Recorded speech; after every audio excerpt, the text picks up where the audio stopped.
10-round lightweight war when Texas's Justin Pauldo, fighting for the third time this year, steps in the ring and battles Barranquilla, Colombia's Nike Theran in what is sure to be a ProBox classic. In our co-main, Muhammad Yakubov from Tajikistan takes on Tijuana's Christian Cruz Chacon in this 10-round super featherweight clash.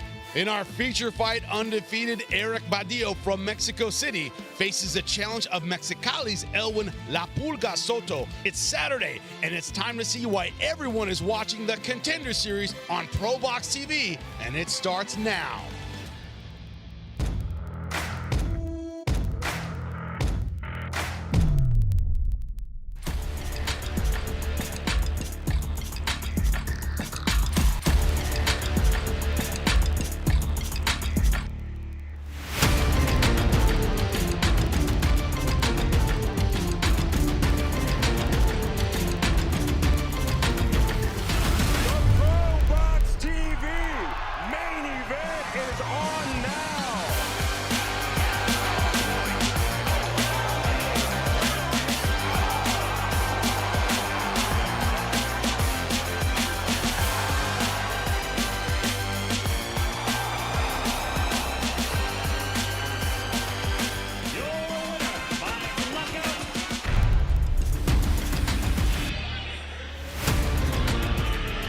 Welcome to Fresno, California, just south of Andre Ward, just north of names like Oscar De La Hoya, Fernando Vargas. This is the heartland of California, the industrial heartland, the agricultural heartland of the United States. So much great boxing here. Well, that continues tonight on ProBox TV.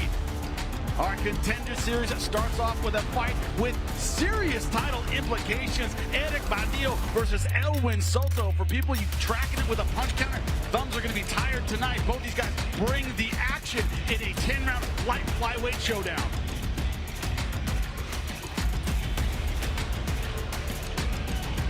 Next up, 10 rounds in the super featherweight division. Muhammad Yakubov taking on Christian Cruz. Yakubov, only one loss. Christian Cruz from Tijuana, Mexico. This is a guy who's going to bring the action for this Mexican-American crowd. Yakubov may be from Tajikistan, but as we said, he fights with that Mexican style. It's going to be a war in our co-main event.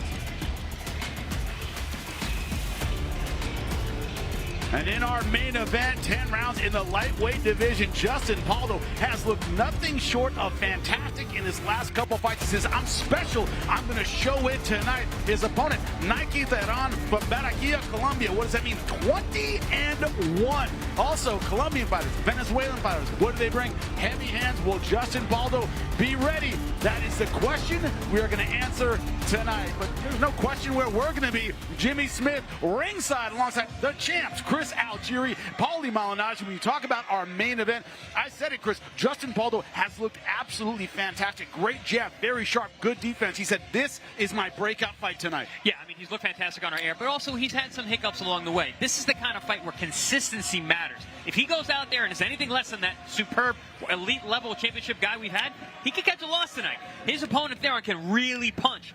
Strong guy, comes forward, high guard, works behind that jab, but he's looking to land that right hand and put you away. Hey, also, Theron, a little bit, Paulie, of a slow start. He takes some time to get worked up. Can we afford that against Justin Pauldo? Might he have to hit the gas tonight? Yeah, I'd say so. You don't want Pauldo to get too confident, because a confident Pauldo starts getting into that groove. He's got the speed, he's got the jab, and he gets confident, and he builds.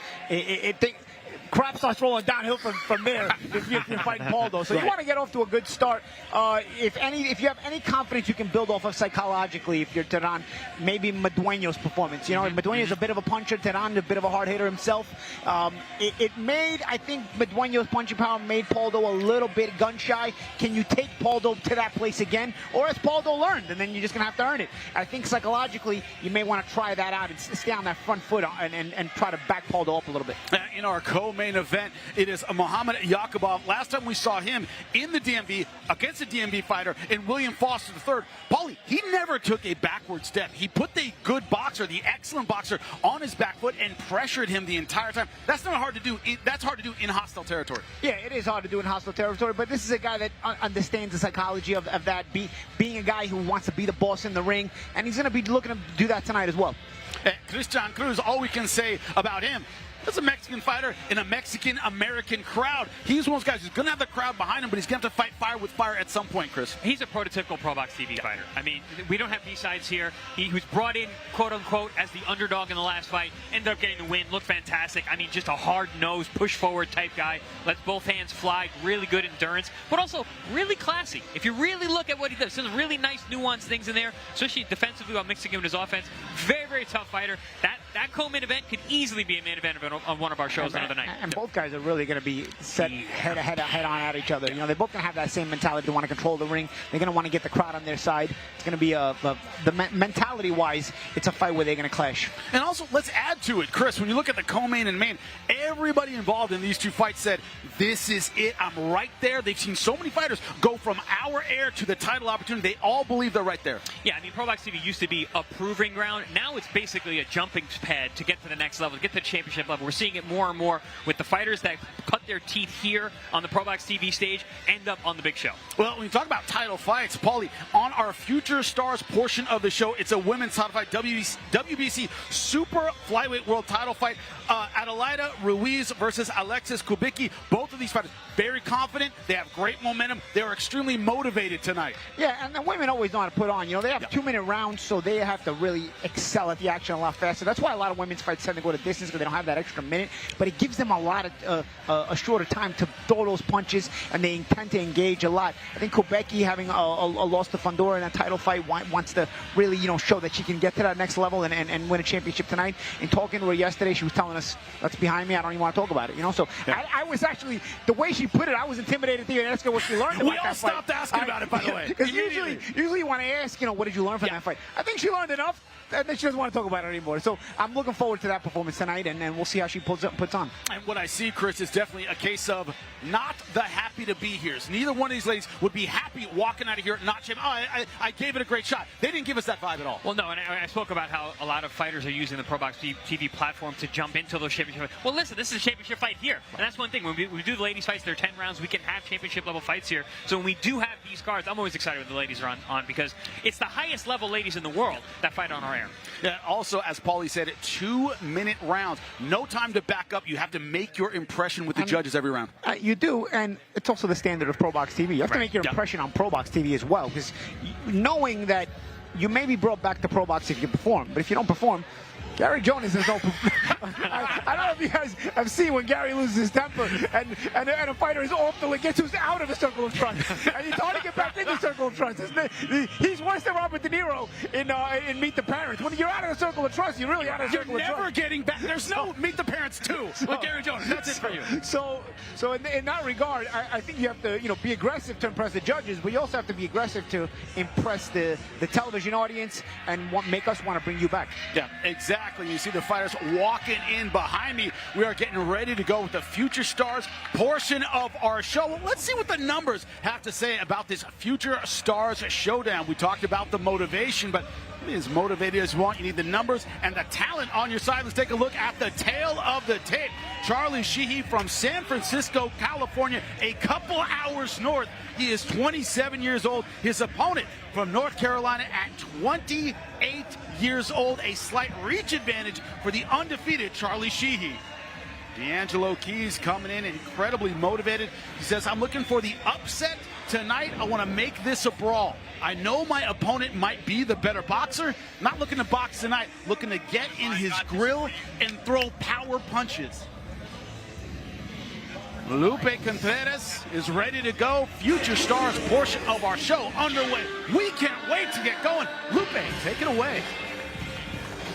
Ladies and gentlemen, it's my great pleasure to welcome you all to the Save Mart Center, Fresno, California.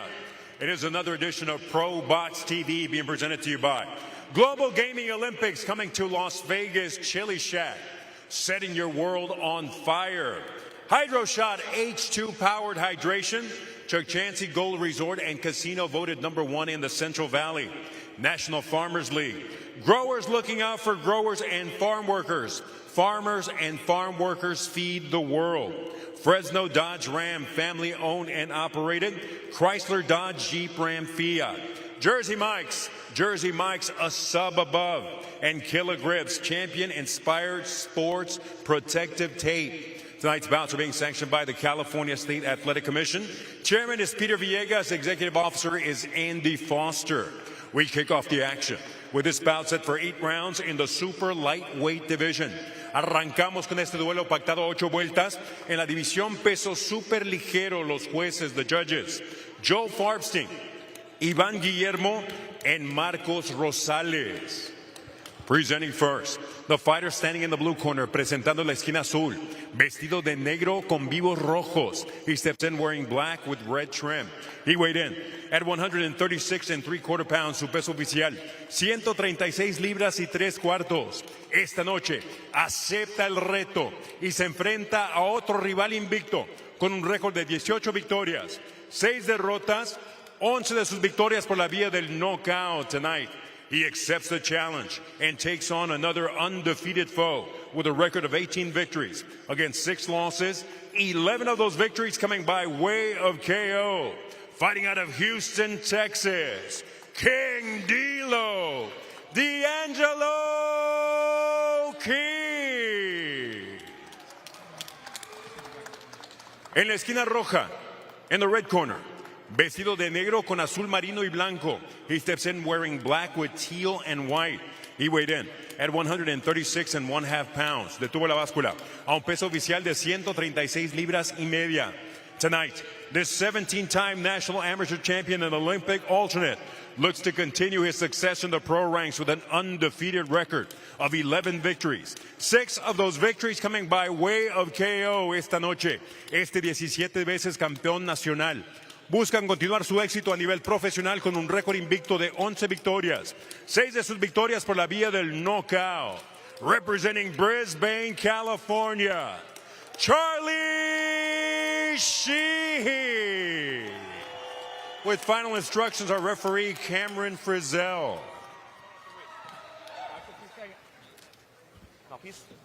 Mouthpiece. Trunks look good. Top of the letters up. Trunks look good. About the middle of the letters up. He gave you instructions in the dressing room as a reminder. Watch the punch behind the head. Keep your punches up. Listen to my command. Touch gloves. Back to your corner. This one could be tabled as frustration versus opportunity in a sense. Charlie Sheehy talked about a lot of fights falling through. He's undefeated. He wants to stay consistent. That hasn't been an opportunity for him. D'Angelo Keys talked about this is his great opportunity to get the knockout and shock the world against an undefeated fighter.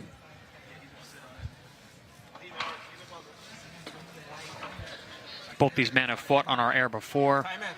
Both have been impressive. Yep. Charlie Sheehy, big, extensive amateur background. Started his career fighting a lot of top-ranked cards. Since has been on our air for the last couple fights. Yeah, when you talk about the prospects on ProBox TV, he is near the top of the list. He's a sharp boxer, long counter-puncher, boxer-puncher style. He's big for the weight class, tall, long, uses that snappy jab. Yeah, you can see he's trying to position himself at center, at mid-range, trying to close in from mid-range, get comfortable at mid-range, get that jab going. Keys the kind of guy who's going to try and make this rough. If he stays on the outside or mid-range with Charlie, he's going to get picked apart. But if he can get on the inside, make it rough, use those veteran professional tactics, he can make this a competitive fight. Yeah, he's gonna have to get past the jab of Keys. A nice counter left hook there to the body. Now, Keys talked about an inside dirty fight. He has a lot of faith in his conditioning, his physical ability. So you can see Keys wants to keep it at mid-range. He'll go inside if he has to, but then he'll go right back to that mid-range. Not really giving a lot of space, not staying at long range, doesn't really need to. Is confident in his jab that he can keep the fight at mid-range. Yeah, Charlie Sheehy right now staying behind the jab. Now, and that kind of awkward stuff right there that we just saw from Keys, that's going to be his Good best right bet. hand. Charlie Sheehy is used to clean lines, high-level amateur. Got to make him feel uncomfortable in there. Playing to that clean line a few seconds ago with that one, too, right, guys? It's a beautiful one, too, down the middle. Double and triple your left hand. Double and triple it up. First, deep, first. Hands, rock, hands. Beautiful jabs there from Charlie Sheehy as he slips inside and rips an uppercut. Yeah, second time we've seen him slip inside. The other time he went to the body. He likes to slip to his own left. Right here, right, Dick? If you're D'Angelo Keys, maybe you want to meet him with the right hand, knowing that you can make him slip to your right to his left when you're jabbing. Keys likes to slip to his own left, so maybe there's something there Keys can Keys can throw, because Sheehy likes to slip to his own left. I mean, Shade. Sheehy looking very confident here in round one, mostly controlling the center of the ring, working behind that left jab. Well, it's been at the range that he said he would be successful. It's outside boxing. That's what we've seen so far.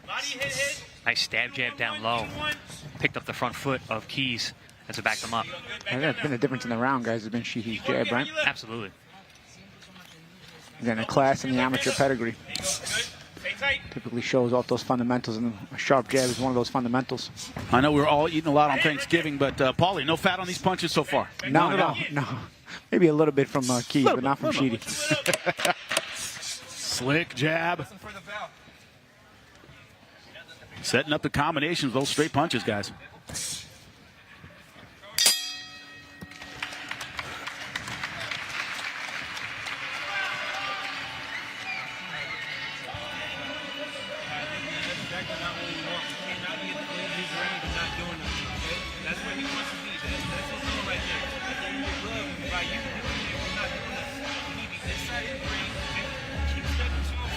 Once you get here, we have to get going now. Okay, we cannot be on the outside not doing nothing. That's where he's gonna pick you apart back here. Ones and twos. He's a nice long fighter. We need to be inside, rock, keep stepping, step. We're looking right now in the corner of D'Angelo Keys out of Houston, Texas. Frustrating first round. Didn't eat any huge punches, but not able to get into his preferred range, which is on the inside. That jab of Sheehy just doing a good job staying extended. Yeah, good jab for Sheehy, and also those slip and rips on the inside. It was one time where he slipped with a body shot, and the other time with a hook. But again, I'll reiterate, I noticed Sheehy likes to slip to his left. So there's something. There it is again. Yeah, if Keys can meet him with a right hand, if Keys can sort of bring him over to that left and then throw his own right hand, he may be able to land something there. But it's up to Keys to see it. It's hard to see it when you got someone with a long jab in your face. Yeah. And Sheehy's ripped that left hook just enough to keep Keys honest. Power punch waiting for him. He tries to bull his way in.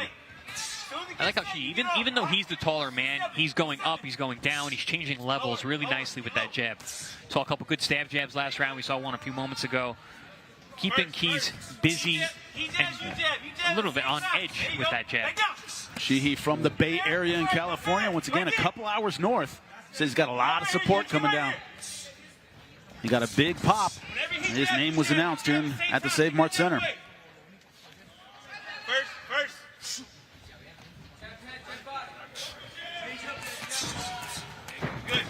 Good judge of range there.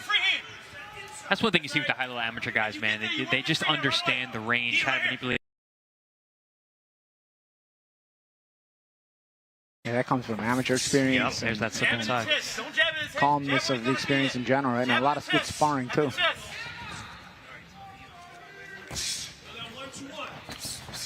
You know, it's funny, guys, every time a fighter talks about, I'm going to get inside, I'm going to do this, and that jab is just right in their face. Easier said than done. Best laid plans, but Keys having a really hard time bridging that gap. Aim at the body and then work your way up. You do 1-1. He can use his jab to back up Sheehy. Oh, good body shot there by Keys. Yeah, good left to the ribs. I think it'd be a good idea for Keys to start with a little stutter jab up top and then grip to the body with both hands. That's really the only punches he's landed tonight. Yeah, it's a good little left hook there he got between the guard on the body. Again, good slips there from Sheehy. And what I like about Sheehy, he doesn't break position. He'll slip, he'll slide, but he'll keep his balance and remain in punch position off of those slips. So it'll keep Keys honest. You guys talk about the amateur pedigree, Chris. To your point, never gets, as you say, over his skis. He's been over his feet the entire time. Yeah, great balance, great ring generalship as well. I really like where he's positioned himself in the ring tonight. You see he's always edging towards controlling that center ring, even when he does get pushed out. Nice right hand from Sheehy there. Oh, good hook on the inside from Keys. This is where I talked about making the fight ugly, making Sheehy uncomfortable. Hey, yo, now rock, right away, keep stepping. Rock.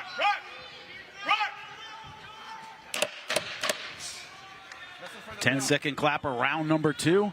Once again, controlled by Sheehy. Throwing, nice knockdown Oh, that might have been a headshot. That was a nice dig with the left hand. A body shot may have knocked him off balance a bit.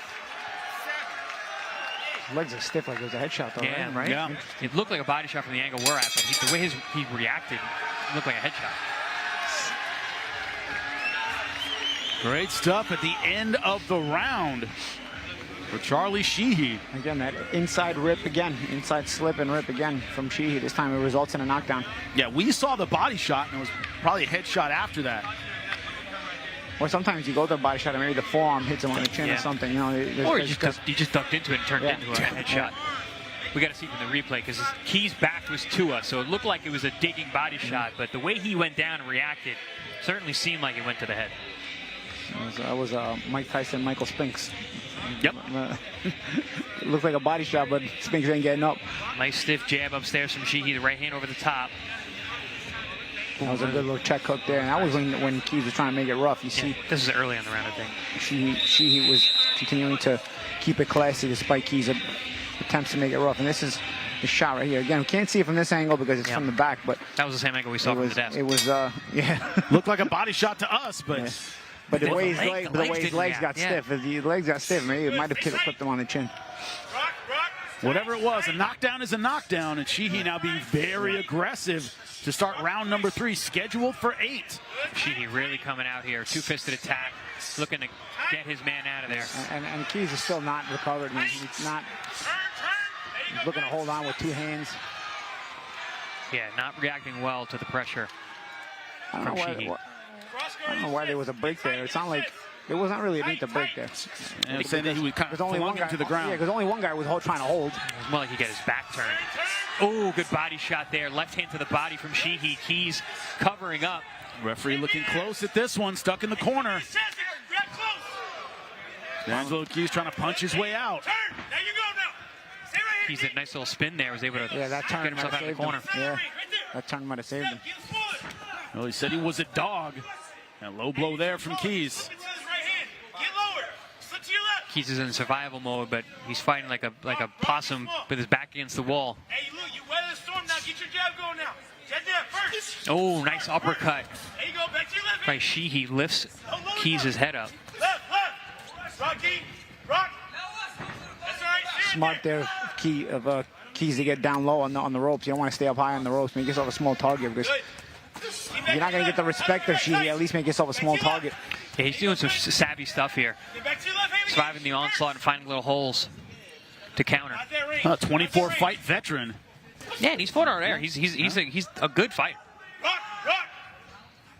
Just having a hard time getting past the jab of Sheehy tonight. Oh, traded left hooks there. Hook combination. Hurt him again. Get small. There you go.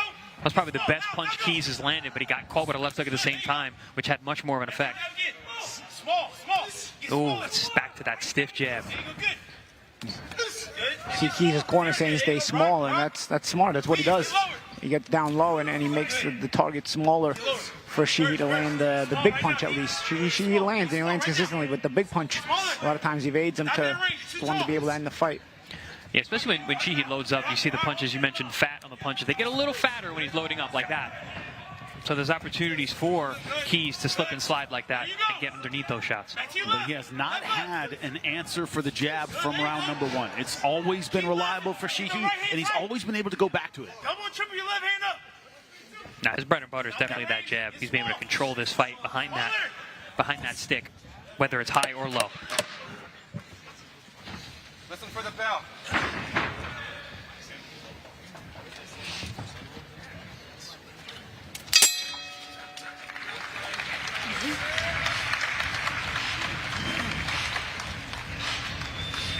You understand something? He got on your ass that first minute and a half. I'm going to take 2 more of that. Getting small. They can't overshoot. But you cannot be sitting up real tall.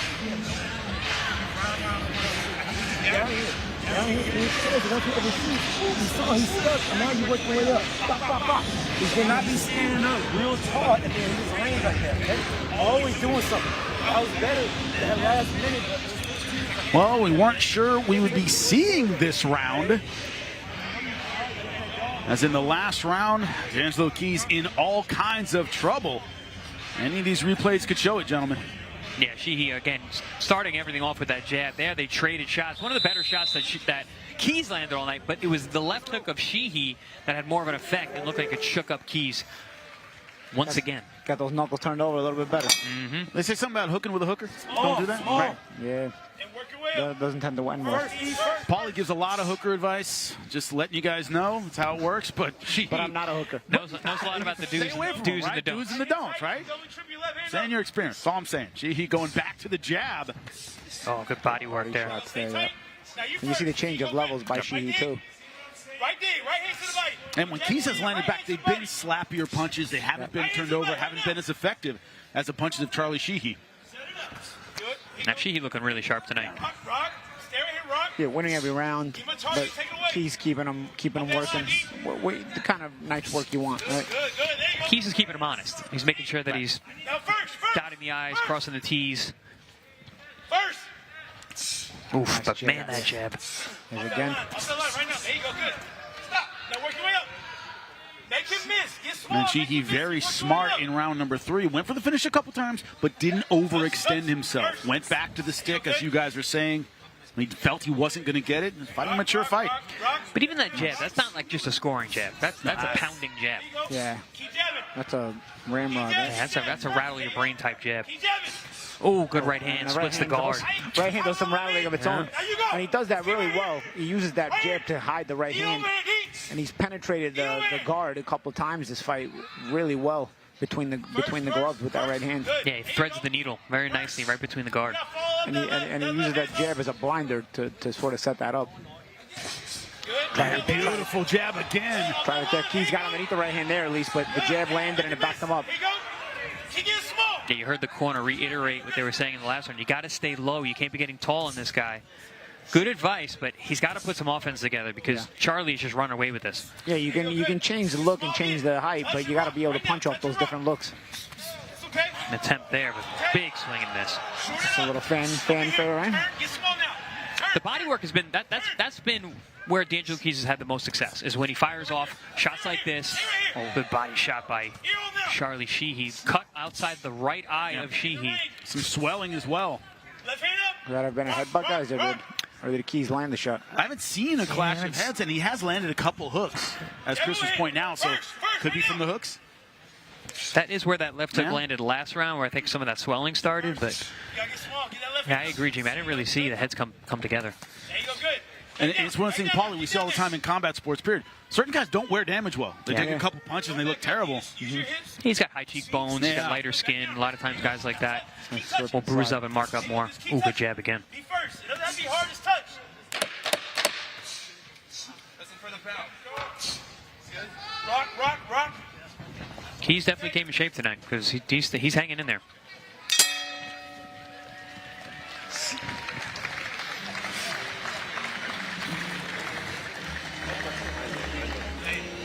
Sheehy talked about frustration. Fights have fallen through. I haven't been able to advance my career on where I wanted to.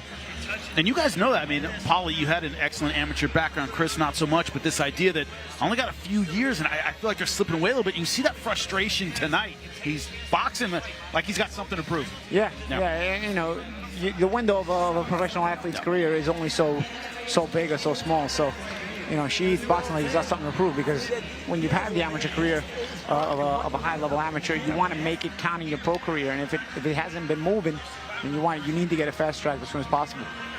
Well, a good way to do that is to fight on ProBox TV. Yeah, and you got to live up to the hype. Yeah, and so far he has. Very impressed with his technical ability. Every bit the prospect that we have been sold has been Charlie Sheehy. First.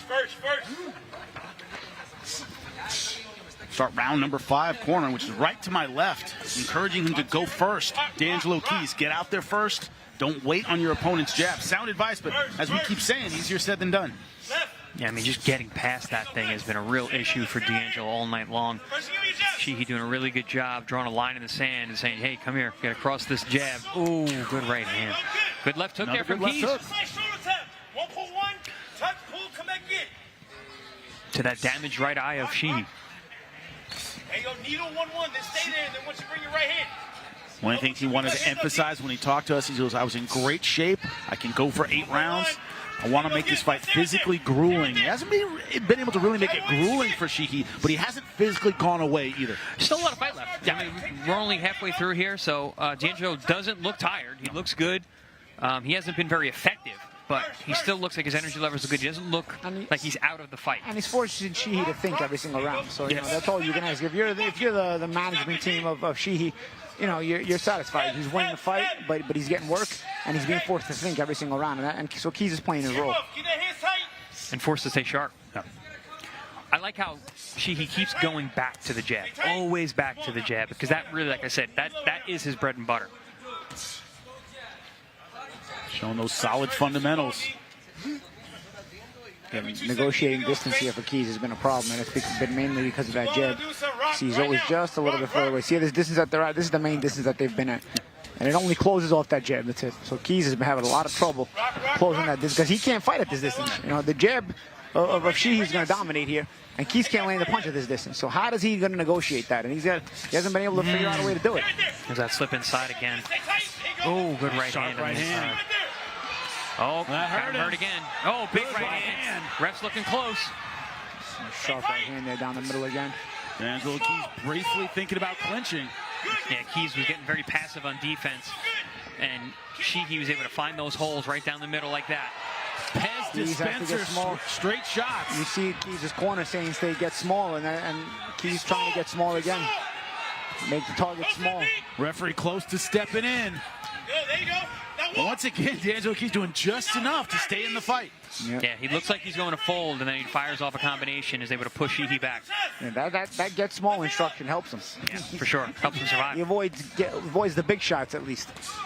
Helps him survive, but he needs to throw more. He's got to be more offensive like that. Oh, it's not going to get the respect of Sheehy, but it's going to keep him in the fight at least. Smother over the front shoulder.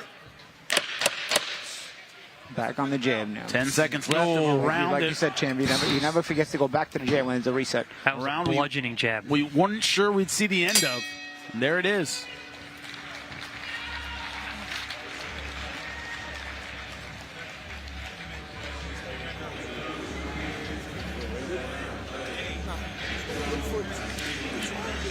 Chest and get inside, but you cannot be in his range on the back foot, okay?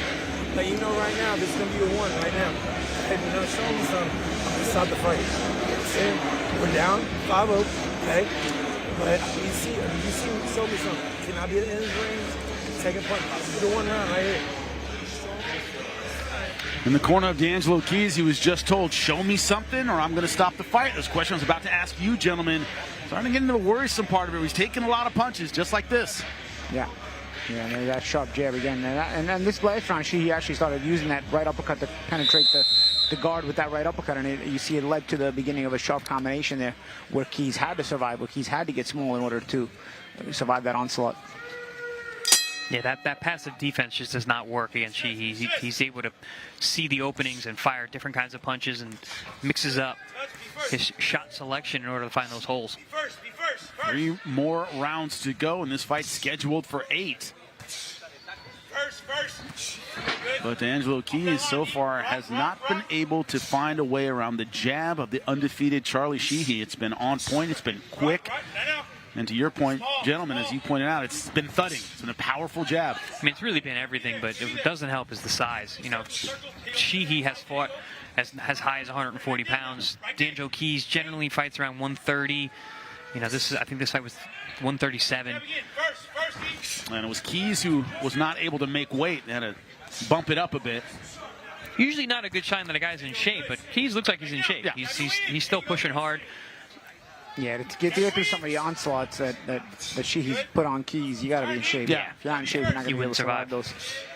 He would have folded by now, gentlemen. Yeah. I always tell people, you know, it's not easy for people to understand, but you got to be in shape to give a beating. But to take a beating, you got to be in even better shape. So Keys taking some good shots, like a body shot like that from Sheehy. For him to be able to take those here in round 6 and continue to stay relevant in the fight, he was in shape. Good uppercut. That's one of those scraping body shots that just yeah makes you taste your Thanksgiving dinner. Yeah, and if you ain't in shape, that's the end of the fight. Exactly. Nah, Keys is tough. There's no question about that. And we knew that coming into the fight.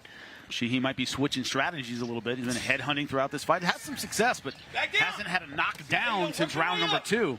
Could be thinking, how about I work the ribs a little bit? Take some of the energy out of this guy. If I'm in the corner of Sheehy, I'm saying just keep pounding his skull with that jab. That thing is a battering ram. Rock again, rock. No looks. On cue, there it is. Sharp 1-2 right down the center. Glad that he always keeps going back to that. But vary up those levels. He did a nice job going with those stab jabs down low. Lead right hand. Rocky, rock. But that high guard. Oh. He's complaining about the back of the head. But that's a knockdown. At this point, I think it's just an accumulation. Yeah. Again, those jabs, those are brain rattling jabs. Yeah, he was hit harder earlier in the fight. Didn't go down, but I think it may just be nice, sharp right now. Too casual. Too casual.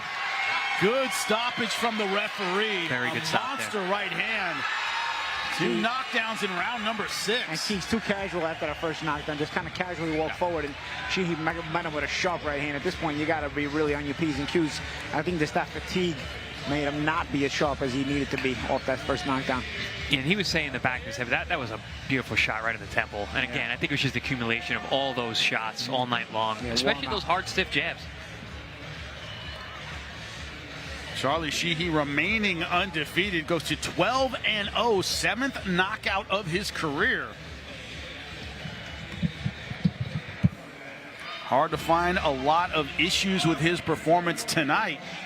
As we take a look at the end of this fight, Chris. Yeah, as we look at these replays, we're going to see a lot of stiff, long jabs. Boom, boom, boom, firing right down the middle, threading the needle nicely between the guard. Oh, this is the knockdown.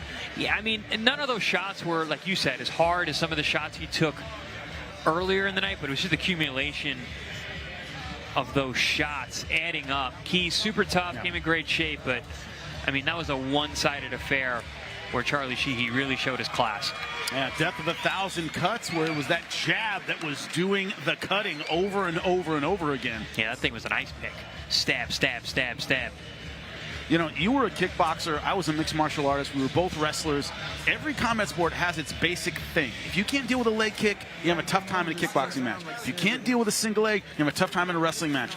If you can't deal with a jab, you're going to have a tough time in a boxing match. You can win it getting out jabbed. It's hard to do, though. The fundamentals always work, and there's a reason the jab is called the number 1. It's the first thing you learn, but it can take you all the way to a title.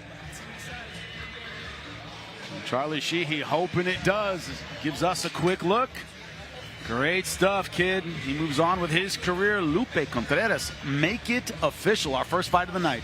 Inside the ProBox TV ring, referee Cameron Frizzell calls a halt to the action with an official time of 2 minutes, 29 seconds of round number 6 dentro del cuadrilátero de ProBox TV. El referee Cameron Frizzell para la contienda con un tiempo oficial de 2 minutos, 29 segundos del sexto episodio, declarando el vencedor por knockout, declaring the winner by way of KO. Still undefeated as a pro, Charlie Sheehy.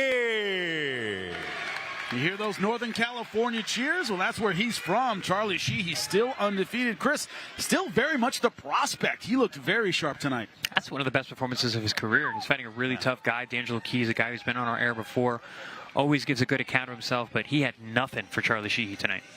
He did not. It started with the jab, sharp right hands, threw enough body shots and uppercuts to keep Keys from being able to dip his head and get in. And, you know, credit to D'Angelo Keys. He talked about coming in and making this a brawl, making this a difficult kind of war. He could never get past the jab to make that happen. Listen, on paper he had the right idea, but on paper and what happens in the ring are two different things. You know, the execution tonight was not on D'Angelo Keys' side. There we saw that knockdown in round number 2 by Sheehy, which really just came off of that jab.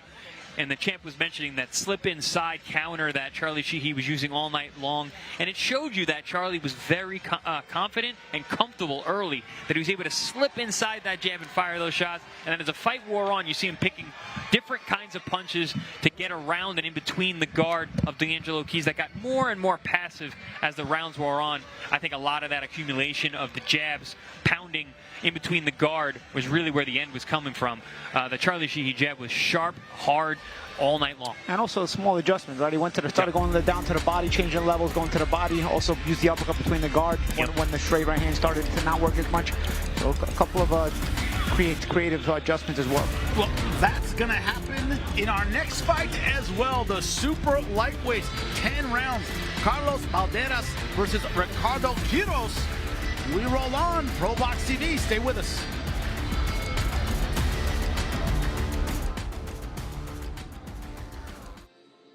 Thursday, December 18th, ProBox TV says Merry Fistmas with another episode of the Contender series. KO artist Ramon Cardenas returns against Eric Robles in the Don't Blink main event, while Olympic hero Hebert Consensau and Paul the Punisher Kroll collide in the co-feature. 7 p.m. on Amazon, Fubo, Tubi, or Pluto TV.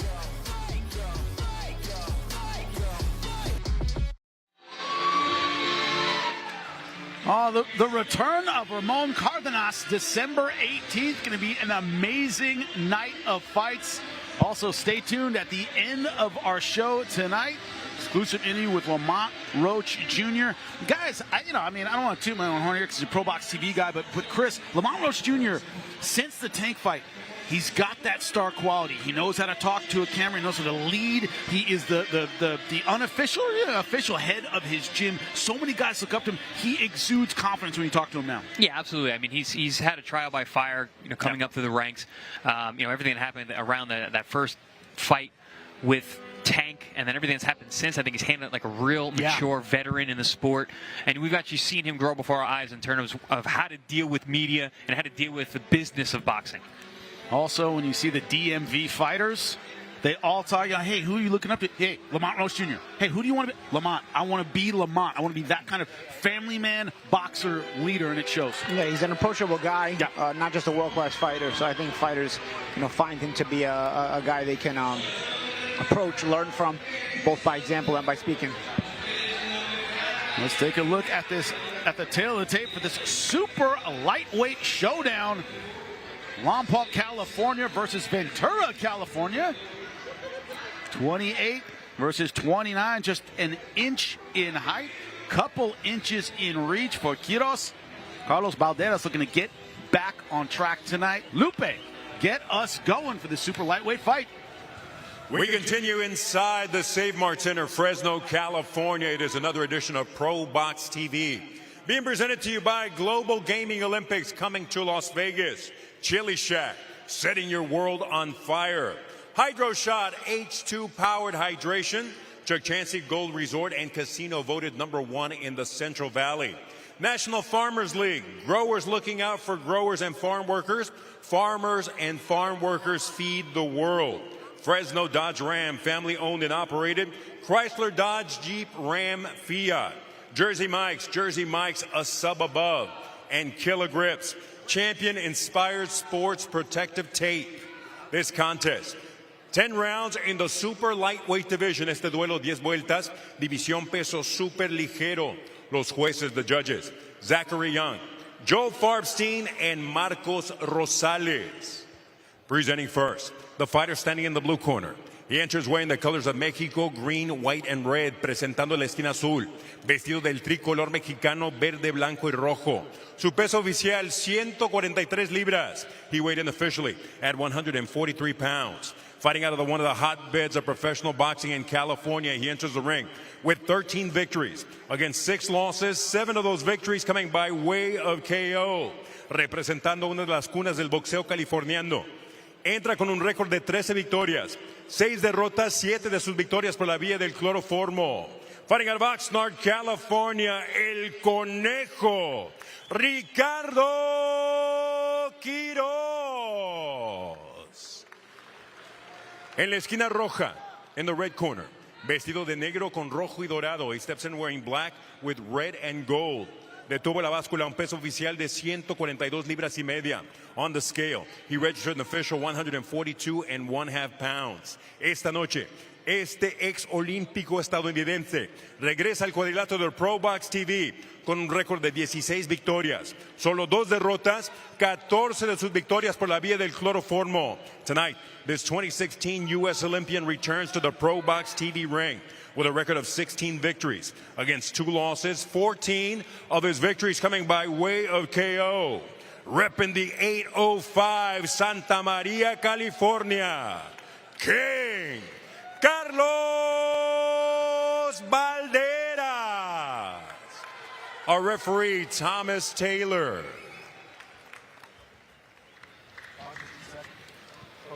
Coach over here. All right, coaches, corners. We're going middle of the letters on this side up is going to be good. Same thing here. Middle of the letters up is going to be good here. You got my instructions in the back, gentlemen. Protect yourselves at all times. Listen to my commands. Touch them up. Back to your corner, gentlemen. A tale of 2 different professional careers. Ricardo Quiroz started out 10-0 and has gone 3-6 since. Difficulty. He's fought a lot of undefeated fighters, fought a lot of tough guys. Looking to get back on track. Balderas. Got another tough guy in front of him tonight. Another tough one from tonight. 2016 U.S. Olympian Balderas had a couple of unexpected losses. Looking to get back on track. And Jimmy, those losses were really tough guys. Yeah. It was Rene Teles Garon and Nahir Albright. We know about him, right? Teles Garon? He's one of our guys. Yeah. He's got a lot of wins on our air. Yeah. Very, very tough guy, good puncher. And then Nahir Albright, who is an excellent Northeast fighter. I think he's a Philly guy. He can really box. Those Philly guys, they said they're pretty tough. Yeah, he can fight. Got a high guard. Balderas looking to close the gap. Yeah, Quiroz took on Roman Polanco, very tough fighter. Tiger Johnson, who's been on our Charlie Sheehy, who just fought. It's, he just went through that murderer's row. And Paul, you know what it's like? You get a couple, you start becoming the B-side, you start getting late notice fights, and it shows in his record. He's very tough. You start taking them for the money. Right. And you're not as prepared as you should be, both physically and also mentally, I mean, Paulie, how many guys go undefeated against that row of guys? I mean, a couple guys in the world. Yeah. And those are usually guys that should be facing at a higher level where there's more pay. But you get stuck in that rut, you get stuck at that level, and you wind up taking those fights at that level instead. Oh, nice body shot from Balderas. That was nice. A counter right over the top and then a dig to the body by the former Olympian Balderas. Back comes Quiroz with a nice body shot attempt. Quiroz, for that height, I'd like to see more jabs out of him. He tends to weigh a lot, and that jab is not a lot of stepping in with it, or not a lot of, bossing with it. See Balderas more so taking over the control of center ring. Yeah, Quiroz doesn't strike me as a guy who's very mobile. See his footwork; it's kind of plodding. Yeah. Balderas says they sparred as amateurs. I never fought the guy, but we did spar when we were both amateurs. So I know him. He's a good fighter. It's a bit of a size disparity. Quiroz a little bit bigger. But he's not fighting like the bigger man. No. Rubberneck. Ripping that right hand, able to rubberneck it, to your point, Paulie. But if you don't stop making Balderas pay for this aggression, though, it's going to get tougher and tougher. Yeah, Quiroz fighting a little passive on the outside, Not a lot of respect from Carlos.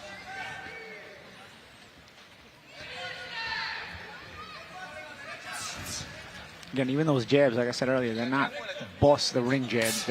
They're sort of stay away from me jabs, And they're not setting anything up either. It's not like Quiroz is using the jab to look to create anything. Good awareness there by Balderas as he backed out, arms outstretched, but still made all the punches miss. Balderas making this ring very small for Quiroz. Good uppercut on the inside from Quiroz. And when did that happen? Because Balderas stopped jabbing. Balderas is trying to walk in without jabbing, and Quiroz let him have an uppercut. So there's good alertness on the part of Quiroz to notice that. Balderas, who has a pretty good jab when he uses it, not there.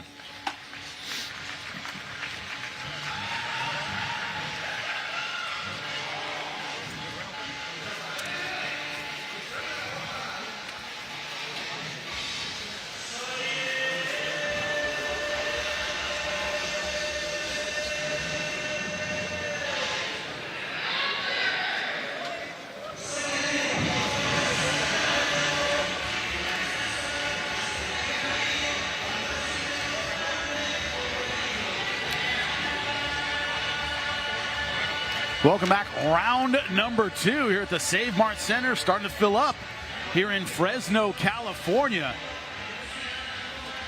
And our Mexican music, Fight for Dignity. It's an initiative supported by us here at ProBox TV and several lawmakers in several states to help hardworking immigrants get their visas here in the United States. And it's a bipartisan attempt here. You know, Republican Congresswoman Maria Salazar and Democrat Congresswoman Veronica Escobar. Yeah, we support it here at ProBox TV, you bet. Two of the ones that are pushing it, giving a chance for immigrants a pathway to citizenship. When you got a good cause, even both sides are willing to get involved.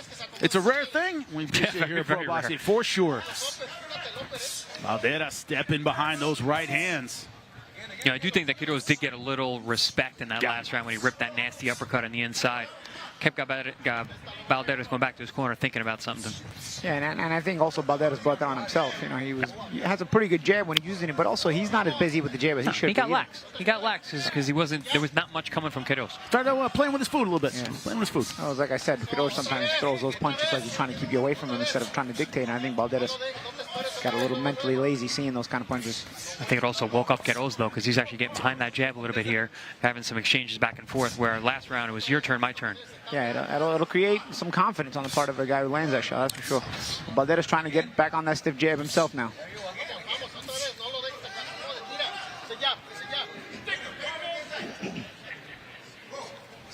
Balderas, you know the story. Street fighting kid got into boxing as punishment for messing around in the street. Ended up, as we know, a decorated amateur. Oh, no, nice left hook. Good back and forth here. Quiroz growing as he's landing. Hey, Quiroz getting more confident to throw inside the pocket. He's not as defensive anymore. I think he's intimidated. I think his advantage might be on the inside. Fighting from the outside initially, and now he's realizing on the inside he can do some damage. He's got good counters. Yeah, they're shocking shots.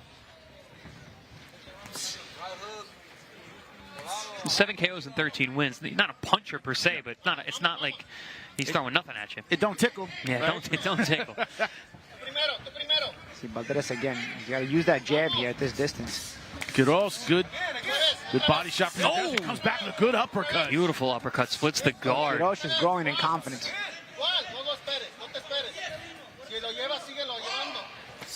Tall guy with uppercuts, man. That's a dangerous man. He hit him with the left and the right uppercut. The left at the end of the last round, right uppercut here in round 2. They're waiting right here. Neither guy really using the jab like they should. Both are looking to be on the inside, which is fine. It makes for a fun fight, but sometimes you got to unlock the door to get on the inside. So they're just trying to walk through it. And on the inside, it's Balderas working the body well. Quiroz throwing that uppercut. A fight has broken out, gentlemen. Can you believe it? Certainly has. 2 Mexican Americans. Nice jab there by Balderas. You'd like to see more of that. Nice slip and rip there as well. That's the thing about Balderas. When he goes, it's like you see flashes of really, really nice stuff, but it's a little inconsistent. And also, you know, we talk about all the time, and before this fight, we were talking about Gervonta Davis taking on Lamont Rose Jr. And, well, they fought as amateurs, so I'm not intimidated by you. I've seen you before. Quiroz, they sparred before, and hey, I'm not blown away by the fact that you were an Olympian. I was in the ring before with you. Being in the ring with him also, but also after the first round, you saw Quiroz say, okay, this was as bad as it's going to get. Okay, I can handle this, you know. And you saw Quiroz sort of get more confident. Here, you know, see examples of it as Quiroz punching in between Balderas. See, Balderas obviously not afraid to let go of some shots on the inside. And one of the things people forget about kind of having the bigger frame is I can take these punches on the inside a little bit. I mean, I'm a little bit bigger, a little bit thicker. I can take those shots. Be more physical as well. Yeah. Might be a shift in strategy because in the beginning, Paulo, he was playing the outside, trying to jab. And I was like, wait a second, I'm bigger. How do we go inside and muscle and it wasn't even a jab where he was dictating the pace anyway. It was a stay away from me jab. And then all of a sudden it was like Quiroz said, I don't need to keep him away from me. I can just work with him. Right in the center of the ring. Round number 3 scheduled for 10. All of our fights from here on out scheduled for 10 rounds. Appreciate you joining us here in ProBox TV. Jimmy Smith, Chris Algieri, Paulie Malignaggi. A lot of Mexican-American crowd here in Fresno. They appreciate a fight like this. These guys are exchanging in really what we like to call 50-50 posture. No man is in a position where he's got an advantage. They're fighting head-to-head. They like their body shots, though, right? Yeah, That's a good one. They don't like their jabs too much, but they like their No. body shots. Referee just said that was on the belt line. That's legal. Don't try to sell that one. Again, here at close range where they both want to be. Paul, you've trained in a Mexican gym. You know not to eat before you go in there and spar. Nah. You know not to have too much to drink. You'd be puking on the mat, I man. didn't like to eat when I fought, I sparred. Everything can be after. Anyone who has sparred in a Mexican gym, and all of us here have, don't eat. And do not Not languish bad. on the inside. Yes. Your nose is gonna look different. Nope. Your jaw's gonna hurt when you eat your lunch later. Oh, that was a low blow. That was a low blow. For sure. Referee saying second time. I mean, the corner is saying second time. Yeah, they're selling that one. Yeah. First clear one we've seen, but they're doing what a corner's supposed to do. They're lobbying for their guy. Thomas Taylor, the referee, calling time. Excellent referee, letting them know, hey, take your time. You get 5 minutes. Low blow. Yeah, get 5 minutes. A lot of times guys don't take the time. Conejo Quiroz is going to take it. That's right. The rabbit. At least take a few seconds anyway. Nice body shot there by Balderas. Yeah, don't expect Balderas to be laying off the body now that he's had a low blow. He'll go right back to it. That's actually a good idea. You hit a guy a little bit low, he might be feeling a little bit. It goes down to his body once again. Quiroz caught Balderas that time coming in. Ooh, nice left hook. Good exchange there, guys.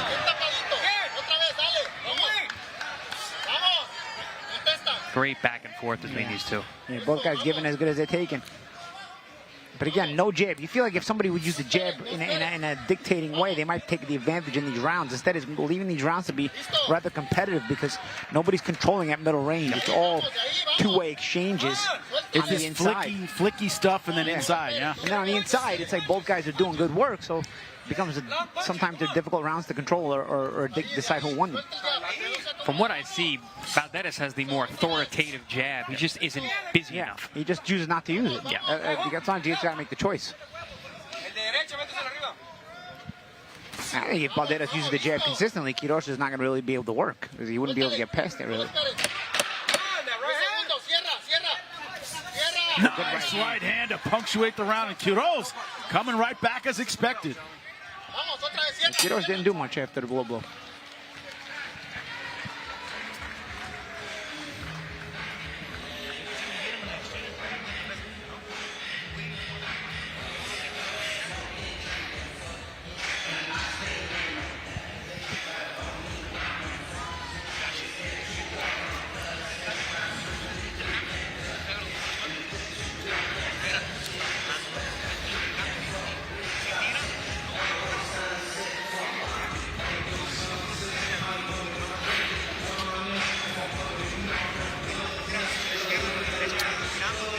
Welcome back in what has been a very entertaining fight. But there's more to come. Thursday, December 18th, the return of Ramon Cardenas to ProBox TV after his showdown with the monster Naoya Inoue in Fort Lauderdale against Eric Robles. All looking forward to that one. If your name is Eric and you name yourself Terrible, you got to have balls. Because boss. Boss. Hard ass on that one. That's Morales, dude. Yep, El Terrible. Eric Morales, remember him well. Kids, if you haven't seen it, his wars with Pacquiao, absolutely incredible. Pereira, come on. Yeah, I remember a boxing guy saying there never should have been another Sugar after Sugar Ray Robinson. And you take Sugar, you better do well. Yeah. Total punches landed, you see here, our ProBox numbers 42-36. Favor of Balderas, but both guys very, very active, Chris. It's been a high-volume kind of fight. Yeah, absolutely. These guys back and forth. No one wants to give any ground. You know, true Mexican warriors here fighting in a phone booth. That's why Paul is saying there's not many jabs. These guys don't really care for that. Yeah, they skip that part. They go right to the inside. Throwback kind of fight. Nice short left from Quiroz. Jimmy, some of the old timers like the jab. No? Some of them did. Some of them did. Marquez brothers both had excellent jabs. Yeah, tremendous. Does jab. happen, yeah. Morales again. Excellent boxer Combination. I'll tell you, Balderas explodes for a nice combination. You can see the class in his punches. Yes. Yeah, turns it over very well. But yeah, Blood from the nose of Balderas here. Yeah, Those Quiroz, uppercuts. good uppercut. Oh, leading into the right hand. Beautiful shot there from Quiroz. You set up a shot like that with uppercuts, and then you dip and you throw over the top. It had been Balderas with some nice shots, so Quiroz undaunted. But to your point, Paulie, when Balderas throws, it's turned over a little better, but those wide, loopy punches from Quiroz can be hard to see. You just don't see it. He's got the classier, shorter shots. More snap, more whip. I get the feeling, though, that Quiroz is like he's a response fighter. He's not setting a tone. He gets hit with a big shot, then he comes with his own big shot. He doesn't lead the charge, which is probably why he has 6 losses. That's a sparring partner mentality. Right, right. That's what I was getting at.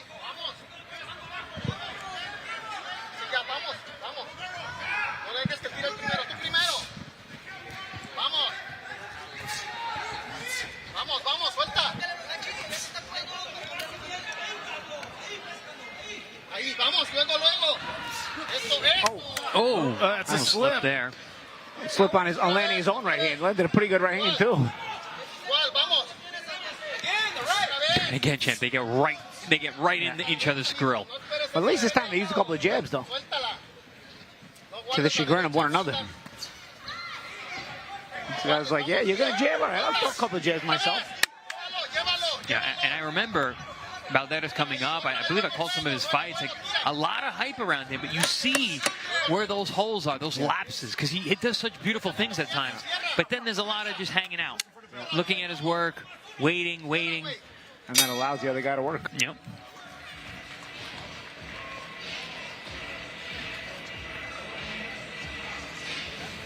Mouthpiece in the middle of the ring. But this is the action you guys were talking about. Inside work, good stuff from Balderas. Nice, tight punches. Beautiful combination. Digs to the body, goes back to the head, textbook stuff, and then comes back over the top of the right. But then Quiroz, man, he's got such good uppercuts on the inside. That one was set up with an overhand right. I want to thank Chili Shack, setting your world on fire. Absolutely love it. All the food out here in Fresno has been absolutely fantastic. Chili Shack, love that hot chili.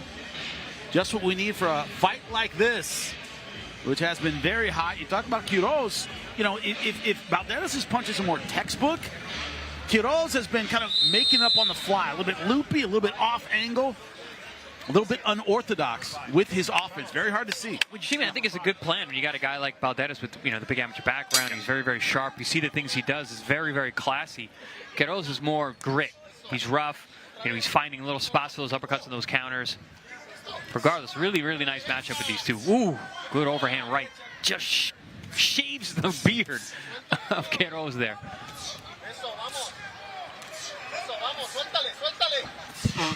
Muscling his way in with that uppercut. It's been the best punch of the night for him. It's been that uppercut. There's that jab from Balderas. Ooh, and a good right hand. Sharp right.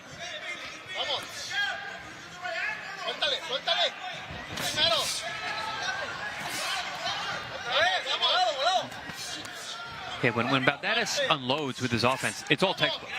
His hand position, the way he throws, the combinations that are thrown. Ooh. Nice. Left hand right over the top. But you saw Quiroz come right back, right with the left hook. It's just like, you hit me, I hit you right back. Quiroz's punches are so slow. They were already on the way, so he got hit in between. He's like, all right, let me just follow I'm giving him too much credit, champ, for counters. He just got beat to it. Yeah. But at least it shows conviction. He does, yeah. He didn't break his form. Ooh, nice uppercut there from Balderas. But again, Sharp right at the end. Quiroz comes right over the top. Quiroz has been wearing the damage well, some swelling around the forehead, tops of the eyes, but Jimmy also mentioned the size. The bigger guys, they take those punches better.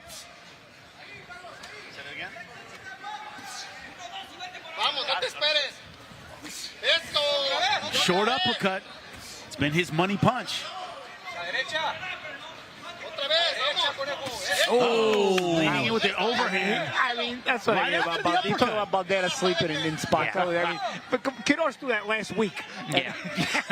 He threw that right from the in front third of him, row. and he still hindered it. Yeah.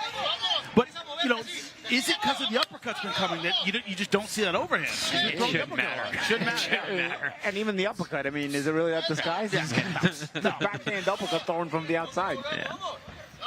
Especially when you got a guy who's not using his jabs. Yeah. You're seeing this power shot Yeah, coming. he's not blind. There it is again. Now Balderas is kind of wary of it, and he's breaking position to when he sees it coming. Like right there, he actually Yeah, but he's backed up breaking a bunch of position, skating halfway across the ring. That's what I'm saying. He broke position because I think now he's leery of it. Yeah. Because he's been hit with it. Good right hand. Right again. Balderas.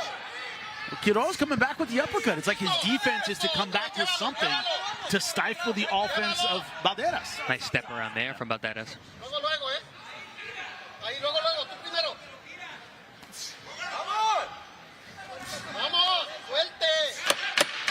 Yeah, and they both kind of made the silent agreement about the pace they're going to fight. Neither one of them is working too hard. Yeah. They're like, I could fight like this 15 rounds. Yeah.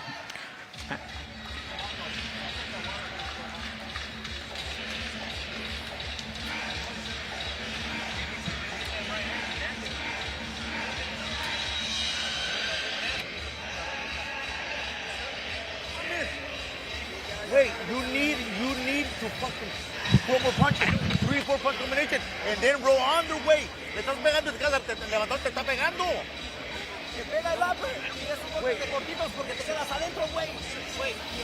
La derecha, cabrón. Tienes que, si no tiras esa derecha. Welcome back. Entertaining fight so far. Balderas done some good work, turned over some excellent punches. 16-2, 14 wins by knockout. Certainly a harder puncher. But Quiroz, for his part, simply will not go away.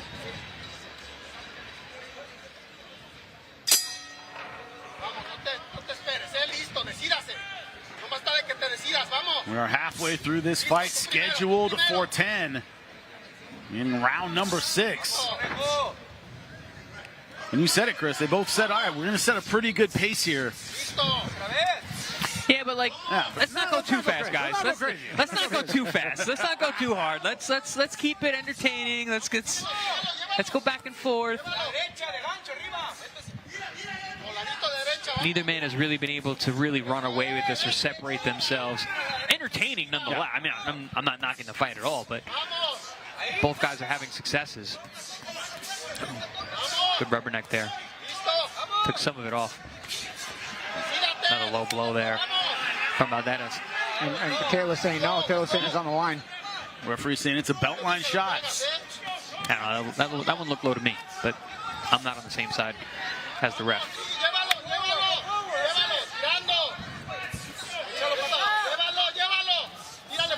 They're hanging around at that mid-range. Somebody can take control here. More jabs from Quiroz than we've seen in recent rounds. But still, if you're going to hang out at mid-range, there's going to be plenty of jabs. And neither of these guys likes to do that. In the first couple of rounds, it was all about Balderas coming forward. Now we're seeing Quiroz actually leading the charge a bit.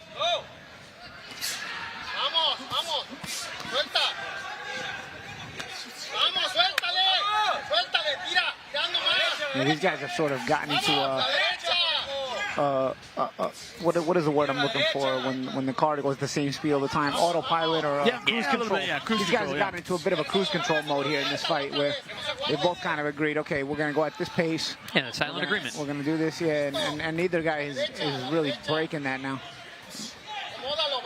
And there's half the fight still to go, so technically the fight could still be in the balance if somebody decides to break that.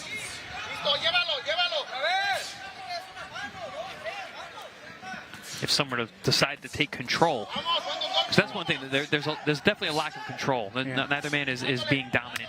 But right now, if you had to say who's ahead on the scorecard, who's Balderas, he's thrown the slightly better punches. So isn't it on Quiroz to have to change the dynamics somehow? Either turn up the pace, something like that. It's on both of them, I think, Jimmy, because it's not like Balderas has been that impressive either. I mean, if you're trying to make noise and say, okay, you know, I want to be taken seriously, you know, you're winning this fight, but are you making people take notice of you?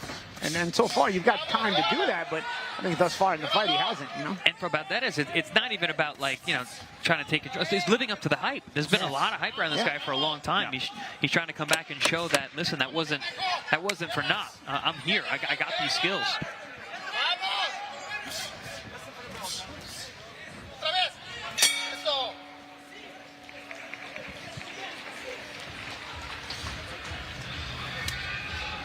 We have some influencers. That's right.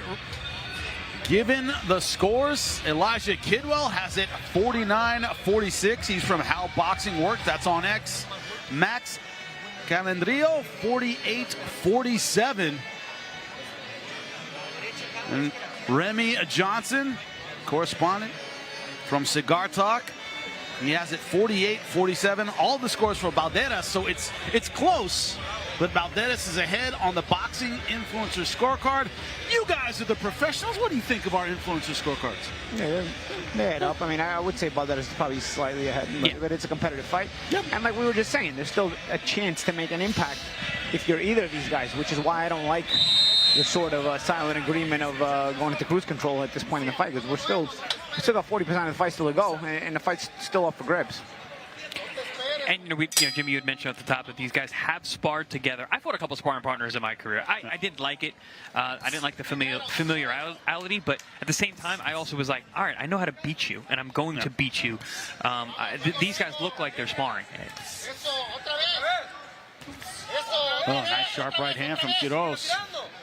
Yeah, no sense of urgency from either guy. Ooh, good right hand. Also, I think Quiroz has taken punches pretty well. Never really had him hurt.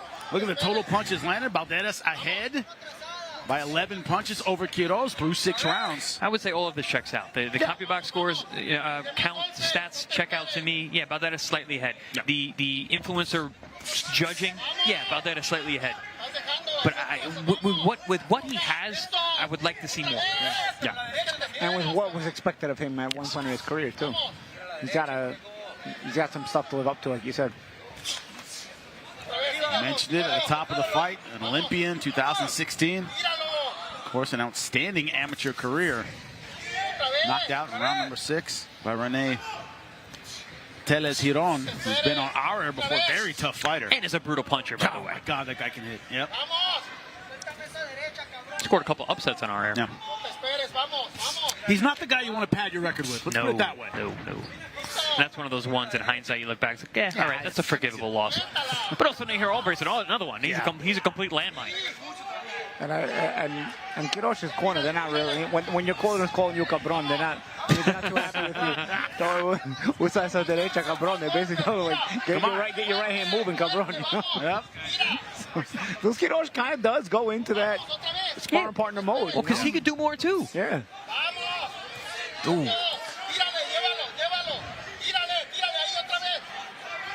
And I think they had the same feeling that how you said, Champ, like, he's still in this fight. Yeah. He can win this fight. Yeah. He closes strong. There's still a lot of fight left. And then maybe it's just one of those cases where you're not so used to losing to guys you're supposed to lose to. Well, that was what I was kind of alluding to earlier, that you read me perfectly. Oh, nice, sharp right.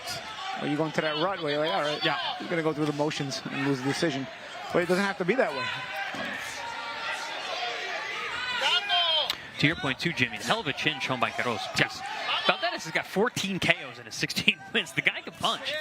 Oh, good right hand from And he's Quiroz. never had Quiroz really hurt. We haven't seen him staggered, haven't seen him stumble. Sometimes you see that guy hit a guy with a good shot and go, okay, this guy's got a beard. I'm just going to... Oh! Good shot from Quiroz! Out of the blue, and Balderas is suddenly staggered. Yeah, he got rocked with that shot. He's shaking his head with seconds left to go in the round. But Balderas was really smart. He went right to the body with the first counter shot. Also, Quiroz is winding up like... Of 2025, HR 4393 gives workers and families, including DACA recipients, protection from fear of deportation and the separation of families. The hardworking people that work on these industries are not felons or criminals. This legislation will allow these workers to apply for dignity status while not leaving the country. They are essential and frontline workers who feed and care for the United States of America and the world. Thank you, Congresswoman Salazar and Congresswoman Escobar, for introducing legislation to solve a much overdue solution for the people and for our country. Let's give dignity and respect to the hardworking people and their families that they deserve by supporting HR 4393. Well, what were we talking about? We were talking about somebody taking control of this fight. Look at that right hand by Quiroz. Balderas, man, he was in trouble. The problem is afterwards he started throwing punches like he was throwing a baseball. He was winding him up. You know what was interesting about that? They actually traded right hands, and it was Quiroz that did more damage. You keep saying he is the bigger fighter. Although Balderas, look at the record, he's more of a puncher, but Quiroz, man, now might be the time to test his opponent out. See if Balderas is still right. And, you know, we've talked about the opponents of both these guys. Not for nothing, Quiroz has fought the tougher opposition. Yeah. You know, obviously he's got more losses, but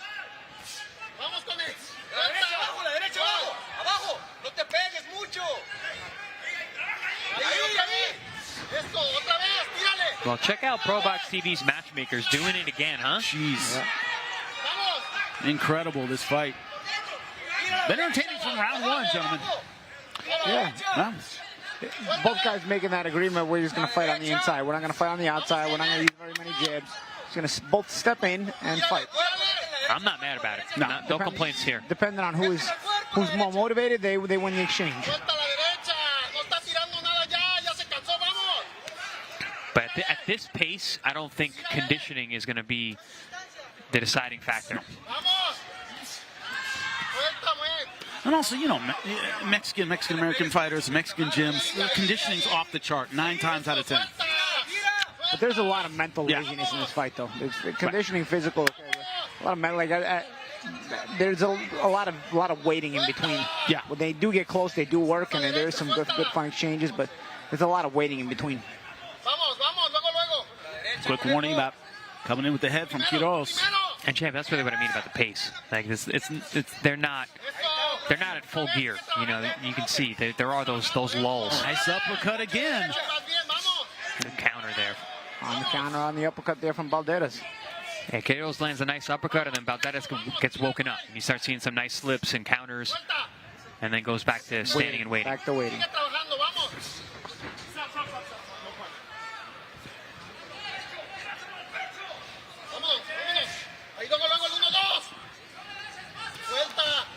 Even if you do these little jabs to Balderas, you'll keep him occupied. He won't throw.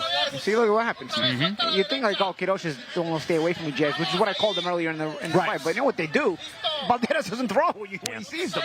They actually become blinded because it's just an obstruction. He doesn't slip and counter. He doesn't use it to, you know, he doesn't shoot a jab right back, which you can when guys throw lazy jabs. Actually, he actually lets it control him. Yeah, he allows the jab to disrupt him. Yeah. See, and that's why Quiroz is using it again. Oh, good stiff jab from Balderas. And a hook. See that glove touch at the end there? Yep. Nah, it's looking more like a sparring session. Don't like it. We don't like it here ringside. We don't like sparring sessions. All right, we got a couple rounds left. I want to see one of these guys really go for it. Are you surprised a little bit? Quiroz didn't seem to test the chin that much. I mean, not a lot of recovery time. We all know 60 seconds is the fastest 60 seconds of your life when you've been hurt like that. Didn't really go after Balderas and test him. You read my mind because I was like, you had a good opportunity there at the end of the round, but it goes to what we were saying earlier about having that sparring mentality or maybe having the winning desire beaten out of you by taking a bunch of losses to very good opposition along the way. Yeah.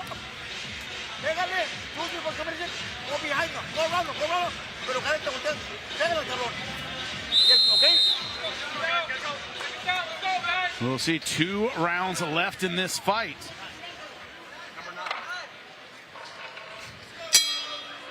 We'll see who takes it over. Carlos Balderas versus Ricardo Quiroz. 2 fighters who sparred together as amateurs.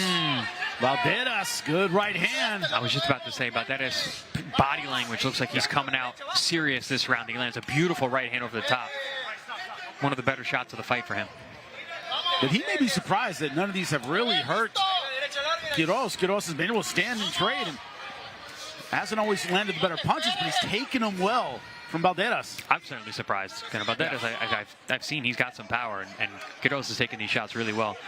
And I just noticed he has a tattoo of Jason on his left arm. Well, there you go. He took a punch pretty well too. So Maybe he's getting some energy from that. They knocked the guy's head off, which I thought was excessive. That was excessive response. The ref should have stepped to getting punched. That wasn't cool. Yeah. Good round. Yeah, good I round remember so Jason far. Takes Manhattan. Come at me, bro. I'm ready for it. Good round so far from Balderas. He came out much more serious this round. Yeah, with much more purpose, much more intent. And Champ, isn't that frustrating? Yeah. Like he just decides to go out there and be the boss he can. Yeah, but it's also, you know, Quiroz not really answering a lot. He's just coming forward. Again, Quiroz coming forward, no jab, and then but this time Balderas is meeting him with punches. I really think Balderas could have made this an easy fight. If he just showcased these skills and put them together, you know, early on and put that jab with some consistency, that jab right there, that thing is stiff. It's landing hard, it's sharp.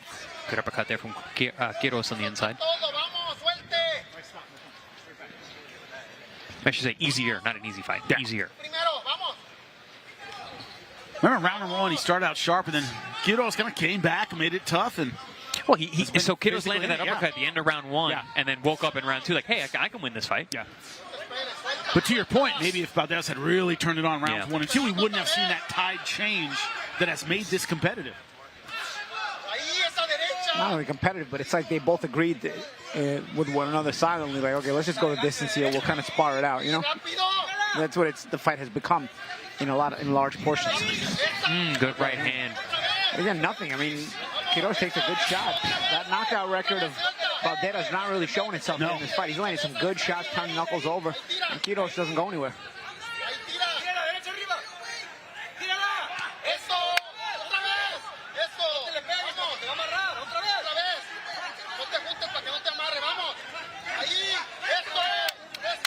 Good right from Quiroz. The uppercut and the straight right hand.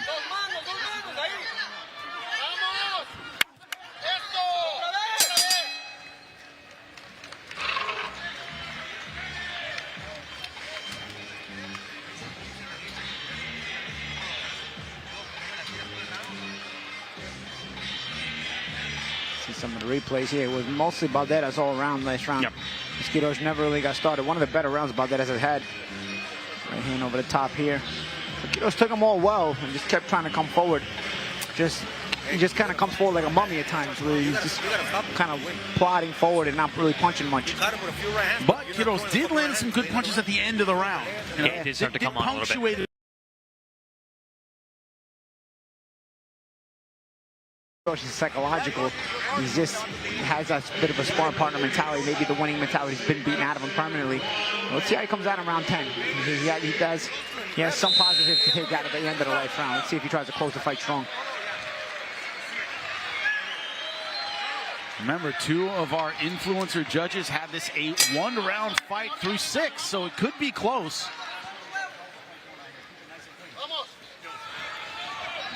Maybe Quiroz could sneak out of here with a draw. If he gets a strong round 10, we don't know. But jabs landed. Balderas with the advantage. 12 more than Quiroz, 54-42. Yeah, we mentioned the strength of schedule of Quiroz, and we've also been talking about his chin. He has never been stopped, and he's fought some real punchers like Rohan Polanco, Delonte Johnson, who we saw score a huge knockout on our air a few weeks ago. Sheehy scored one today. Yeah, Sheehy. Exactly. So, you know, maybe no surprise that the chin has been holding up the way it has. That 1-2 Balderas' last few rounds have been throwing it staggered, where he throws it with first jab to the elbow and the right hand to the head, and it's been pretty successful to him. Ooh, nice little slippery defense there from Balderas.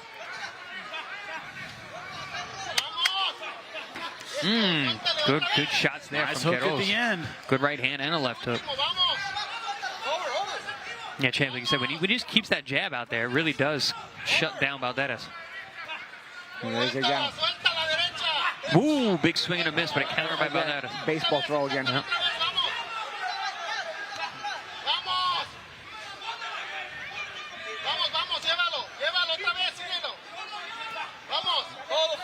Going back to round number 1, some stay away from me jabs, Paulo, you were calling him. Yeah, but you know what they do? Balderas does stay away. Yeah, Balderas throws. Good counter right there from Balderas. 2016 Olympian, as we mentioned, career derailed a bit. Some unexpected losses. Some very tough guys. He has a tough fight tonight. Both men fighting at a higher clip here in the last round.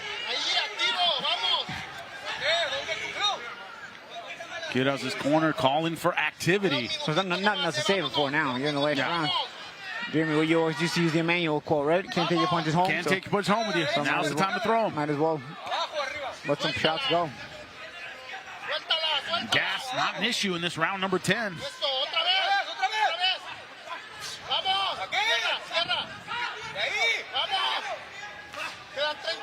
The problem is, if Quiroz loses on the scorecards, which it looks like that's what we are heading to, he can say, man, if I had done a little more. You hate seeing a guy have that kind of feeling tonight and tomorrow.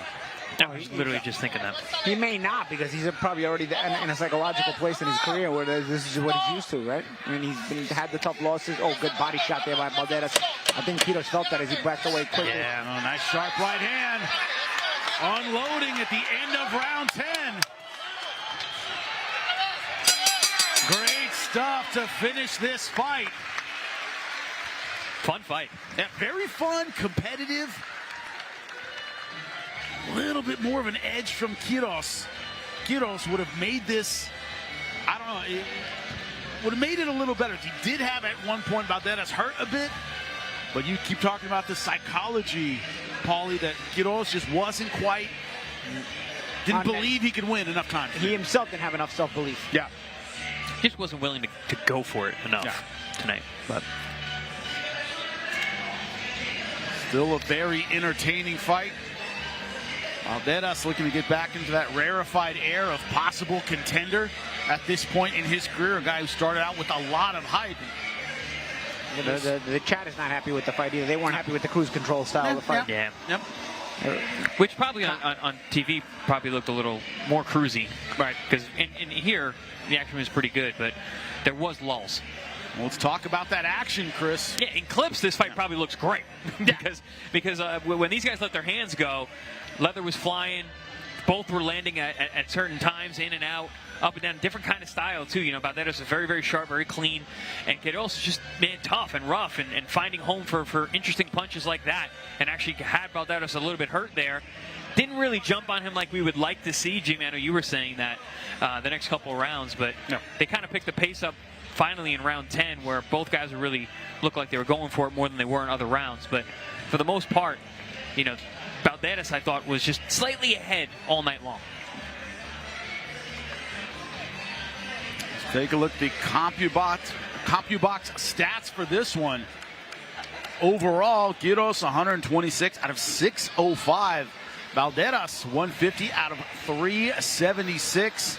And you know about the power punches, the closer you can get to 50%, the better you're doing. Well, Balderas was 92 out of 199.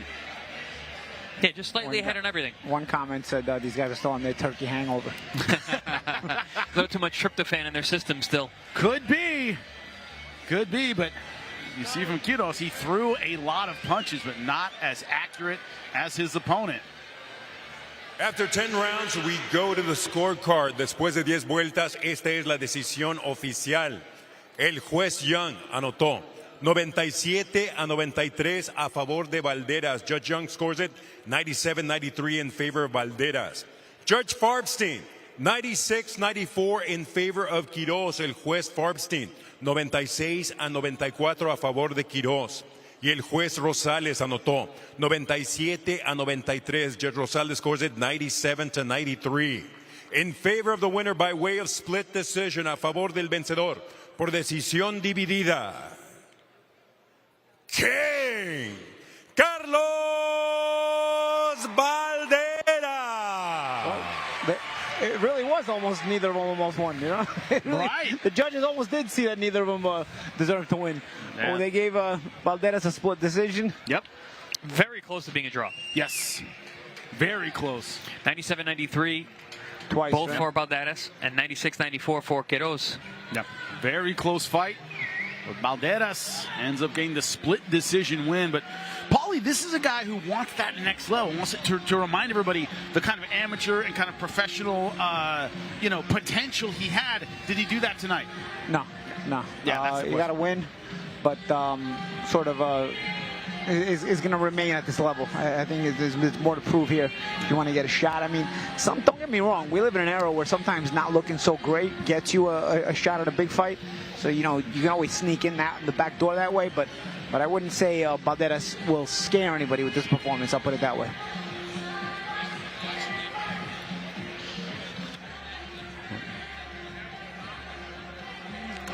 The influencer judges were in the tent. Elijah Kidwell had it 96, 94. Balderas, Max Calandrillo, 96, 94. Balderas. Are we considered commentating influencers? These boxing influencers are not bad Randy judges. Johnson, 96, 94 as well. Not too bad. Not too bad, and consistent too. I mean, that's pretty much how I saw it. It was a close fight, but I had Balderas slightly ahead, and that's how the influencers saw it as well. The influencers saw the unanimous decision, which is, I think, how we saw it too. Yes. The judges had it a split. Now they did. Very close fight, but for the winner, Balderas. To your point, Paulie, needs to do a little bit more to prove he's on that level. Wants to fight for a title. He's an Olympian. A lot of momentum. I mean, 17-2. You're 19 fights, veteran now. Like you're right there. The margin for error here is very small. Very close fight, but next up, a title on the line. Ruiz versus Kubiki. When we come back, super flyweights on tap. The Dignity Act of 2025, HR 4393, gives workers and families, including DACA recipients, protection from fear of deportation and the separation of families. The hardworking people that work on these industries are not felons or criminals. This legislation will allow these workers to apply for dignity status while not leaving the country. They are essential and frontline workers who feed and care for the United States of America and the world. Thank you, Congresswoman Salazar and Congresswoman Escobar, for introducing legislation to solve a much overdue solution for the people and for our country. Let's give dignity and respect to the hardworking people and their families that they deserve by supporting HR 4393.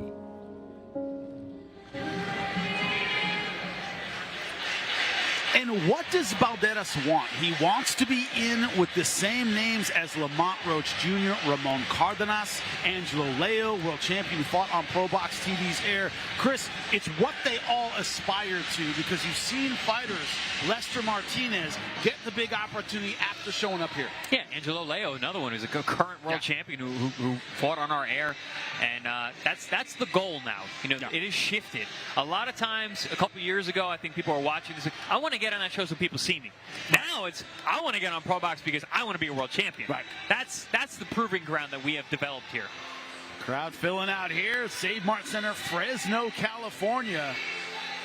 As we are getting ready for a women's world title fight. And here's the thing, Paulie, you mentioned it at the opener of the show. Gary Jonas wants action. Yeah. He wants fighters that go for it. So when you have a fight of this level, both of these ladies, when we talked to them, said, I want to be world champion. Nothing else is good enough. I'm not leaving here without the title and without my opportunity. They're going to bring it on these 2-minute rounds. Yeah, and you want to hear that, and you want that energy to translate into the ring. And a lot of times, again, I think a big part of it is also the 2-minute rounds that women have.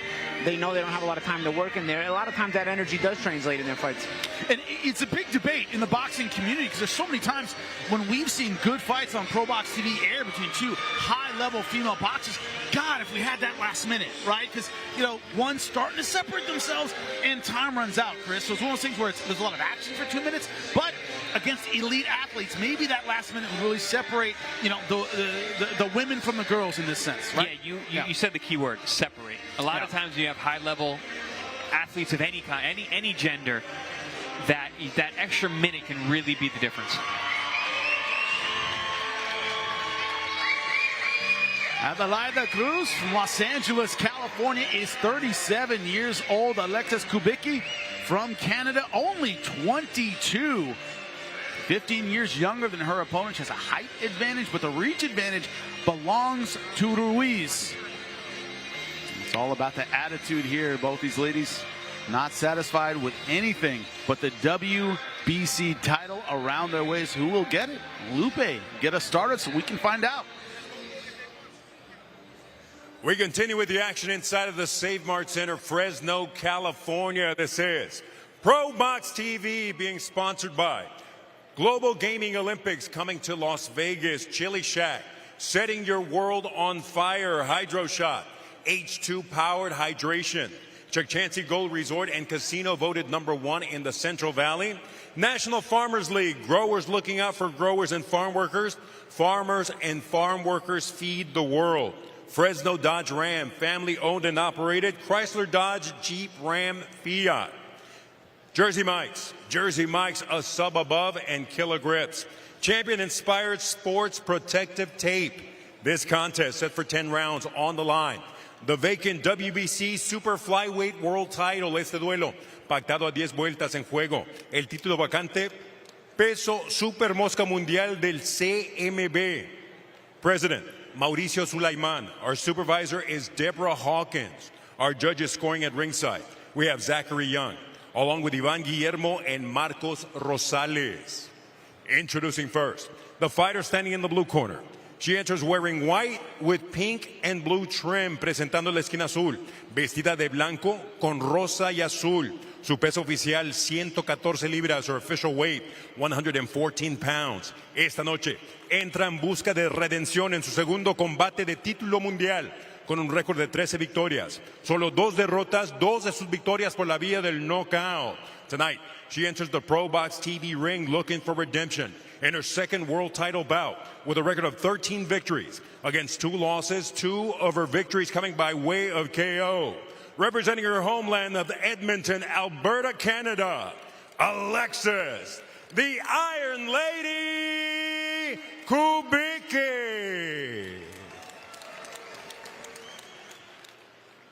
En la esquina roja, in the red corner, vestida de negro con color morado, she steps in wearing black with purple trim. She weighed in at 113.5 pounds, su peso oficial, 113 libras y media.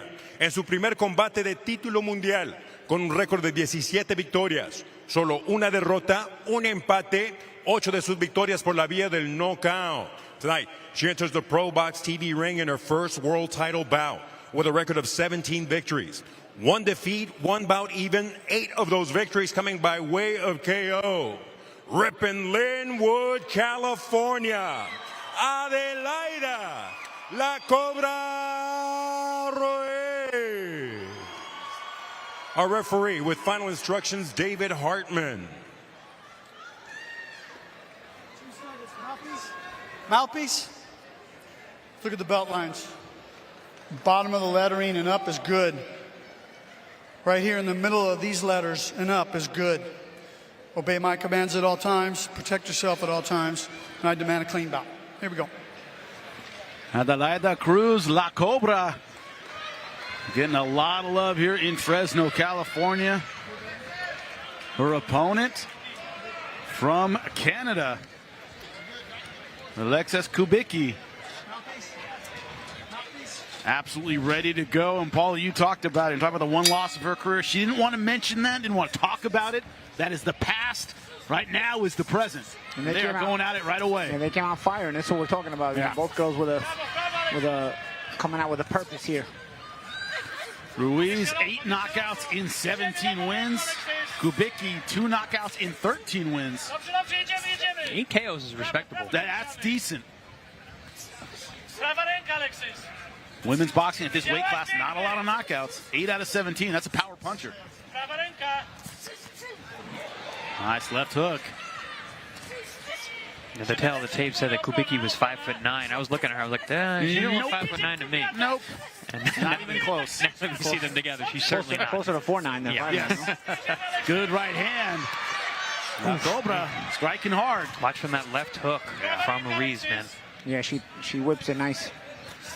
See Kubiki trying to be in and out. Sometimes I wonder, guys, like, when I see heights, I'm like, are you guys even trying? That isn't even close. Does anyone have a tape measure here? Yeah. Not even close. See Kubiki trying to come over the top of the right hand. She uses it again there. Maybe trying to dissuade Ruiz from using that left hook. Again with a good right hand from Kubiki. Yeah, Ruiz, she's pretty rangy. She has looks like she has long arms. But she's getting hit with every right hand Kubiki's throwing right now. And there's another one. Yep. Thinking much more offense than defense, both fighters. I think Kubiki has landed the last 5 right hands she's thrown, guys. That's got to be some kind of record. You see the left side of Ruiz's face getting redder. Corey's talking to us now. He says, we're speaking Polish. We're speaking English. A little bit of code word. Oh, good jab there by Ruiz. Backs Kubiki up and then a body shot, but Iron Lady comes forward. We'll say if Ruiz is going to win this fight, though, she's going to figure out a way to slip the right hand.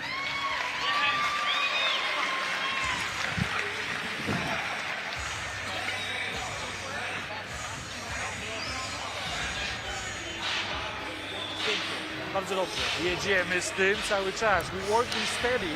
Jab, jab, okay. More activity. We keep the flow. Don't go wide, okay. Beautiful. Right hand is there all day long. She didn't like it when she got a little bit of blood here on the side.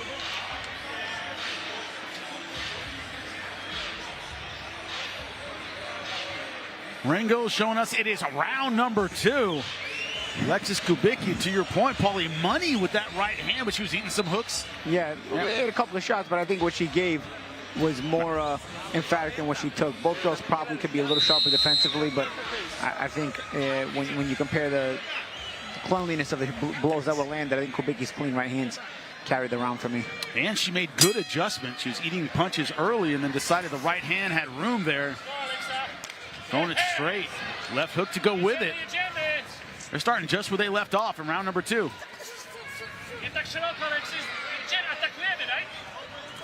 Ooh, good right hand again over the top. Oh, another good right hand. Can't miss with that right hand. Double left hook, body and head. These ladies are not having trouble finding each other. Nope. No. I think if I close my eyes and throw my bottle in the ring, I'll hit Ruiz. Ruiz just doesn't slip anything, dude. Not a ton. Isn't exactly Pernell Whitaker in there tonight. Another right hand for Kubiki. Yeah. I think she's landing more right hands than she's missing, for sure. Oh, absolutely. Like her average landing with right hands, there she missed, but it wasn't really slipping. Yeah, it was definitely just over 50%. Over 50, easy over 80%. And you're starting to see the effects early on the left side of the face of Ruiz. There she slipped one. Right hand. About time she slipped one. Let's see now. She throws her own right hand. That's what I'm saying. She's got the longer arms. Ruiz could be landing a good hook there from Kubiki. Oof. Ruiz has a nice left hook, though. There it is again to the body. Yeah, and she's got to, if she's not going to slip any punches, you got to start using those combinations like that. Yeah. Hold herself and back Kubiki off. You got to take some of the confidence away from Kubiki's right hand. Kubiki's doing a good job going in and out. Very aggressive, setting the tone early. And her punches are shorter, so when they're thrown at the same time, Kubiki does land a better shot. She has nice combinations. They're fundamentally sound. The double left to the body head. You know, she finds that right hand nicely. She held her ground there, catch and shoot after not breaking position. Yeah, these ladies can fight, man. Kubiki's tough. Good combination from Ruiz a second ago. Iron Lady's a good nickname. First attempt for Ruiz to win a legitimate major title. Big step up for her. Ruiz just looks strong with those punches. She's just physical. End of round number 2, and this is Rock'em Sock'em Robots. Yeah, that's what we expected. It's what we're seeing. And that's what we were saying about the 2-minute rounds. You know, these ladies get right to work. There's not a lot of room for dancing around, and these ladies are not having trouble finding each other. Kubiki. Punctuated with a right hand on left hand. Those right hands. Ruiz landed a couple of extra shots in that round too, though. I think Kubiki may have still won the round, but Ruiz let her presence be felt a little bit, at least that round. For me, it seems like Ruiz has the heavier hands of the two, even though Kubiki is landing the eye-catching more. But you know why it's eye-catching? Also because Ruiz gets backed up. Yeah. Ruiz lets herself get backed up, while Kubiki holds position. So even though Ruiz may be throwing harder, Kubiki's ability to hold position and then force Ruiz back makes Kubiki seem like she's in control, which she probably is a little bit, but Ruiz is not doing as bad as it may appear, as those things may make it appear. Second consecutive fight in the U.S. for Kubiki. Traveled all over the world. She fought in Czech Republic, Kosovo, Colombia. She's used to being the road warrior. Every time you say that, you gotta say shout out to Glenn Johnson, but she's been the road warrior in her professional career. Idziemy, Alexis. Nie cofaj się. Nie pozwól jej cofać się. Lewa ręka, You idziemy. see some of the swelling on the left side of the face of Ruiz from those right hands. She's been hit with quite a few. She's trying to hold the center ring here this round. Yes! Yes! But Kubiki keeps landing those right hands. Good hook there from Ruiz, though. Ruiz just stands so straight up right down the middle. Szybsze ręce, szybsze ręce. Idziemy, Alexis. Lewa ręka, let's go. Yes! Again, Good body shot, the left hook. That was beautiful. Right over the top. Yeah, Kubiki, right? that was really nice because she blocked the right, blocked the left, and came back with her own left. You don't see a lot of catching and shooting from women there. No. Kubiki does it pretty well. It's the second time I've seen him do it. Now you can see she's got good athleticism. The way that she's moving her feet and firing, gets her head off line for the right hands. Oh, good right hand. First time Kubiki has gone for a clinch. Yeah. Well, That's what I said about trapped against the ropes. About the heavy hands of Ruiz, man. You can see her punches are stiff. Yeah, some blood on the nose of Kubiki now, but now Kubiki going back to the right hands. Are you kidding me? Idziemy, Alexis, lewa ręka, pracujemy pięknie. Z dwóch rąk strzelamy. We got two guns, baby. Two loaded guns. Idziemy, lewa ręka, lewa ręka. Kubiki varies the attack. There you saw her come with a left hook to the body that was short. That was a shorter right hand than for Kubiki, and again the right hand. Like you said, Kubiki has that in and out, at least that. She's able to step around. Yeah, well, Ruiz needs Kubiki to make a mistake in order to land. Kubiki, on the other hand, is trying to create. Good shot there. Kubiki's got to get low on the ropes, though.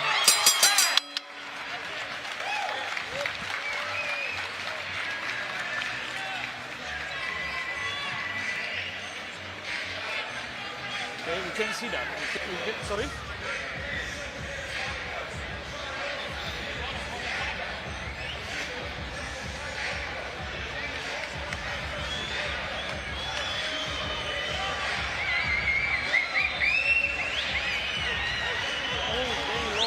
Don't give that shit away.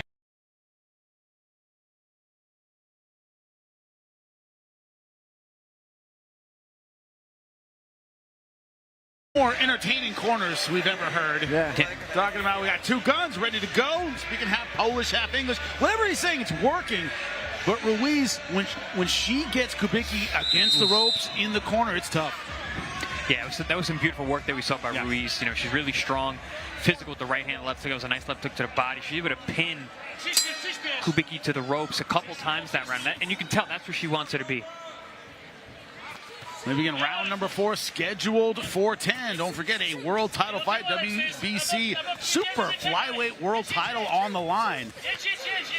I think Kubiki would be better served if she took some walks around the ring, used that in and out movement to fire and get out without exchanging with Ruiz, because Ruiz just has heavier hands. Total punches landed, not surprising. It's real close. Second and third, Alexis. And considering these are 2-minute rounds, yeah, that's a lot of punches number of connections, that's a lot. Yeah. As you said, Paul, it's like they can't miss. Whatever they aim for, they hit. I don't know, man. For me, Kubiki's was doing a lot more than just by one. Chop, chop, chop. Yes. Yeah, I agree. I don't think Ruiz landed that much. I don't think Ruiz is landing one less than Kubiki. Ooh, good body shot there from Ruiz, though. Yeah, that left hook from Ruiz is mean. To the head and to the body. She has good rotation. There it is again. Good body shot. Beautiful shot. Going for it again. Yeah, Ruiz has to be careful not to let that go without punishing it before she was doing a good job of catching and shooting. She's got to get back to that if Ruiz is going to be throwing good hooks to the body. Good right hand from Ruiz and good right hands from Kubiki, though. Comes right back. Good left hook from Kubiki. And that's what the corner was saying. That's what the corner was saying. We got two loaded guns, meaning she has a right hand and a left hand, which she's put on display. How's your Polish, Chris? Good? Decent? No? Zip 0. Okay, gotcha. Just checking. Never know. You could be Argentine Polish. I don't know. Yeah, it's true. I'm sure I'm not. I know some curse words in Polish. But I bet you do, Paulie. Everybody learns the curse words first. I don't want to ask what women have yelled at you. Don't even want to hear it. Good left hook there from Kubiki, but then it comes right back. Oh, good with hook, the right hand. Kubiki. There's your walk, Chris. There it is. You wanted to walk around? Yeah, I mean, she has it. She has the ability to do that. And I think it's a good idea with Ruiz, who is more of a flat-footed fighter, take a walk around the ring. Hey, but folks, we talk about the matchmaking here at ProBox TV. This is a great one. Guess what's coming up December 18th? Ramon Dinamita Cardenas, after his epic fight with the monster. Now, anyway, we set the world on notice about his talent and skill, taking on Eric Robles. I'm going to say it, Terrible. He took the nickname, but what do you got to have, Paulie? Yeah, boss. Call yourself Eric Terrible anything. Shout out to the great Eric El Terrible Morales. Well, it's funny because it's Terrible and then Dinamita, which is Marquez's nickname. So you got two Mexican greats fighting each other, except it's not those guys. It's our guys. It's there, right? The nicknames. It's a nickname battle. Going to be a great one, though. Fort Lauderdale, Florida. Get your tickets now.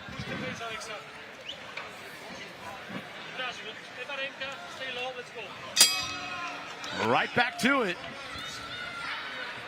And that's been all action. Rock'em Sock'em Robots. Round number 5 scheduled for 10. The Polish Canadian taking on the Mexican American. Ruiz, 3 kids at home. She says, I don't see my kids till about 9:30, 10 o'clock at night. I'm training all day, every day.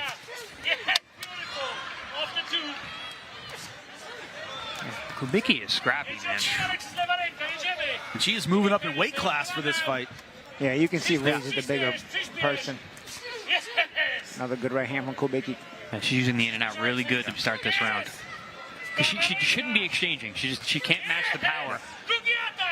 So using that in and out, using that fluidity that she has, a little bit more athleticism, landing shots like that. She has the shorter shots, and she uses also change of height and change of range.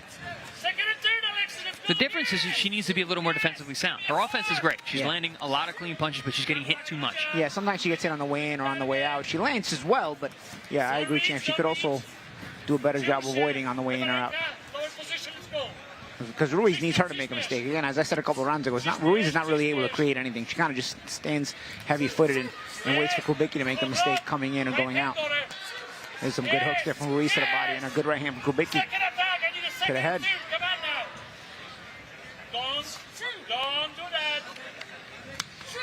And you get the sense that, like with Kubiki. Oh! Down! That's the bigger shot. Great combination from Ruiz.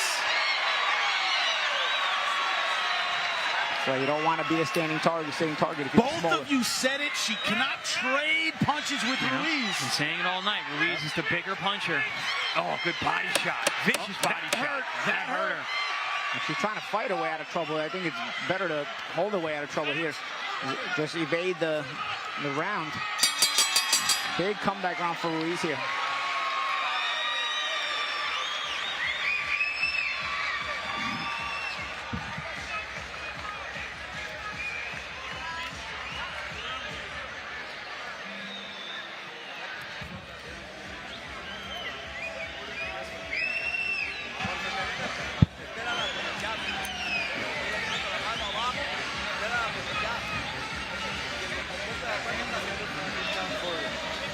You gotta push it back. You don't take unnecessary risk. But you gotta move. You have to fucking take these rounds. Kubiki had to pull herself up off the canvas the last round, and here is why, gentlemen. Yeah, we're going to see some of these big shots from Ruiz. Right hand, left hook, right hand combination puts Kubiki down for the first time in this fight. We've been saying it all night long. Ruiz has the stiffer, harder punches, especially in that left hand. Unfortunately for Kubiki, she was having a great round. In and out, scoring, not getting hit as much. Stayed in front a little too long and ended up with her butt on the canvas. And that was not an off-balance kind of knockdown. Those were solid punches. She was hurt. Yeah, Ruiz can punch. You can see it. Very, very strong. Another good left hook. Blood from the nose. That body shot, too. Very sneaky. And we're only halfway through now. Yeah. This fight suddenly got competitive. There's a two-point round there. And that's really a three-point swing because Kubiki was winning that round big. Yeah. Oh, man. Big right hand again. Kubiki starting to wear down just a little bit. You know, Ruiz really woke up in that last round. That knockdown really spurred her on. Yeah, the puncher has turned things around here in this fight. Now, that's the thing about being a puncher. They change momentum quick. Boxer needs to sort of gain momentum little by little, but the puncher can turn momentum much quicker. And you see Ruiz has done that. And she's also always going back to that left hook to the body. Yeah, very, very smart. Tricky, tricky shot. And I mentioned 8 KOs and 17 wins for a female women. fighter is a very good knockout percentage. Yes. Fighter, yeah. At this weight class? Yes, for for sure. Those are not big ladies out there. And Jim, you had mentioned that Kubiki is moving up in weight. So, oh, good body shot again. Szybsze ręce, nie tak szeroko, proste ciosy. Jedziemy, Alexis! Atakuj, atakuj! Tell you, fight is back up for grabs here. Half the fight to go. Do you guys remember an old Jack in the Box commercial where the guy says, I have a job tasting Jack in the Box, tasting burgers, and I get paid $100,000 per burger? He goes, is anybody taking you up on it? No, but I only need one. That's how a puncher is, right? Like, I just need one. I don't remember that commercial, but that's funny. And Ruiz is, yeah, she's right there. And hurt to the body. yeah, she's hurt again. Yeah, Kubiki, yeah, it's the body shot. Kubiki looking really uncomfortable. Blood from the nose, hurt to the body. Yeah, fight is starting to turn around here. Starting to wear down. A lot of it, I think, is a credit to the body shots. We don't give enough credit to it. You start slowing down. The footwork isn't quite there. Great body work from Ruiz. Ruiz has been consistent all night long. There's that body shot. That thing is nasty. Ooh, she really digs. And she continues the combination to the head afterwards. Yeah, that was a really nasty shot. Not allowing Kubiki to want to hold on for dear life.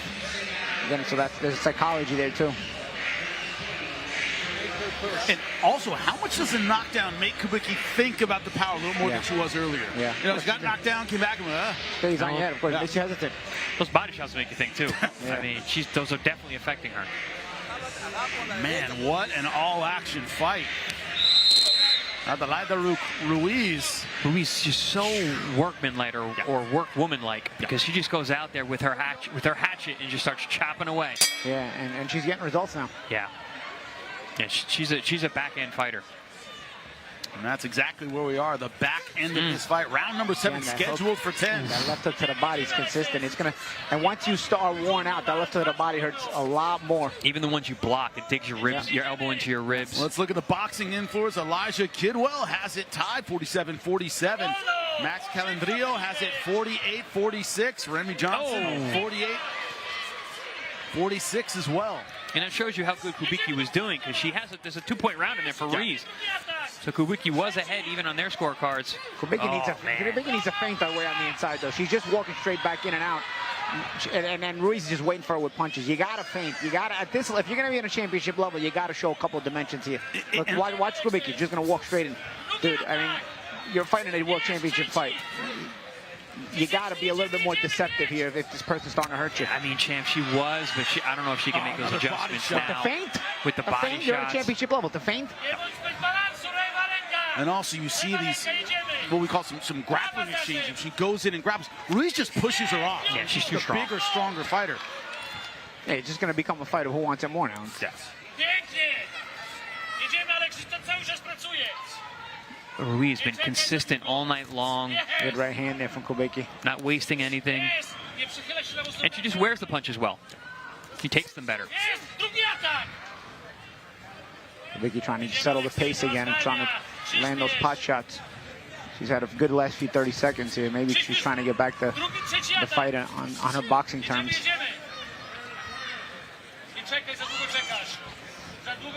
Even the jab right there. Clipping left hook. Oh, body shot again. I think Kubiki didn't like that. Didn't like that. Backing straight up to the ropes. At the end of every round, she lands that left hook to the body. Thursday, December 18th, ProBox TV says Merry Fistmas with another episode of the Contender series. KO artist Ramon Cardenas returns against Eric Robles in the Don't Blink main event, while Olympic hero Hebert Consensau and Paul the Punisher Kroll collide in the co-feature. 7 p.m. on Amazon, Fubo, Tubi, or Pluto TV. Ramon Cardenas, Eric Terrible Robles. The Fort Lauderdale, Florida, Ramon Cardenas making his return to the ProBox TV ring. Two hard punchers, very, very aggressive. Going to be a great fight as we have right now. Remember, this is a world title fight, WBC Super Flyweight World Title on the line. Adelaida Ruiz has asserted herself in the last few rounds against Alexis Kubiki.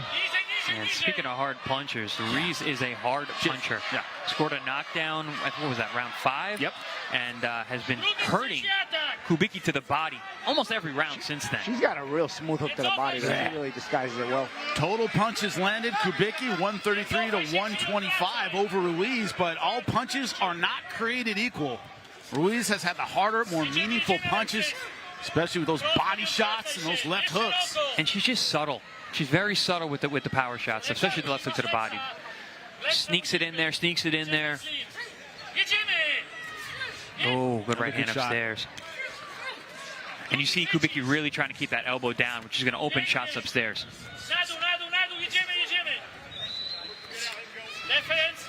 The volume of both of these fighters has been incredible. Oh, right hand to the body. It's becoming an effort fight here. Yeah. Another thing, you can't win an effort fight if you're the smaller person. You know, you got to be more subtle, more deceptive. Kubiki's tough, though. She's going to go out on her shield. I hear you. She would feint a little bit. She have to use less shield. I tell you, because Ruiz is just reacting on every entrance. So if you fake the entrance, you'll get Ruiz to bite, and then you can make her pay. Ruiz is literally just throwing on the entrance of Kubiki. So if you fake that entrance and then enter, you'll be able to come over the top of her. Ruiz is on automatic pilot, and it's working. I mean, every time Kubiki steps in, Ruiz just throws. They both land, but Ruiz has the harder punches. Kubiki living up to her name, Iron Lady. She is super tough, getting hit with shots to the body, to the head, but she keeps trying. She's still tactically very much in this fight and could have built up a lead in the early rounds. So I think Ruiz has chopped that lead away. Oh, another big good right hand. Again, because she walked straight in.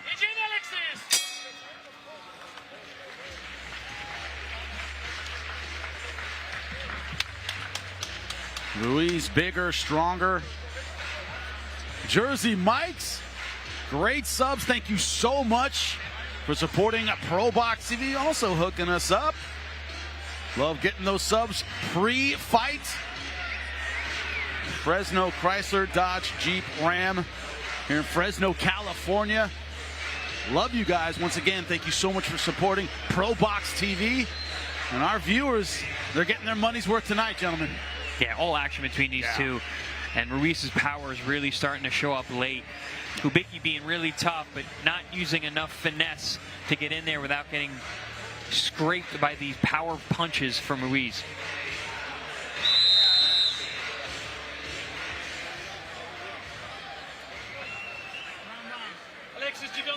Round 9, 2 more to go. World title on the line.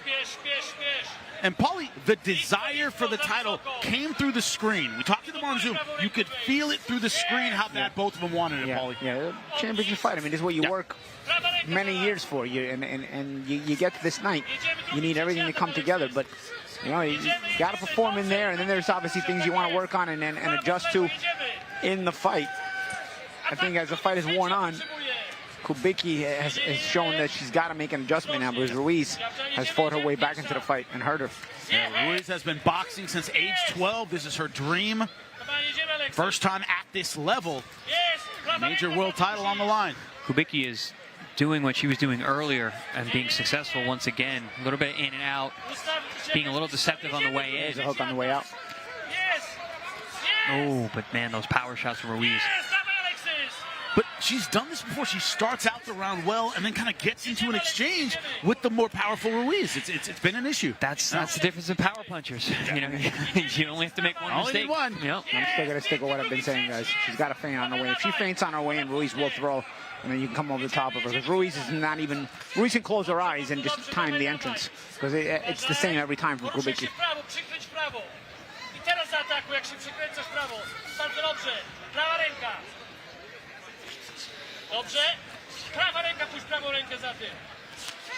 Good right hand from Ruiz. That sent Kubiki backwards.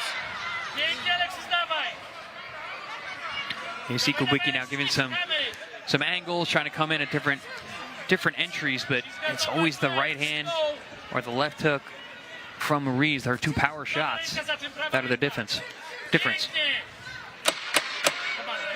Not much jabbing from Ruiz tonight. Right to the power shots. 2-3. Yeah, she just times her. She knows Kubiki's going to come in. It's not a disguised entrance. Not at all. Both these ladies have been, from the beginning, available targets. And their faces show it. Both of them are very marked up. A lot of leather has been exchanged tonight. ¿Estás bien para acabar tirando mucho? ¿Para que se mire bien? ¿Te sientes bien con condición para acabarlo tirando por todo? Getting ready for round number 10, last one. World title dream on the line. 2 minutes left.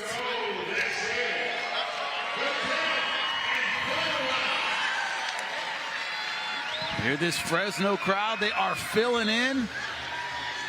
They appreciate what they're seeing.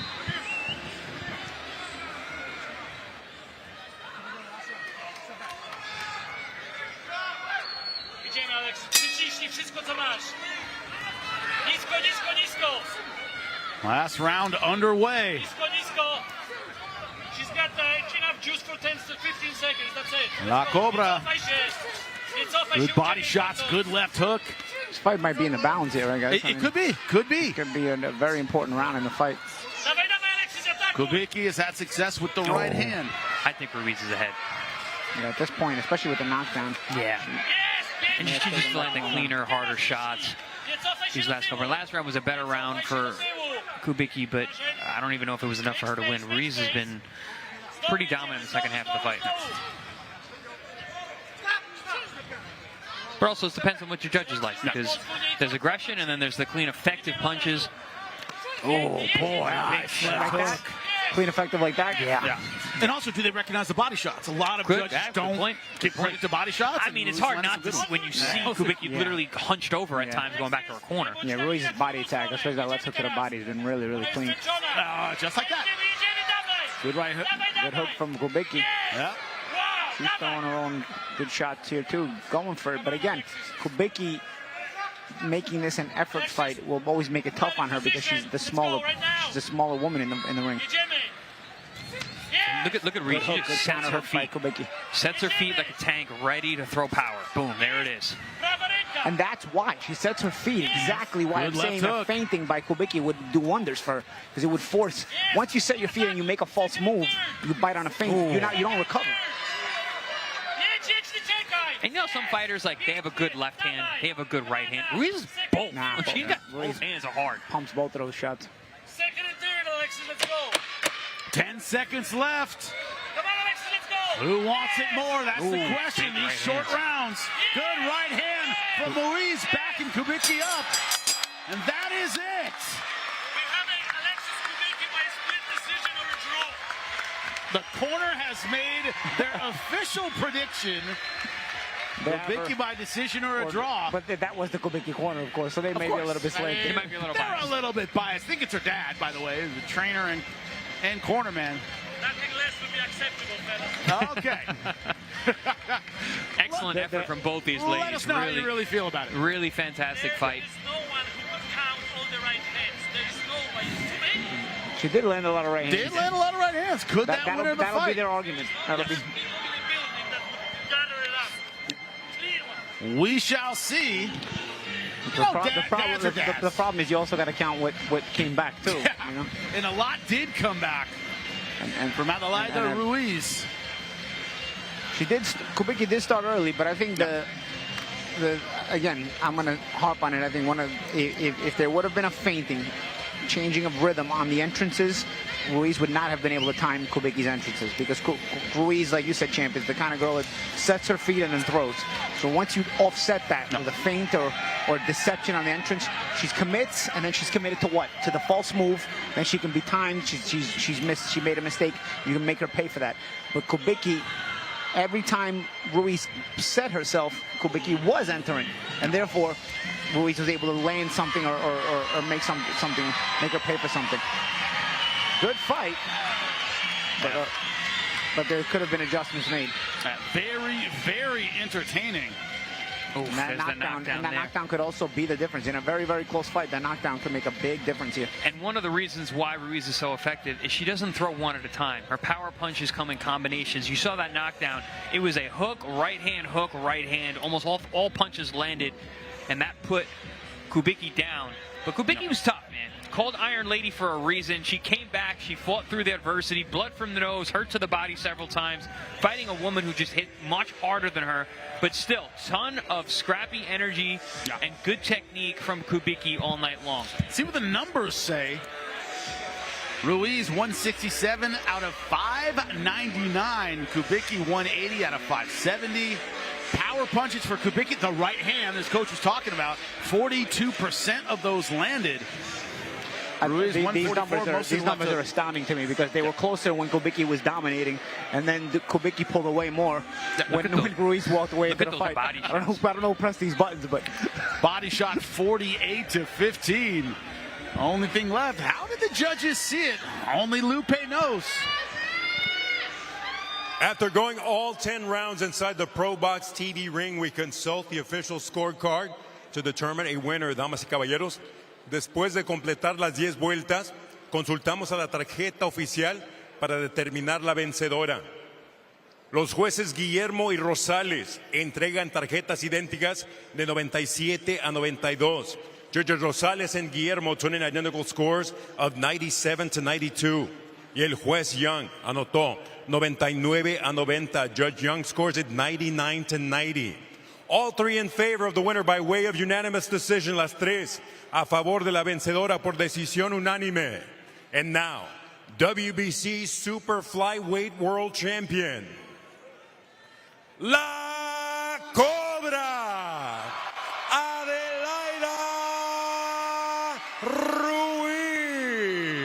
Comparatively wide scorecards for that one, but Adelaida Ruiz lives her dream WBC champion. I don't have a problem with Ruiz winning the fight, to be honest. I have a problem with Kubiki getting no credit for anything she did, because those scores were way wide, and I thought Kubiki did very well early on in the fight. Two judges gave her 2 rounds. One judge gave her 1 round. Yeah.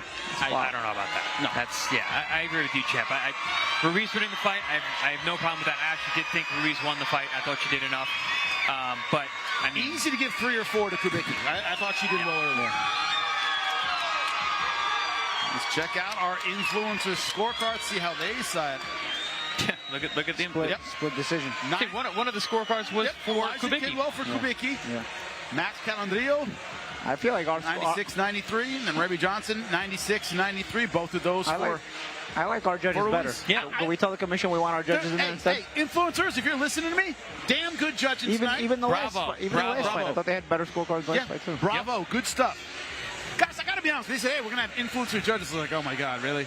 Yeah, but these are people with combat sports backgrounds. I thought they've done well. Yeah, I don't know what an influencer judge was, but obviously they're better than the commission judges. I still don't know what that is, but they're doing a great job.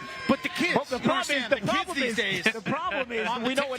problem is we know what commission judges are, and they typically aren't that good. We have a lot of experience with those guys, right? So influencer judges may be the new thing. Gentlemen, the right fighter won. We all believe Ruiz won the fight. A little too wide. I think I would have edged it a little bit to Ruiz. Our influencers had it a split, but I personally would have edged it a little bit to Ruiz, maybe with the knockdown especially, but I had it very competitive.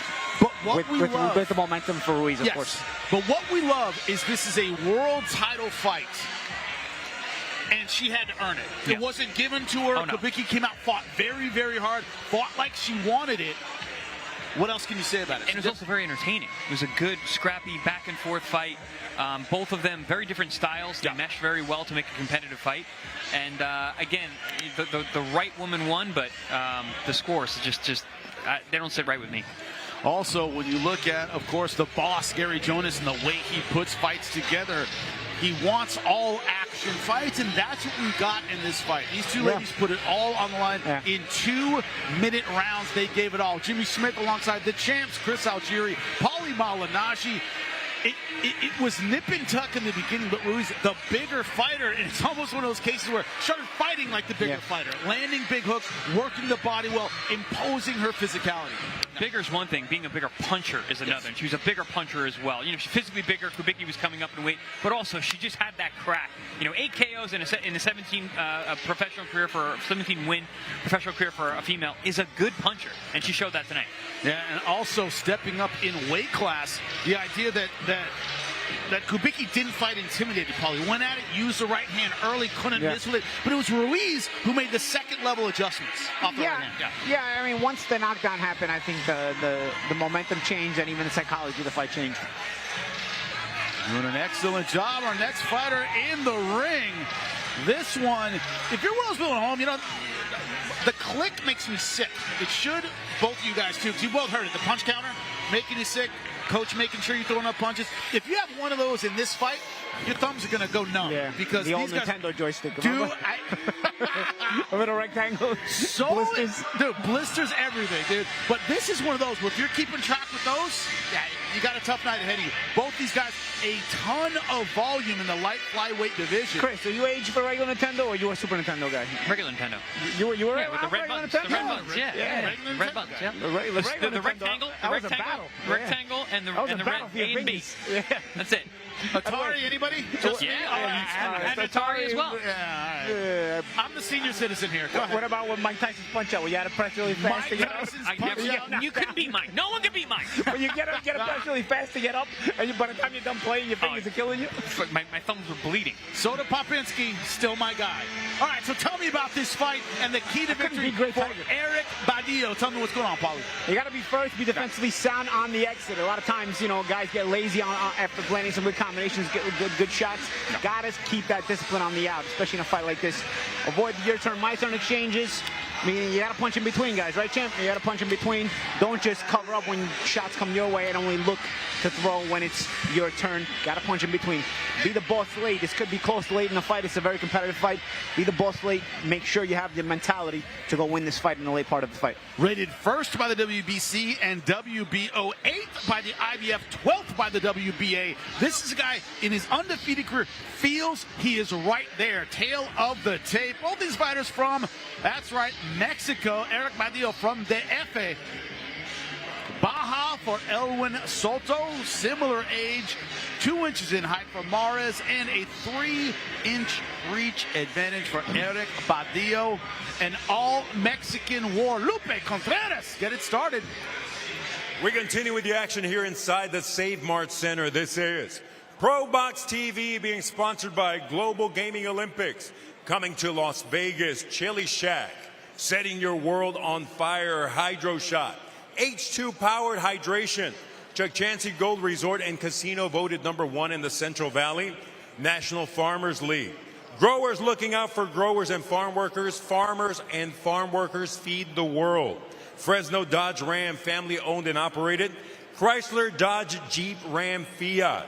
Jersey Mike's a sub above, and Killa Grips. Champion Inspired Sports Protective Tape.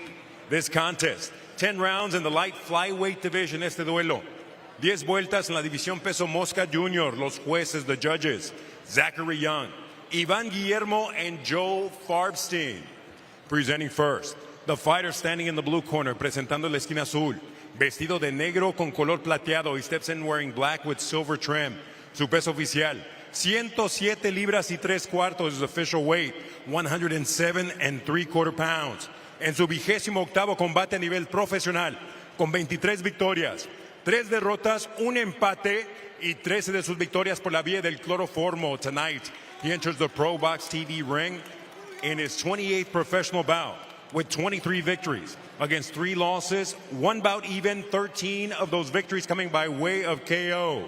Being presented in association with Promociones Sanfer, representando a San Felipe, Baja California, México.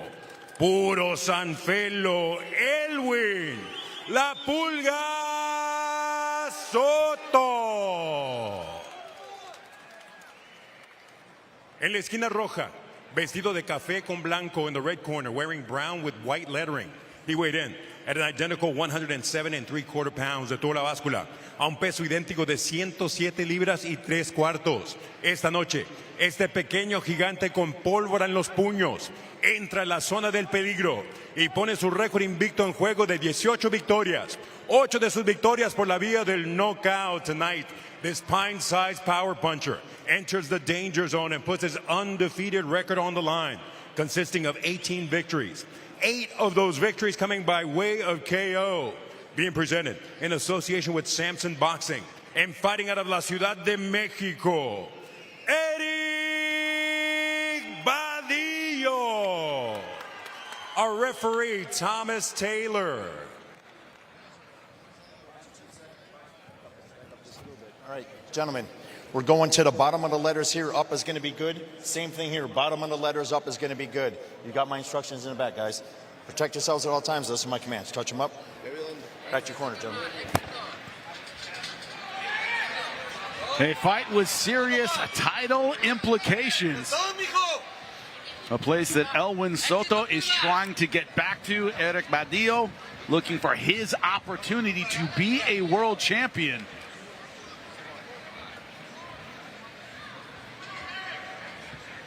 Chris, you and I, both dog owners. I own pit bulls. I think you do too, right? Yep. You know how hard it is to kill a flea? Impossible. That's right, Soto. La Pulga. Nickname is the Flea. And start round number 1.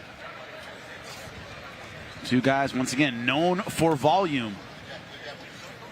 Well, little guys are going to be known for volume most of the time, right? Yeah, it's just the nature of the beast here. And these guys both super high level. Yeah. Southpaw versus right-hander, so some figuring out to do here in the early going. Probably the only reason why there is any feeling out right now is because of the Southpaw Orthodox. But yeah, once these guys get going, it's going to be all downhill. Ooh, good body shot on the inside there. Badillo took on Gerardo Zapata on Our Air. That was a title eliminator 140 days ago. Knocked down the taller, rangier fighter. I believe he's in round number 4, if memory serves me. But his power was kind of the difference in that fight. That was an impressive performance. Yeah. You know, it was a good scrappy fight, which I expect here as well. But you mentioned the title implications for the winner of this fight. A lot of potential for the winner here. A lot on the line tonight. These guys could very easily step right into a world title fight after a win here. Yeah, in these weight classes, you get there a lot quicker. And honestly, one good win. There's always a potential setup for a world title. Nice hook over the top. Shot there by Badillo. And Badillo, not a puncher, but respectable power. Yeah. Elwin Soto, when he puts it together, real speed and power. Badillo's being the boss here. Yeah. Controlling the centers, been able to back up Soto.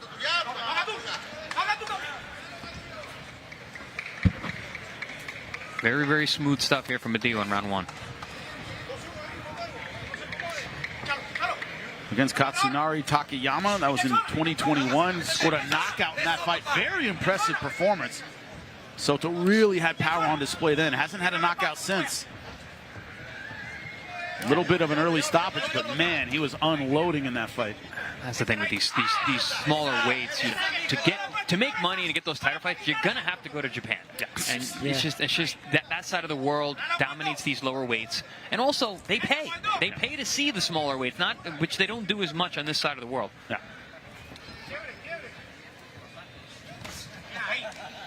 Badillo controlled the ring in this first round.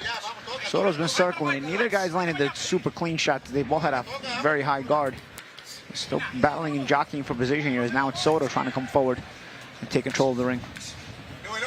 Clash of heads, guys. But for me, Badillo with the combination punching, even if they're not super clean or effective, is winning the round. Here comes Soto, though. Playing about some low blows, but they're starting to loosen up and unload at the end of round number 1. The Dignity Act of 2025, H.R. 4393, gives workers and families, including DACA recipients, protection from fear of deportation and the separation of families.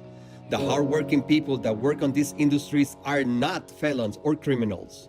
This legislation will allow these workers to apply for dignity status while not leaving the country. They are essential and frontline workers who feed and care for the United States of America and the world. Thank you, Congresswoman Salazar and Congresswoman Escobar, for introducing legislation to solve a much overdue solution for the people and for our country.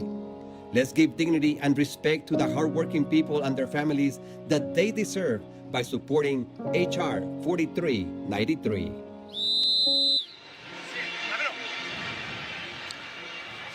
Starting to open up, end of round number 1.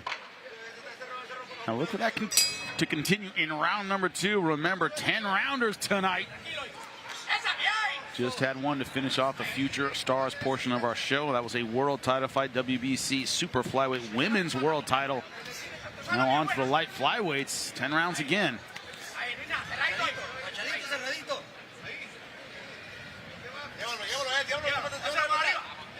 Remember, against Zapata, it took Badillo a little while to get the timing. Zapata, a very awkward guy, very rangy, but once he found it, he was able to land some really good punches. Soto, not an awkward guy, but... No. Much more conventional. Yeah, much more conventional, but he's tricky. He's tricky. Very, very deceptive the way that he's able to close the distance, and he fights small to his advantage. And more physical speed than Zapata. Zapata wasn't that fast. He was rangy, loopy punches. Soto a bit tighter. Yeah, both guys are high guards. When they get in tight, they're looking to get in tight and let go of the hurtful punches. You see, at this range, unless you lie, they're looking to work at very close range. The right hook, though, of Badillo has been very effective. He's looping around the guard, that high guard, as you said, Champ. But here comes Soto. The numbers are starting to get up, right? I mean, we talked about this might be a punch counter number once they get going. And one of the reasons is they like to throw combinations. The other reason is they like to fight at that close range, which makes a lot of combinations possible. Also, the rule of thumb in combat sports is the lower the weight class, the more kinds of punches you're going to see. The kinds of offense. More output, right? Yeah, it just gets more varied. So these guys can throw every punch well. Good body shot there by Soto. Heavyweight, you can throw 3 good punches. Is that you right go hook? pretty far. Yeah. At this weight class, you got to go. That right hook there from Soto, which is a great weapon against the southpaw. Beautifully timed shot.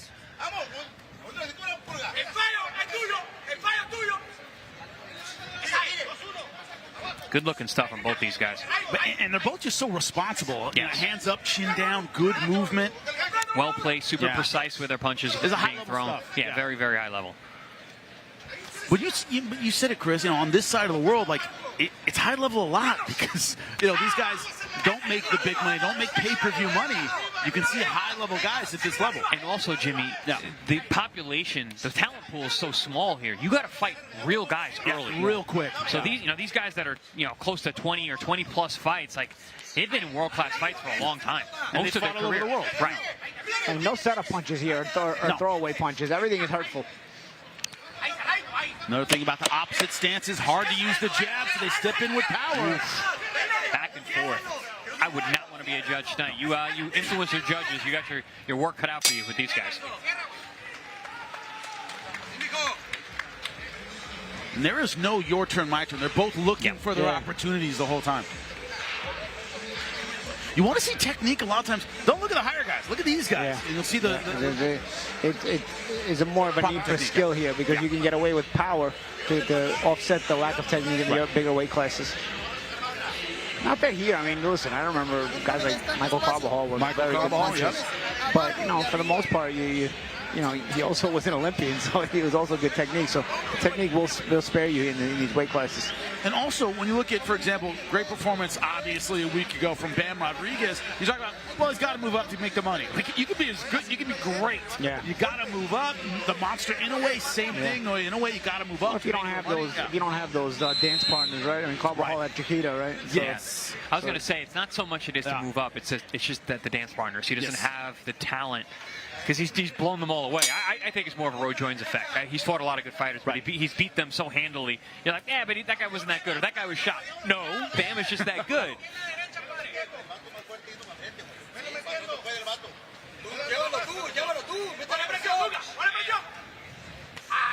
And these the gas tanks for these weight classes, off the charts. They can go like this all night. Oh, yeah. Good straight punches from Badillo.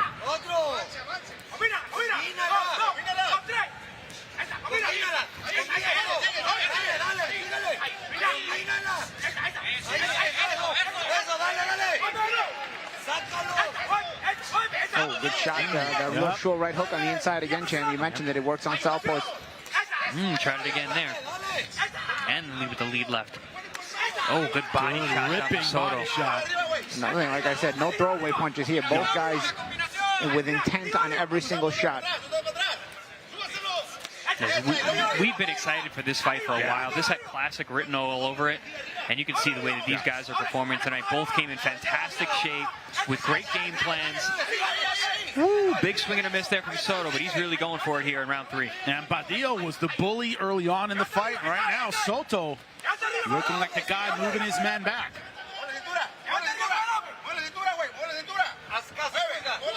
Good body shot in response from Soto. One good body shot deserves another, right? Or 2 or 3. And no single punches from these guys. Great combination. Took the words out of my mouth, Jimmy. Everything is a combination of these guys. Good angle there from Badillo. I like when he steps around. He goes to the weak side, keeps the punches going. Beautiful defense there. Slides back right to the center of the ring. Nice combination. Yeah. So that was in round 1. That's what I thought gave Badillo the round. He got away from that in round 2, but he's back to it here in 3. Yeah, I think he got away from it because he gets backed up. I think it's tougher to throw combinations when you get backed up. Yeah, Soto was kind of not asleep, but he was like collecting data in round 1. Round 2, he came out with his game plan. And that's the thing about when you throw punches in bunches, right? Some of those shots will get through clean. That's the thing. When we get a combination puncher, your opponent thinks you're done, and then boom, 1 more, 2 more comes through. Like that. That uppercut splitting the guard, great stuff. Badillo comes right back with a similar combination.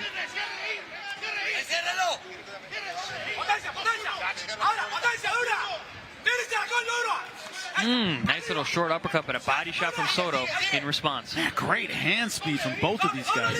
The precision is so impressive, too.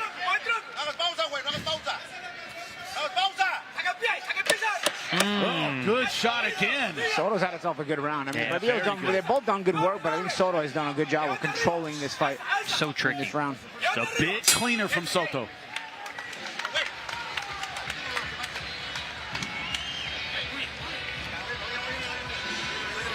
Jala aire, recibe. Jala aire. Mira, güey, quiero que hagas esto. Quiero que cada que entres tires de tus golpes, 3 o 4 golpes. Y luego mueve la cabeza, hagas pausas, ¿sabes por qué te digo? Porque después lo que haces, te quedas parado y te pega, güey. Después de que pegues, que te va a tirar fuerte, nada más está tirando un golpe fuerte, güey. Contragolpeáselo. No te me quedes tanto tiempo. Más agua.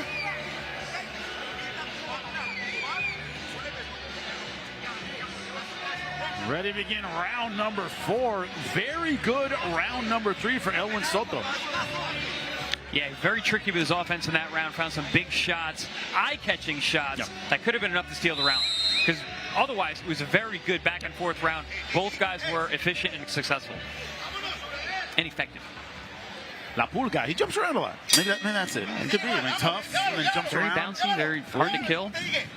Badillo starting the round like he knew the round 3 was not his. Starting out very aggressive. Nice combination there from Badillo. He's got to take control of the ring here now. Soto did a great job last round. Also, good job negating the size advantage. Badillo tonight, certainly the bigger guy, but Soto did a good job moving forward.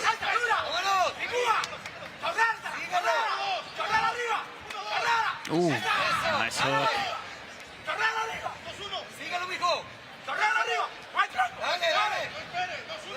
Chris, you know all about fighting a speedy southpaw. That hook over the top, great job so far from Badillo using it. Yeah, that's been a great punch that he's going around the guard. You mentioned these guys have a high guard defense oftentimes. And that right hook going around it, followed by that straight left hand down the middle from Badillo.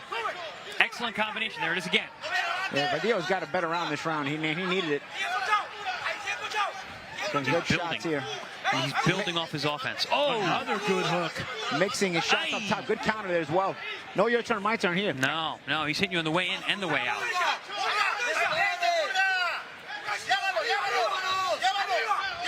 Soto going to the body, maybe trying to slow down this attack. Good strategy against a taller guy.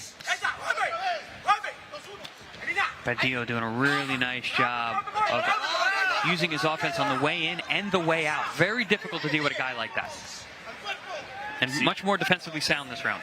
You see why Badillo's undefeated, 18-0. Oh. Both these guys, good nice combination. Oh, man, Soto hurts. Soto makes himself small on the ropes, which is smart, but he might be hurt. But he's not stopping with the offense. Getting overwhelmed here. Yep. You can almost hear Soto saying, man, when's he going to stop? Yeah. At this weight class, it doesn't happen, right? I think Soto was smart, though, to get himself small and smother the shots. Because now you allowed Badillo to punch himself out, and Soto has a chance to rebound with some shots of his own. Soto bleeding out of his nose. Speaking of punches up out, Badillo definitely looks like he's taking a little reprieve here. Yeah. And Soto was smart, went right to the body with both hands. There he is again. Good body work again. As soon as he pins Badillo on the ropes. Nice step around there from Badillo, preventing himself from getting himself trapped on the ropes there. And with the ring to your back, now you have space to get breathers if you want to step back. Trying to finish the round strong. Yeah, Soto never gave, Badillo never gave Soto that chance to breathe. Nice step around again from Badillo, though. Excellent round. Good round for Badillo. Yeah. Soto came back a little bit, but I don't think it was enough. Badillo had a fantastic round, pinning Soto on the rope, scored a lot when he had him there. But that veteran recovery from Soto, as you said, up against the ropes. We're going to see it right now. Yeah, Badillo here pins him on the ropes, unloads, doesn't land his man off. May have punched himself out a little bit, which Soto took advantage of, but nonetheless, great work done. Did damage. You saw blood from the nose of Soto. You saw him trying to hold on for the very first time. Badillo asserting himself well in round 4. Badillo 8 knockouts and 18 wins. Soto 13 knockouts in 23 wins. Both respectable numbers for this weight class. Yeah, I mean, not powder puff punches. Honestly, Badillo, to me, he looks like he carries more power than 8 KOs and 18 wins. Yeah. From what I've seen in this fight and his last fight against Zapata, Soto 13 KOs and 23 rings, very respectable.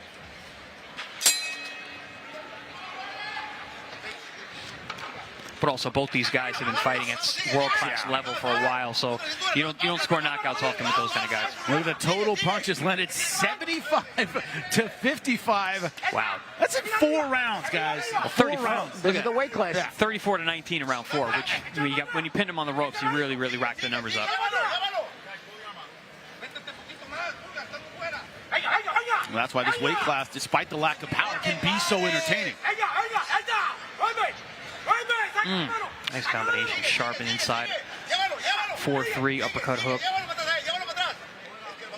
Both guys so good at those guard splitting shots. Both guys so poised, relaxed. That's why those punches come off the way they do in combination. Both guys also like that high guard, so there's no choice but to try to split the guard.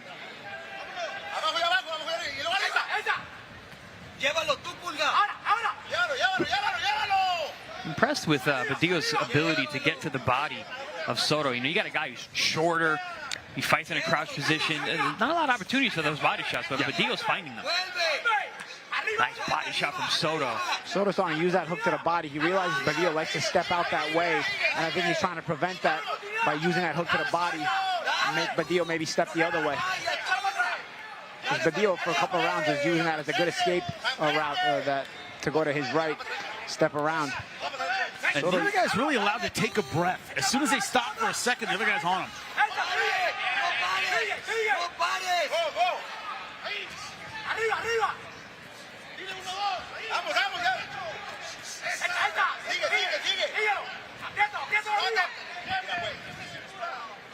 Clash of heads again. Yeah.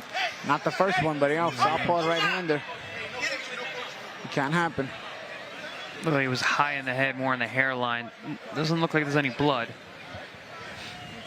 At least not on Badillo. But he's the one complaining about the clash.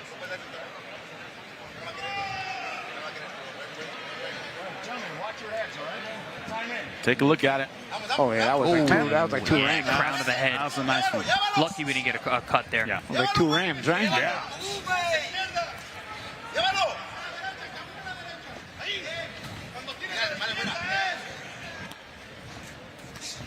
Good hook there. Yep, and Soto again, he uses that hook knife. This time he uses it up to this upstairs to the head. I love how Badillo runs those numbers as soon as you stand still in front of him. Yeah. As I said, it's like you just can't take a breath. There's no break at all. Cotto looks like he's no longer trying to match Badillo punch for punch, and he's just going for power shots. Yeah, and putting the punches together still. Badillo trying to keep those punches shorter. Nice combination in the round.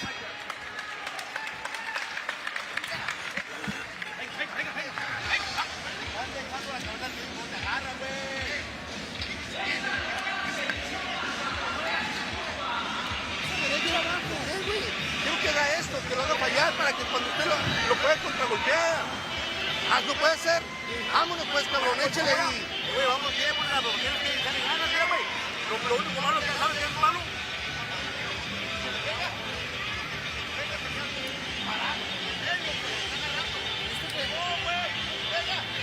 Halfway through this 10-round fight, December 18th, Fort Lauderdale, the return of Ramon Cardenas. Eric Teribe Robles, Mexican versus the Mexican-American. Cardenas introduced himself to the world against the monster Noya Inoue. He'll be back on our air. Can't wait to see him fight again. And this has been all action halfway through this 10-rounder. As we said in the beginning, really don't want to be a judge for this fight.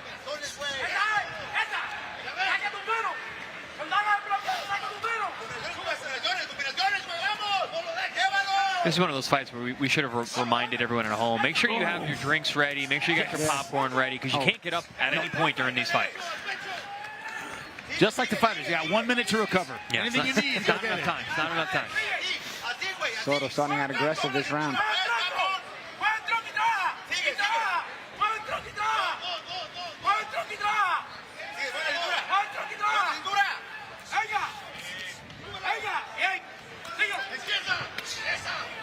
Yeah, I think it's smart of Soto to come out aggressive this round, because he was getting outworked last round by Badillo's combination punching. Push off with the elbow there. Referee's all over. Nah, he super. saw that one. He's the best. He sees everything. You know how I know the referee's been good? We haven't had to talk about them at all tonight. We'll look at the influencer score. Elijah Kidwell has it 49-46 to Badillo. Badillo has it for Soto. Is that kind of fight, guys? Wow, okay. Johnson, 47-48. It is that kind Soto. of fight. Yep. So who knows how the judges are seeing this one. I think I would have Badillo slightly ahead, gentlemen, if I had to pick. I got Badillo slightly ahead, but Soto coming forward and putting numbers together as well. Yeah, but also I think the harder shots are from Soto. So if you like the harder punches, the ones that seem to be more damaging, maybe you like Soto. I like the numbers of Badillo though. It's more consistent. Could be more accurate too. Nice. Yeah, more accurate. I think defensively, I think he's a little more sound. Showing good ring generalship. Ooh, good Still shot. half Big the shot fight there. to go though, yeah. Yeah, and as soon as we say that, Soto comes back with a good straight right. Getting that step around from Badillo. He does that well. Yep. Good defense there from Soto as he holds position. Again, I think it was a very smart adjustment by Soto to not try to match Badillo punch for punch, rack the numbers up to land the bigger, cleaner shots. Another thing about Badillo, if you remember the Zapata fight, he scored a knockdown there. That was his separator. He was able to assert his power. Tonight, had Soto against the ropes briefly, landed a good combination. I don't think he's ever really had Soto hurt. A little clash to the heads there, too. Soto head hit the nose of Badillo. Oh, good body shot from Badillo. Body shot in return as well. Close rounds, close fight, gentlemen. Very, very close. This is very nip-tuck.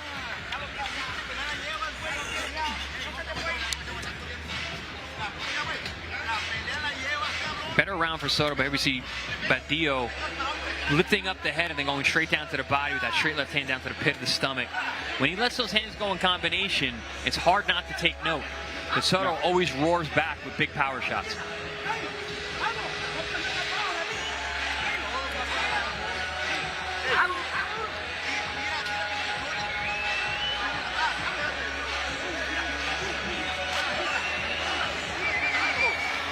Now what's going to be interesting is will we see conditioning become an issue? Both these guys in phenomenal shape.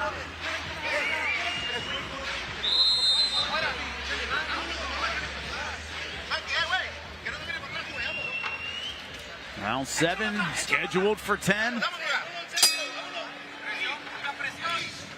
When I was asked about this card earlier tonight, what do you think we're going to see? I said, we're going to see a lot of punches and a lot of rounds. Just what you see from this weight class. Look at the power punches landed. 107 to 79 for Badillo, a significant lead. Yeah, it's based off those combinations. I'm running those numbers up. It doesn't seem like he's really trying to hit Soto all that hard, except for those body shots. Accurate shot there, though. Yeah. He varies well because he comes up the middle with the straight shots. He goes around with the body shots. Ooh. Comes underneath. I mean, Soto's undeterred. He puts together some nice combinations too, but I think the classier combinations certainly from Badillo. And for me, it's the consistency. Badillo just seems to be more consistent. No. And better shot selection there. Good body shot there from Badillo. Ripping body shot. Return from Soto, and then return from Badillo. Sorry. I pushed him back with the head a bit there. Yeah, you see that nice little uppercut off the combination from Badillo. Classy stuff. They decided this round to fight in the pocket. Soto with the stronger shots, though. Again, the champ is like you said, what do you like better? The harder shots, the classier, nice uppercut, cleaner shots of Badillo. Snap the head back of Soto.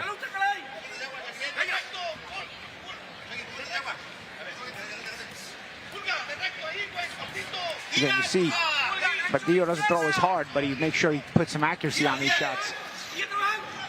He also builds his offense, too. Yeah, he's using some throwaway punches now. Remember earlier on in the fight, we were saying both guys throwing everything hard, but Badillo's starting to actually use some of those throwaway punches to set up the cleaner ones. Both guys have been pretty effective to the body all night long. Really leaving no stone unturned. Yeah, the punching variety, both these guys, very, very impressive. Not just hooks to the body, but every now and then Badillo throws that stab jab right to the center of the chest. It's been an effective punch for him as well. This counter right hand there from he Soto. went to the blind uppercut. Soto that time saw it. Countered well off of it. See, I like movements like that, where he's cutting these angles, he slips and slides, he's using defense. Yeah, classy stuff there from Badillo. And then he stops on a dime and fires.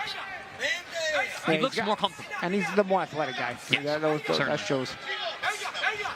And then you see steps around. Soto, though, undaunted. He'll keep bringing it. And again, he throws hard punches. Again, that step around from Badillo. Soto had done a good job of cutting it off a couple of rounds back, using those left hooks to the body to prevent Badillo from going that way, but he's gone away from that now. Nice shot at the end of the round. Wow. Another good one from Badillo. Statement made at the end of the round.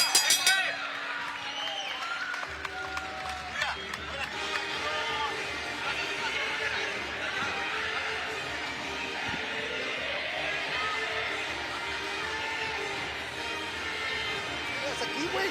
No te quedes, quiebra, güey. Quiebra la cintura para que falle. Ya lo tienes ahí en la distancia.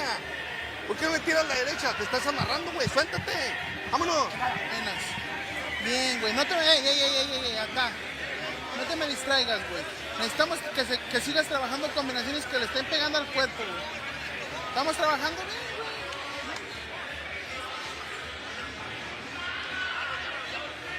And look at the end of the round. First off, classic stuff in the middle of the round by both fighters. Look at that straight left hand. Went to that a few times, and at the end of the round, really asserted himself with some great power punches, did Badillo. Yeah, I hope the judges are paying attention to the slick defense by Badillo that he's starting to show here these last couple of rounds. He slips and slides with these punches, and sometimes they look like they land. We saw in that replay, none of those landed. 3 more rounds to go.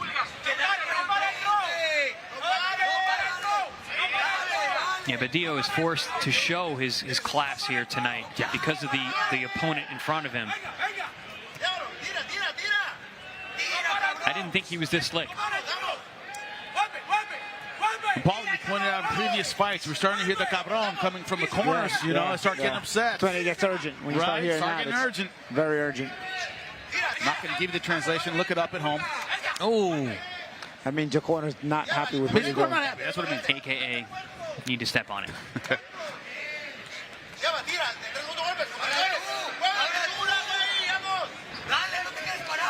Oh, nice. Straight left. That southpaw speed, that power shot from that side, really incredible. Good hook over the top. When you fight a determined guy, you know how you domesticate them? It's not hitting them, because they're going to hit you back. It's making them miss. That's how you domesticate a tough, determined guy. You keep making them miss. And Badillo's been able to do that, and that's where you see the change in Soto. When you used to watch Mayweather fights in his prime, when I would watch when people didn't know fighting, they would say, why isn't his opponent throwing anymore? It's like, because he can't hit him, and then he pays for it. And he pays for it, and it's disheartening. Right? Yeah, they're not hitting him is one thing. It's when you know you're going to pay every time you miss. And you say, okay, maybe I won't throw, because I might miss and pay. But also, then you're thinking and you're a step behind already. Well, Pernell Whitaker was not a great puncher. He'd make you miss to the point where you stop throwing, right? And then he walk you down. Then you walk you down, Pernell was a really underrated body puncher. He used to hurt guys in the body. Very good body puncher, Very true. Both fighters word. I think that was the shoulder, Badillo's been using that shoulder. Guys being worn? Because I know Badillo's has been worn. Badillo's been worn. Get a little nip and tuck, you know. Your opponent starts to get on your nerves after a while if you spend enough time in the ring with him, you know? Familiarity breeds contempt, gentlemen. That's how the story goes. Good body shot there by Badillo and converts it to a combination up top. Nice classy stuff here. I think Badillo's starting to pull away in this fight. Soto slowing down a bit. And that was what we had in the keys to victory was assert yourself late, be the boss late. And Badillo did that in his last fight against Zapata. He's doing it again here. I wondered if conditioning might start being a factor in this fight. Soto, although he came in great shape, starting to slow down a bit. Well, again, the shot selection of Badillo makes the body punches more surprising. See, Soto throws hard body punches, but they're not as creative. So a lot of times they land on the arm, which though they work, they're not as clean. Badillo is much more creative with his punches, so his body punches can be more surprising. Therefore, hurt more. Badillo's starting to be the boss. Not looking good here. He's getting hit with some big shots, walked down, looked very uncomfortable at the end of that round. And Badillo throws his hands up. He feels it. Well earned. Well earned. He's looking real sharp.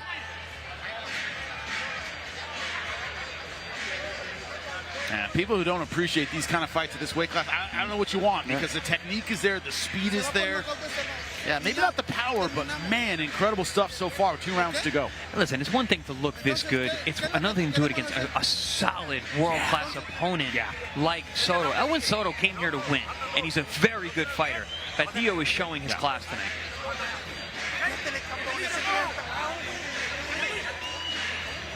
Deep breathing in his corner. 2 more rounds to go. Momentum is all on the side of Badillo. Still a close fight. Don't get me wrong. I'm not saying that this is over. Still a very close fight, but you got to think Badillo's in the driver's seat right now. But he needs to close the show. As you said, 2 rounds left. Start of round number 9. Going right to it. Straight left to the body. And he's done some good work against the ropes. Not where Soto wants to be. Soto really put himself on the ropes there.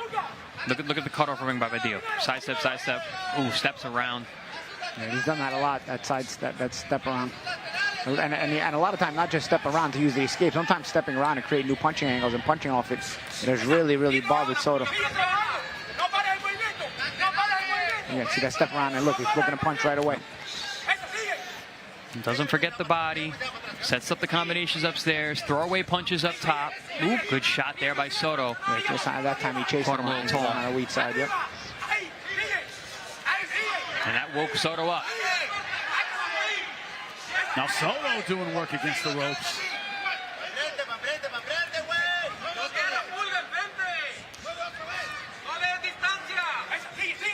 Great conditioning shown by these guys. Yeah, well, you wouldn't expect any less, right, guys? Yeah. I mean, everything we said was going to live up to.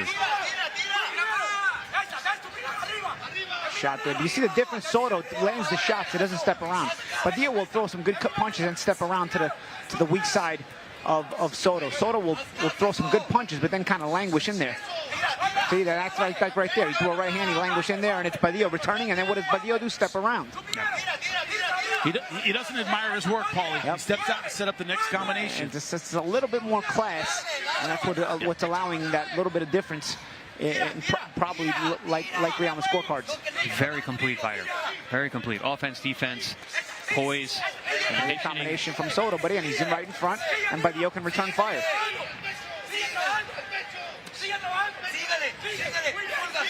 Looks like Badillo has made a concerted effort to the body this round. Picking sides, going right side, left side. I think this round is still very much up for grabs. Soto has had his moments. Yeah, Badillo's having a better round than last round. Oof. I mean, just undeterred, so durable.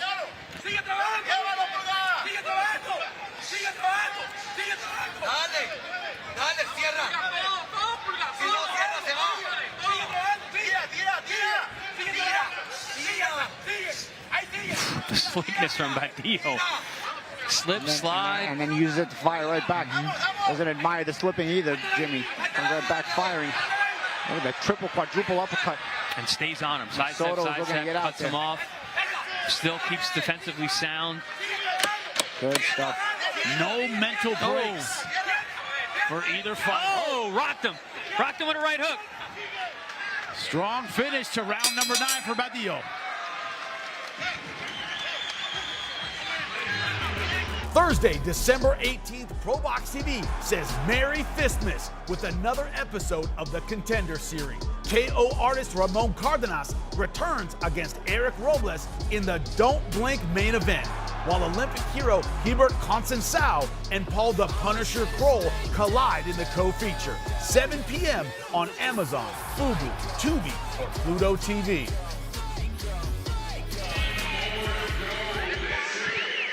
The return of Cardenas. That's right, December 18th.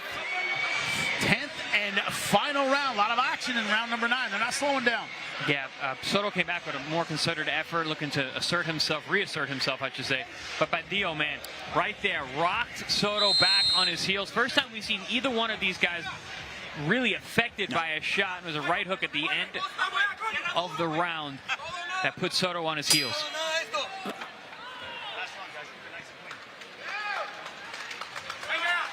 Referees saying keep it nice and clean. For the most part, they have. Couple clashes of heads, not intentional by either man. I don't know about you guys at home, but for us, this fight has flown by. Can't believe it's the 10th round already.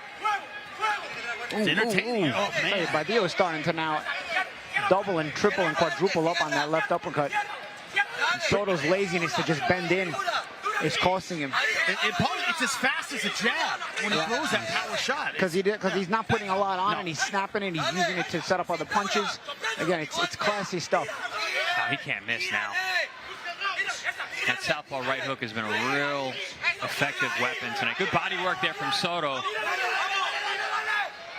But that step off, he's so good at getting off the ropes with that step off. It's funny, we talked about the right hook being such a good weapon against the southpaw. Then we saw Badillo use the left hook. Same punch, opposite side.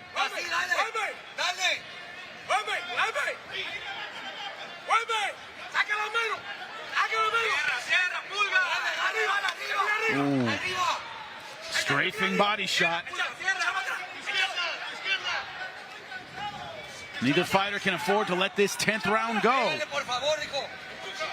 Probably Badillo ahead, but a very close fight. Yeah, I got Badillo ahead. I think he's really shown his class. He's separated himself. Second half of the fight, he started to pull away, I think. This fight was tough to tell. It was tough to tell them apart in the first half of the fight, but Badillo's class is shown in the second half of the fight. Against a world-class opponent, remember that. And not for a lack of trying on the part of Soto. Right. As a matter of fact, in a lot of ways, it's because he's made Soto pay for that great effort that he's putting forward. And another thing you got to keep in mind, this is a 10-round fight. Badillo is a 12-round fighter. Yes. You know, his obviously title opportunities. Oh, that hurt him. Great shot selection there. That hurt him. Oh, good body shot again. Under a minute left to go in round 10. Badillo going for it. Badillo looking for the finish. A lot of time left. 40 seconds to go. The left hand now starting to take its toll. Soto's hurt. Soto's been getting hurt at least once the last couple of rounds. Yeah. And this time, not only is he hurt, but Badillo's able to put the numbers on him while he's hurt. Soto's undaunted, will come forward, though. A lot of heart. How much is left? He got hit with a lot of punches, head and body, all night long. Like you said, Badillo's a 12-round fighter. This is where 12-rounder, he may get a late stoppage. 10-rounder may allow Soto to go to distance. Good body shot there. 10 seconds left. Oh! Yeah, Badillo says, come on! Toe-to-toe, two Mexican warriors, just like we expected. Great fight. Amazing fight. Great fight. Incredible performance by Badillo. Both men really good. Badillo really shined. A ton of respect between these two fighters. Wow. It was a fighter from Mexico City, Eric Badillo. Look at this finish. How else could this finish? Badillo smiling, telling him to come on. All Badillo the last couple rounds. Rocked Soto back on his heels at the end of round 9 and had him in real trouble in round 10. Man, this is what the fans came to see. Badillo all smiles. Made a statement here tonight. Wow. Against a very, very tough, talented Elwin Soto. Gentlemen, he's a tough out for any world champion in this weight class. Oh, yeah. Period. End of sentence. Well, I hope he can pack his bag and make sure his passport's up to date. Japan next up. Japan, next up is Japan. Place where his opponent, Elwin Soto, fought and was victorious, a former world champion in his own right. Badillo looking for his opportunities. But what else is there? 19-0, looking fantastic. Great fight tonight.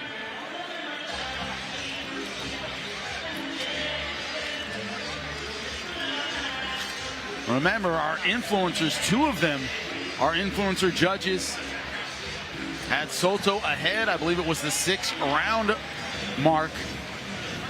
We'll see what CompuBox has to say about it. The numbers agree with what our eyes told us.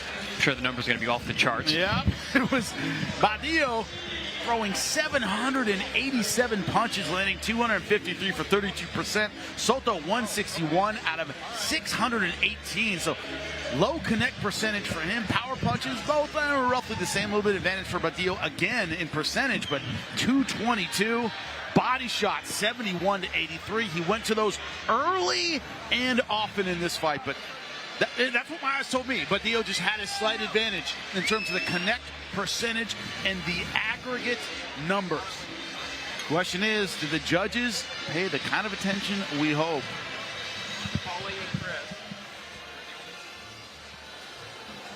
Ladies and gentlemen, after 10 rounds, Judge Guillermo scores the bout 98 to 92. Damas y caballeros, después de 10 vueltas, el juez Guillermo anotó 98 a 92.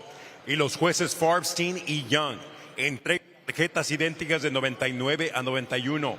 Also, judges Young and Farbstein turn in identical scores of 99 to 91.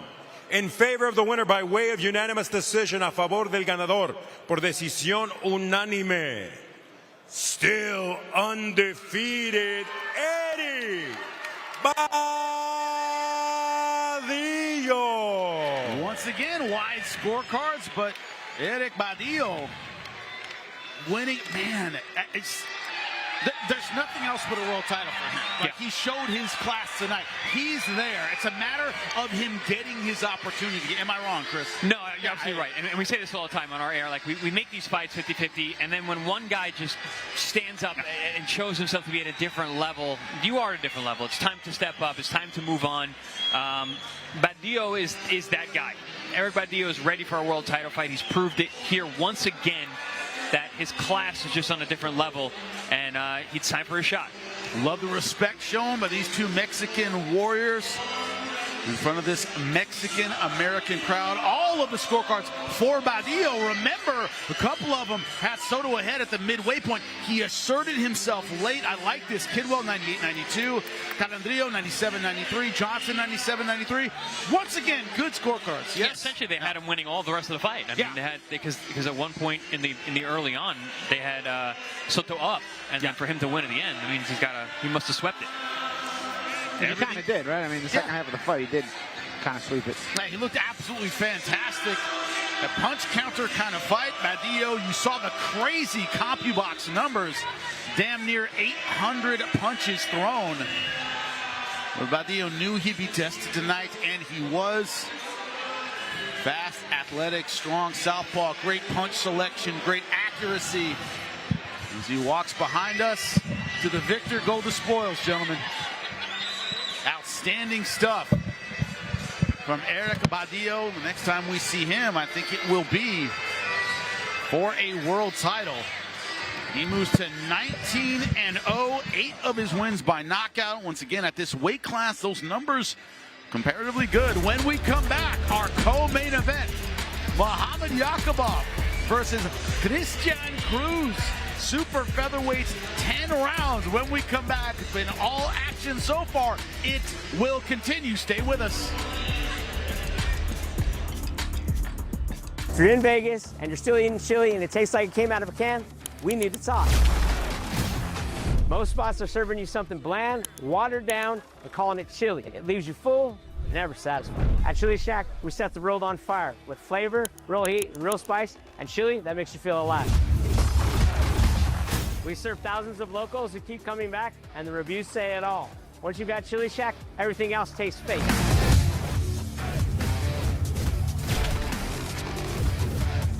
Come follow us on Instagram and come see why Vegas says Chili Shack is the only. Welcome back. We are ringside here at the Save Mart Center, Fresno, California, in what has been a great night of fights. Volume, accuracy, tenacity. The Mexican-American crowd absolutely loving it. Jimmy Smith alongside Chris Algieri, and not Paulie Malignaggi. That's right, Virgil Ortiz Jr. and the coach, Robert Garcia, know him well. So I got to say, after the destruction of Erickson Lubin, the first question I have on my mind is the same question I think a lot of fans have. Boots Ennis in the ring with you, face to face. He doesn't want to be the one Philly fighter to step in there, call out a name, and not be the next one on your list. Any movement in that fight? How do you feel about it?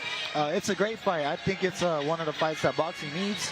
I don't know how it's coming along right now. That's my manager's job. I'm supposed to fight. He makes the fights happen. But you know what? I think if the deal is fair, I don't care. You know, I just want to fight the best. You know, that's it. And if he's not available to fight or the fight doesn't happen for some reason, I think we have a buffet of choices to pick from. Yeah, you mentioned a buffet of choices at 154. Well, first of all, champ, congratulations last night. That was a fantastic performance. Coach, congratulations. Yeah, you said there's a buffet of opponents out there. You got the big shark, Errol Spence, who's coming back around. You got an all-Texas clash there. Charlo is always looming. That's a really impressive name out there. Then you got Sebastian Fundora, who's a two belt holder, very damaging guy, very entertaining guy. You know, of those guys, which ones are the most intriguing? The most intriguing one for me is the hometown fight in the Dallas Cowboys Stadium. You know, I grew up with Spence. We were in the same gym. We had the same trainer for a long time. I watched him spar a lot. I was like 90 pounds. He was already like 140, you know, 147 already. Yeah. But, you know, I just think it'll be a cool full circle moment. If not, then we can explore all the other choices. I'm open to anything. Really? So Spence would be the number one. That's interesting. That's a humongous fight. I mean, Spence was a big ticket seller back in the day, not that long ago. Also with Texas, and you obviously are very popular there too. That's a really intriguing fight. And now that we are face to face, Coach, I just want to say we highlighted the fact that when Erickson Lubin got knocked out in round number 2, you went right to him, put the stool under him, made sure he was safe before you attended to your own fighter. We said on air that shows not just the kind of coach you are, but the kind of person you are. And that meant a lot, I think, to the boxing community. A lot of people pointed that out.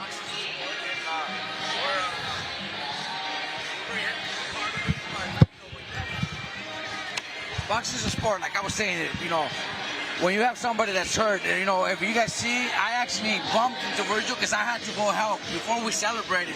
You know, I've lived through boxing my whole life. I've seen in my persecution, you remember my nephew Pelos had a fight. It was just a 6-round fight, a 6-round brutal fight. And when they were hugging after the fight, celebrating, his opponent fell and died in the ring.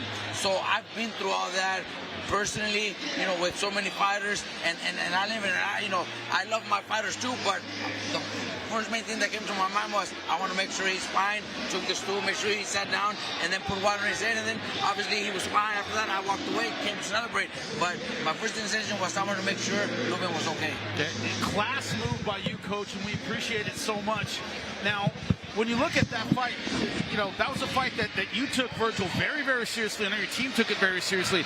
But it seemed like as soon as you had Erickson Lubin against the ropes, you had him with your power punches, you had that finishing instinct. Does that come from Coach Garcia? Is that the kind of thing that you just have or you don't? He definitely helps fine-tune it for sure. I think I'm born with it though. You know, I smell blood, I go for the kill. Now, I'm also saying, I'm not saying you're a small dude. You are a big 154-pounder. We said it every time we see you in real life. I don't care if it's at 54 or 160, man. You have a very bright future. Thank you so much for joining us. Coach, always great seeing you. Can't wait to see you next time. We know it's going to be an amazing fight as we roll on tonight here at ProBox TV. I know Mexican-American, you love this energy in here. You love the fights. You're going to love it just like the crowd is loving it as we move on to our co-main event. Look at Muhammad Yakubov. He's from Tajikistan, 23-1, 12 knockouts. This is an Eastern European fighter, Chris, that fights with a Mexican style. He comes forward. We saw that last time. Yeah, I mean, he's in the right place, and he has the right dance partner tonight. Yeah. I think these two guys are going to meet in the center of the ring, and they're going to go tit for tat throughout. Really, this is going to test their conditioning. I want to see who's got more in the tank down the stretch, because I think that's how this fight is going to be decided. And that was his last time out, Muhammad Yakubov. That's William Foster III. That was in the DMV, by the way. We were in Washington, D.C. It was William Foster III's hometown, a very slick boxer. And what happened? The fighter from Tajikistan was in his grill the entire time. No space, showing some good boxing on the outside, but really that inside pressure. I call it a Mexican style, but no space at all for William Foster III. This was on paper a 50-50 fight. Now, William Foster III, a very talented guy. You know, he's been in with some top flight opposition. Was very motivated for this fight, but Yakubov just on a different level. You know, it was close on the scorecards, but I had Yakubov edging it out. I thought he started with a really good, strong start. Faded a little bit toward the end, and Foster's class started to come on. Very, very close, competitive fight. But, I mean, Yakubov's going to be trouble for anybody in this weight class. There are two ways to lose a fight. And you know this, Chris, better than anybody in the number of combat sports you've competed in. You can lose to your opponent. You can lose to the moment. You can lose to the crowd. You can lose to being in someone else's hometown. If you think that's going to bother Yakubov after beating William Foster III in his hometown, not going to bother him tonight at all. No, it isn't. He makes everywhere he fights his home. Right. And it doesn't matter to him whether he's supposed to win or not. He's coming to win. Rough, tough. And when it comes to what he needs to do tonight in order to be victorious, listen, he's got to be all the way in or all the way out. He doesn't need to be getting caught on the inside and just trading nonstop with his opponent who will match him punch for punch. And don't overstay your welcome on the inside. Basically, don't admire your work. You land some good shots on the inside, change levels, get out, turn around, start spinning. Don't stand in front of your opponent for too long. And another one, attack the body early. Your opponent has a great gas tank. Invest in the body early so you can go down the stretch strong. And you see him making his way to the ring, Muhammad Yakubov. Outstanding record, 23-1. In his professional career. Ranked 4th by the WBC. First appearance in California. His only loss, 12-round unanimous decision to Oshaki Foster. No shame in that loss, Chris. He was very much in that fight. Yeah, I mean, Oshaki Foster, you know, that's one of those fights, like in hindsight, it's not that big of an issue, but, you know, I'm sure he wants that rematch as well. And he certainly does. Look at Christian Cruz. Let's see what the numbers tell us. And the tail of the tape tonight. Similar in age, just 2 years older is Yakubov. Slight height advantage for Christian Cruz. Also a 1-inch reach advantage. Yakubov used to being the smaller man, the shorter man. Used to getting inside, but these two guys in each other's grill. Lupe, get it going for our co-main event. We continue inside the Save Mart Center, Fresno, California. This is ProBox TV. Being presented to you by the Global Gaming Olympics coming to Las Vegas. Chili Shack, setting your world on fire. Hydro Shot, H2 powered hydration. Chuck Chansey Gold Resort and Casino voted #1 in the Central Valley. National Farmers League, growers looking out for growers and farm workers. Farmers and farm workers feed the world. Fresno Dodge Ram, family owned and operated. Chrysler Dodge Jeep Ram and Fiat. Jersey Mike's, a sub above, and Killer Grips. Champion Inspired Sports Protective Tape. This is our co-main event of the evening. On the line, the WBC USA Super Featherweight title set for 10 rounds. Este es el duelo coestelar de esta noche. Pactado a 10 vueltas en juego, el título Superpluma USA del CMB. President Mauricio Suleiman, our supervisor is Deborah Hawkins. Our judges scoring at ringside, we have Zachary Young, along with Joel Farbstein, as well as Marcos Rosales. Introducing first, the challenger presentando al retador. In the blue corner, wearing blue with silver trim, vestido de azul con vivos plateados, su peso oficial, 129 libras, his official weight, 129 pounds tonight. He follows in the footsteps of his father, and he enters the ring with a record of 24 victories. Against 7 losses, 1 bout even, 12 of those victories coming by way of KO. Esta noche le sigue los pasos a su padre y entra al cuadrilátero con un récord de 24 victorias, 7 derrotas, 1 empate, 12 de sus victorias por la vía del knockout. Fighting straight out of TJ Puro, Tijuana, Baja California, México, Cristian Lacandón Cruz. In the red corner, the defending champion en la esquina roja, el campeón reinante vestido de negro con rojo. He steps in wearing black with red trim, his official weight, 129 3/4 pounds, su peso oficial, 129 libras y 3/4. Esta noche regresa al cuadrilátero de ProBox TV en su 25º combate a nivel profesional, con un récord de 23 victorias, solo 1 derrota, 12 de sus victorias por la vía del knockout tonight. He returns to the ProBox TV ring in his 25th bout as a pro with 23 victories, 1 defeat, 12 of those victories coming by way of KO. Being presented in association with Samson Boxing and fighting out of Isvara, Tajikistan, Mohamed Yakubov. Our referee with final instructions, David Hartman. Come on, look at the belt lines. Right in the middle of the lettering and up is good. Same over here, right in the middle of the lettering and up is good. Obey my commands at all times. Protect yourself at all times. And I demand a clean bout. Just touch them bout. Here we go. Do not expect a step back in our co-main event. Paulo, by the way, subbing in on the Spanish desk while we were talking to Virgil Ortiz. Man, using that trilingual ability you got. Love it. Yeah, a little fill it in for Coach Robert while you guys borrowed him, right? I mean, some important stuff to talk about. What's next for Virgil Ortiz? Yep. Need some Spanish, need some Italian, need some English. Paulo said, well, English, I wouldn't go to Paulo, but and apparently some curse words in Polish. I speak Brooklyn. He speaks cuisine. What is it? What do you call it? Cuisine. Cuisine. He speaks that. Cuisine Brooklyn. Yakubov in the black and red. Cruz Chacon in the blue and silver. And Paulo, while you were away, we were talking about Yakubov going into hostile territory to take on William Foster III and get a decision in the other guy's hometown. That's never easy to do. This guy is just unperturbable. Yeah. I mean, he's got ice in his veins. You know, that's what I like to call it. You know, when nothing really bothers you emotionally, you're always even keel and you know how to stick with your game plan no matter what.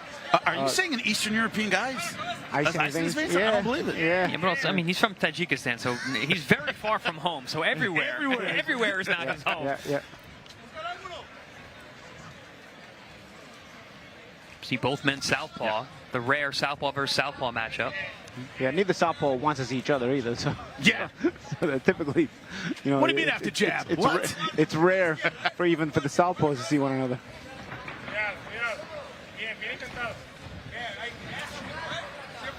Christian Cruz was very impressive in his last fight, fighting Jeremy Hill. Yeah. You know, Jeremy Hill was the favorite in the fight, and like we always say, we don't have any B-sides here.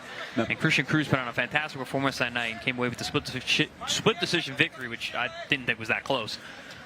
Christian Cruz really showed his skill that night. And also, the amount of Christian Cruz, when you watch his fights, he can punch with either hand, and the punches come at strange angles. Very hard to see his attack coming. Yeah, absolutely. You know, he mixes his offense and defense very subtly. Great gas tank, throws a ton of punches, super aggressive. Great chin as well. And this guy began his career 2-5. Now, most fighters would throw in the towel at that point in their careers. He's got 21-2-1 since then, 8-1-1 his last 10 fights. So he's had a resurgence late in his career. He paid his dues early, overcame that, and is right now fighting once again elite guys. Nice left hand there by Yakubov. Yeah. Jimmy, we call that learning on the job for Cruz. Nice uppercut there on the inside. Doubles it up from Cruz. Splits the guard of Yakubov. Well, you know about learning on the job? When you turn pro at age 16, which is what Cruz did, you have no choice but to learn on the job. He was not gifted anything. Ooh, nice little pop two slide under. Chacon trying to, you know, win this first round here on pace. I thought the best shot of the round was landed by Yakubov's left hand, but nice short left there. Chacon is trying to bring a little bit of a pace to this round. Cruz has asserted himself nicely here in round one.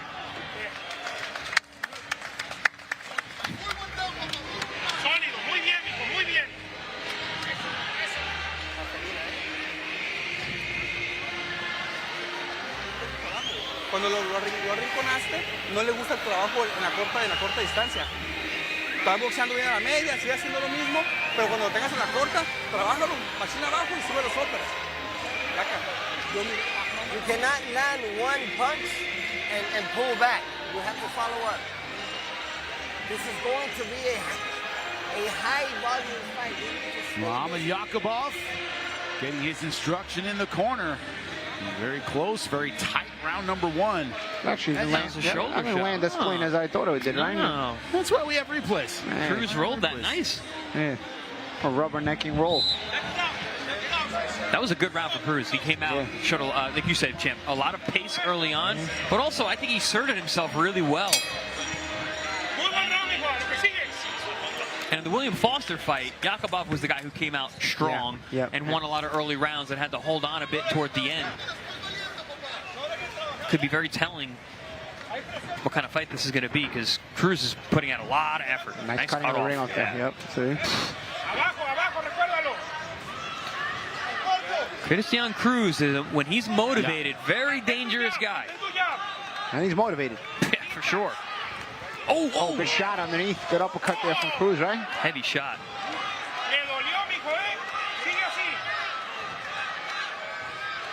Neither guy backing off early in this fight. Pretty much what we expected.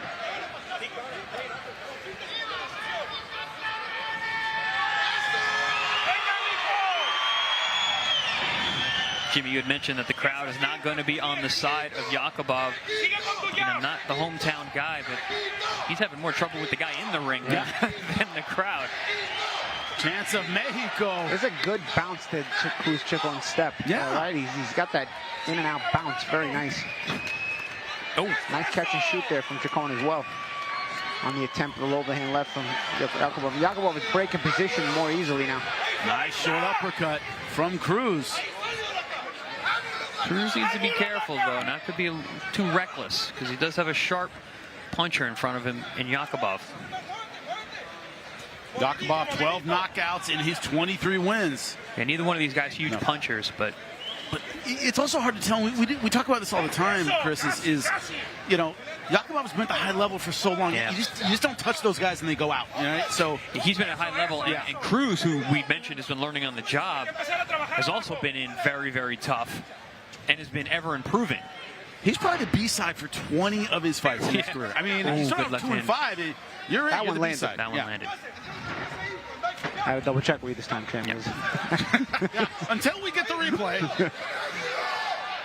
Chacon, 12 knockouts in his 24 wins, so exactly 50% knockout rate. Are we saying Cruz or Chacon? I keep saying Cruz because it says on his back of his trunks. I know it's Christian Cruz, Chacon. Usually the way it goes is the first last name is the one you use. Okay. I'm going Cruz. All right. Do what you want. All right, I guess we'll stick with Yakubov in the other my days at Showtime, they were big on that. Everybody had to pronounce the name the same way. The first last name is when you use. But they were just like, whoever we're going to pronounce it, all of us got to pronounce it the same right way. Or wrong. You It doesn't matter. Consistency is more important than accuracy. Yeah. So I always kept that in mind. And Cruz is so easy. Let's go with Cruz. All right? And it's on his trunks. So. Yeah, it's on his trunks. Because you say Chacon, people are like, is that the ref? Even the last show with the Mongolia, the Sendi, Erdenbot. Yes, Senbatar Erdenbot. Not easy. Oh, nice. Counter shot over the top from Yakubov. But Jimmy, it's few and far between. The only shots we've really seen from Yakubov all night are the ones two big left hand. Yeah. Cruz too. Energy also sometimes exudes that body language that can win you around sometimes. And is it, gentlemen, the difference in styles against William Foster III, a tall boxer? This time he's taking on Chacon, who's a shorter, scrappier kind of guy. Right? Yeah. Cruz is a super style. scrappy guy, and he's an in-your-face kind of guy too. Taking on Cruz. Yeah. Oh, we keep going here at ringside. Yakubov in his corner.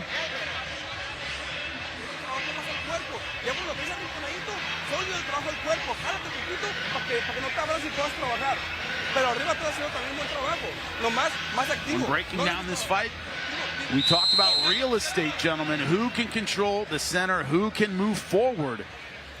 Might be the story of this fight. So far, it's been Cruz. Yeah. He's been shot out of a cannon each and every round. It's been the guy who's been in the center majority of the time. But still a lot of fight to go. And again, energetic start to this round. Yep. And he's just pesky. He's very pesky.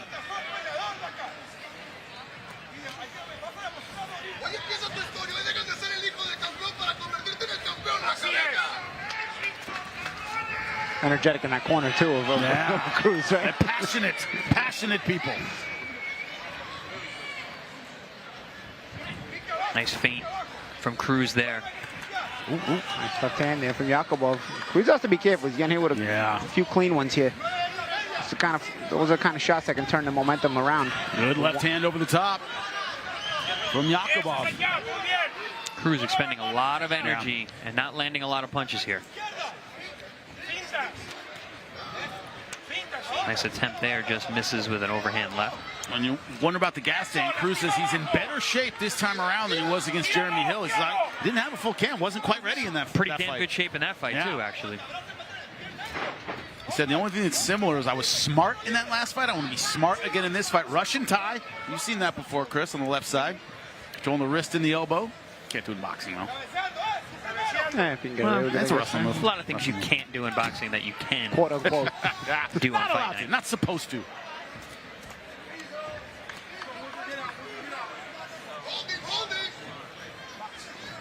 Yeah, it wouldn't surprise me too if we see a lot of that. I don't want to say chippy, but inside holding stuff like that. Two guys running into each other a lot. As competitive as this matchup is, I think we're going to see a lot of that.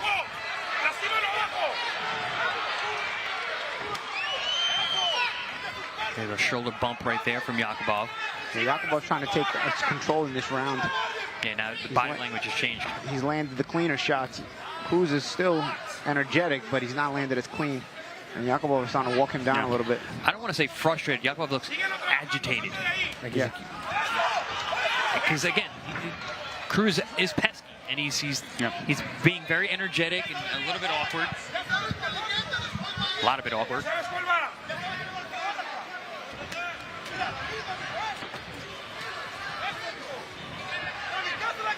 But that is tendency once again to leap in and change the range. You see what Cruz does too. He throws a combination and he takes away your opportunity to throw by tying you up. And pops you with an uppercut on the inside while he's holding you. Referee on him for holding already. Only in round number 3. Good counter left again. But a good counter uppercut there by Yakubov. Rolled on him. Oh, counter right hook from Cruz. Chippy, very chippy. Good word, champ. Or did you say that, Jimmy? Nah, it doesn't matter. Give champ credit. Jimmy gets the credit for that one. I think that was you, Jimmy.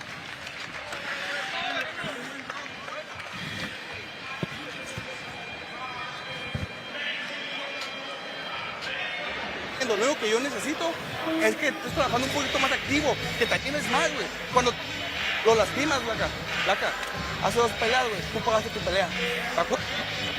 De tu bolsa, güey. Y no vamos a dejar que se nos vaya ahora.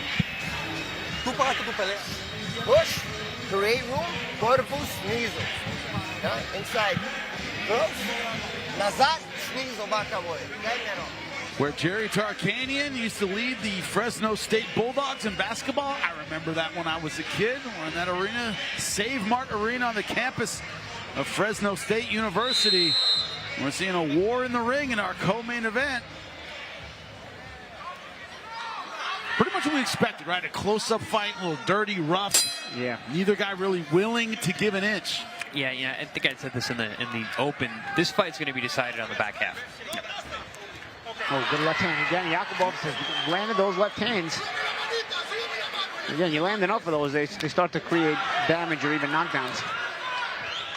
Or doubt in your opponent when you start cracking them over and over again with big shots like that. Yeah, but clean crosses continue to land. Look, when you guys, and you both did, spar bigger guys, really fast guys, strong guys, the worst thing you can hear in sparring is, all right then. Right? You hit a guy, oh, all right then, okay, all right. You see Cruz has that attitude. He gets hit, and his thought is not defense. Okay, all right. And he tries to get back. Yep. That's his attitude. He's an energetic guy. Yeah. Yeah, we mentioned earlier with the Ricardo Quiroz versus Carlos Balderas, and you know, Quiroz had a bunch of losses, and he got that kind of mentality of being. Oh, good shot! I think he was off balance there after he throws on left hand. But Cruz is acting as though he has him hurt. Yeah. Body language can win moments. But as I was saying about Quiroz early on, we saw a guy who became a little bit of a sparring partner mentality. Cruz is the opposite. He's not that guy. He has not had the victory beaten out of him. He's not still a guy that believes he's a 7, he has 7 losses. Well, I think because he turned his career around after starting badly, right? While Quiroz started out well and then kind of went south 4 or 5 fight slide. And I don't know, but I get the feeling sparring this guy's a nightmare. I think this is how this guy is. Nice right hook from Cruz. Yeah, and that back Yakubov up the ropes. I felt that a little bit. Testing the will of Yakubov against the ropes. In 6 of his last 8 wins, he's gone the distance. We know he has the gas tank. He's used to going long, not much of a power puncher per se.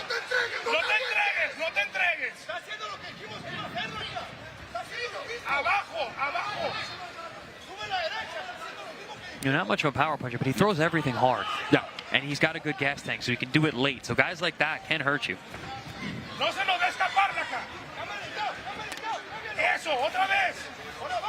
Cruz is showing a nice right hook this round. Has landed several of them.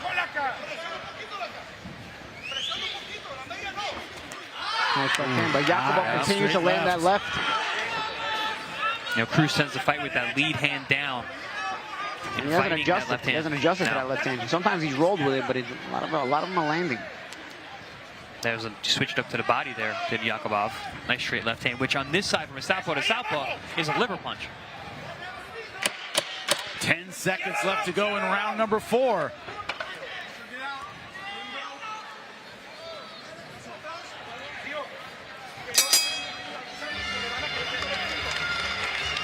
This is a fight where both guys know they got to bring their lunch pail. Yeah. This is going to be long, difficult, grueling kind of fight. ProBox fights. ProBox fights. Exactly. And both these guys, veterans of ProBox TV, they know the rules. Yeah, I'm looking at Champ's score sheet. We got TKO earlier tonight in the Sheehy fight, but then we got a split decision, a majority decision, a majority decision. Yeah, very close. ProBox night, right? Yeah, all very close much. decisions. Oh, no, those are UDs. Oh, those are UDs. That's my, that's a box. That's my bad handwriting. Oh. All right, well, let's do. Don't trust my handwriting. But decisions nonetheless, very close fights, and that's what we're seeing here, guys.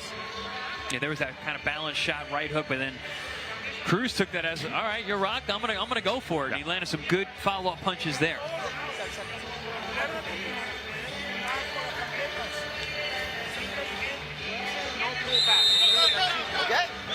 Mouthpiece.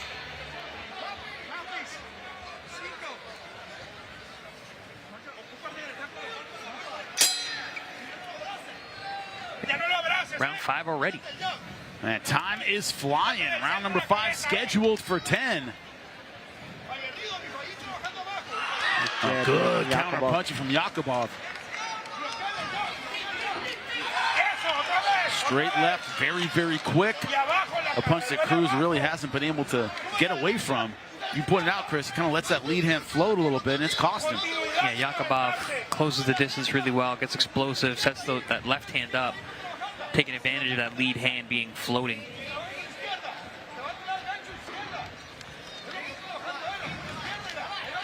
Total punches landed, Jacon 46 to Yakubov's 39 through 4 rounds.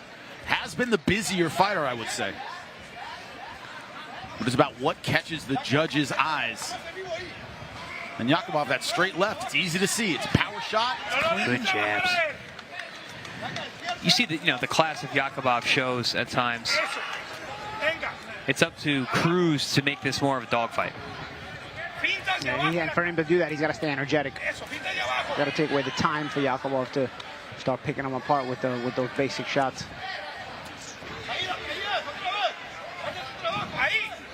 And being jumpy like that can throw you off. You know? Yes, absolutely. Cruz has that jumpy style which can throw you off and make it difficult to time him. Yeah, but his footwork has slowed down. Yeah, it has. The last couple rounds. And that's what makes it make it a curious affair as we are going to end this round and we're going to get to the halfway point of the fight. Will Yakubov be able to track him down better as Cruz's jumpiness slows down? And Cruz tends to make his opponents work hard, but I think Yakubov has done a good job of not doing that, conserving his energy, possibly for the second half of the fight. Also banking little shots, left hand to the stomach, left hand to the head, which may have an effect for you later on. Much more judicious here has Yakubov been since when we saw him last against William Foster. That one, he seemed like he was redlining it early.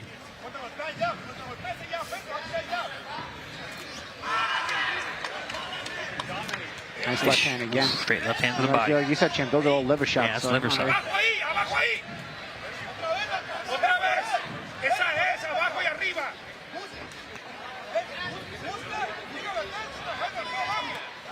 Here it is again. Yeah. Ooh, nice body shot by Cruz there. Right hook to the side, just under the rib, under the elbow of Yakubov. Trying to get busier as this 5th round comes to a close.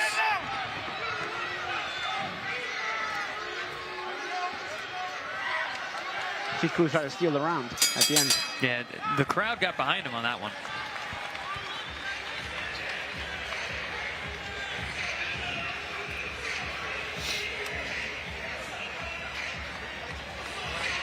Madre, güey, buscando, ya no te quiero buscando para atrás, te quiero buscando hacia enfrente como terminaste el round, güey. Si peleas, si sigues peleando como terminaste el round, le vas a ganar, güey. No todo es poder, no, que se conteste y tienes el golpe de poder cuando se necesitan los poderes. A good job, but you have to jab more. You have to work behind the feint and the jab.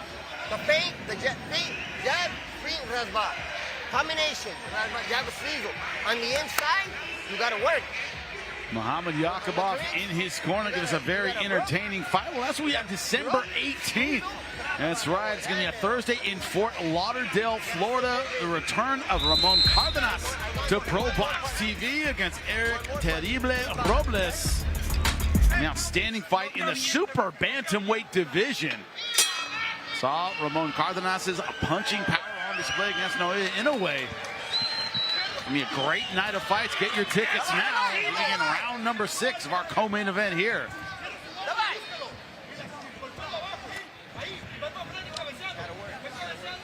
Christian Cruz moving forward again. Nice straight left by Yakubov. Yeah, the classier shots are definitely coming from classier, cleaner, more eye-catching shots are coming from Yakubov. Well, nice hook into that combination by Cruz.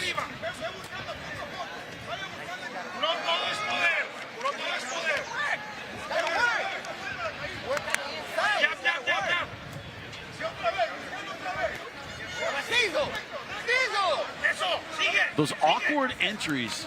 That's when Cruz has some success. When he doesn't, Yakubov can time him with that left hand. Yeah, I mean, the left hand to the body, the left hand to the head like that one. Oh, another big left hand upstairs. Yakubov starting to get the timing for the first time. Yeah, Cruz backing into the ropes. As Cruz's jumpiness has slowed down. It's a good round for Yakubov, and he keeps touching the body, which is only going to help his cause more, because it'll make Cruz even more stationary and less mobile. Great round here for Yakubov, really pouring it on. Cruz's corner is asking for the jab, but the volume not there from Cruz. I think Cruz is hurt to the body. He took a lot of shots. It's the first time I've really seen him back up and stay on the outside. And he honestly burned a lot of energy early on. Yes. He was very jumpy early on. You know, came out like they shot him out of a cannon. The bouncy hair is not helping either, because when you try and roll with those shots, it looks like that. It looks like you're getting hit. That punch did land, but it didn't look good. The hair moves, the water, Did you have the that spray. problem, Champ? That's why I cut my hair a lot. Yeah, I fought with my hair long for a little bit, and I was like, nah, that's a bad idea. Yeah, wasn't an issue for me. My spiky hair days, it wasn't good either. No. I think it lost. Hair look like they get hit. Yeah. I think it lost me rounds. I didn't lose a lot of rounds coming up, but I think it was a lot of that because of my hair.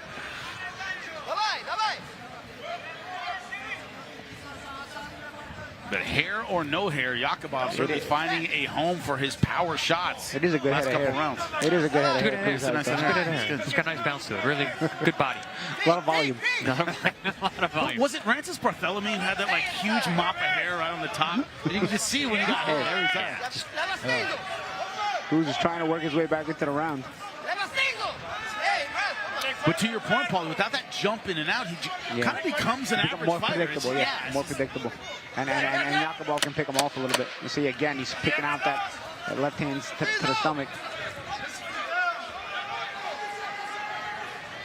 Yeah, Yakubov looking more and more comfortable as these rounds wear on.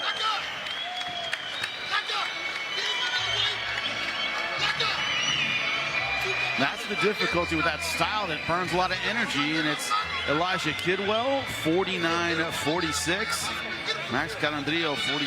That was for Yakubov. Max Calandrillo has Cruz ahead, 47-48, and Remy Johnson has Yakubov ahead, 48-47. It's always all respectable. Yeah, all respectable, and it's always very difficult in the first half of our ProBox fights because we make such even matchups. Yeah. It's the second half of the fight that usually shows the class of who's going to be the winner. Greatness shows over time. Yeah. It's just a universal. Yeah. Cream rises to the top, right? Yeah. I was trying to think of one more. I got I'm out. You guys took mine. It's okay. Sometimes there's only two. I'm sure there's another one. In the words of the great Randy Savage, the cream rises to the top. Thank you. He's got that quote for me for the rest of my life. And we move on. Christian Cruz, Muhammad Yakubov, round number 7. Manos arriba y a tirar. Eso, regresamos a lo mismo de nosotros. Cruz trying to be a bit more active. His corner wanted to be busier with that lead hand. Punches, power punches landed 47-47 as Yakubov up against the ropes. Cruz being really effective here. Stiff jab, right hooks, good left hand. There's another left hand. You saw why the scorecards were so even, dead even in power punches.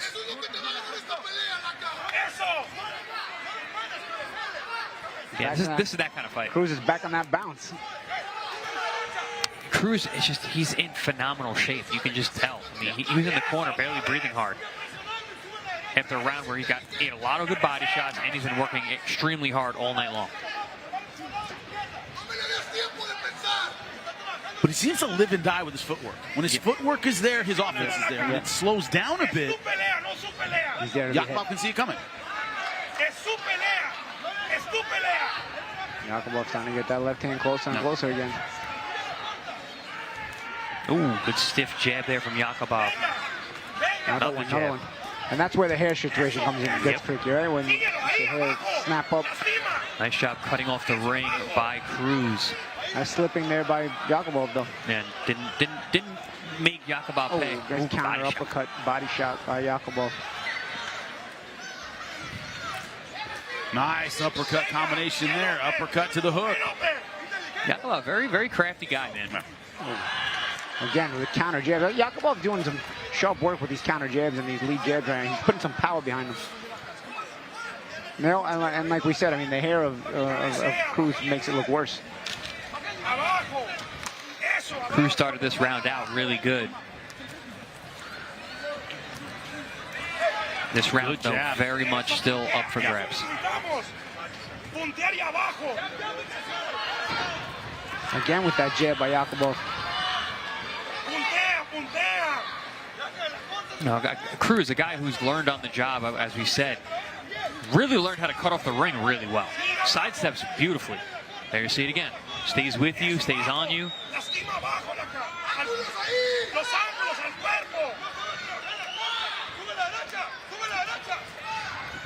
Nice counter hook to the body there from Cruz. Right to the pit of the stomach. 15 seconds left to go. Who's going to finish with authority here?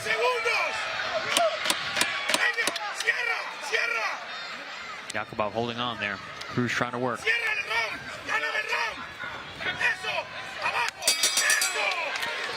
That last salvo could have took it for Cruz. Yeah, tried to finish strong. Want to finish strong, you want to end strong. Made the effort to try to steal it in a way, you know, because when it's close, it's up in the air, you got to try to steal it. Yeah, he started strong, then he ended strong. And sometimes it's just a matter of showing the effort to the judges, you know. And not a lot landed. Not a lot landed in that last salvo, but it was just the urgency Cruz showed that may have pushed it from him. Let's take a look at some of that action. As we said early in the round, he started off putting Yakubov up against the ropes. Yeah, excellent start to the round from Cruz. Landed some of the most meaningful punches that he's landed tonight, all in succession. But Yakubov came back in the middle of that round. Yeah, he's got some ramrod jabs too. Yeah. You know?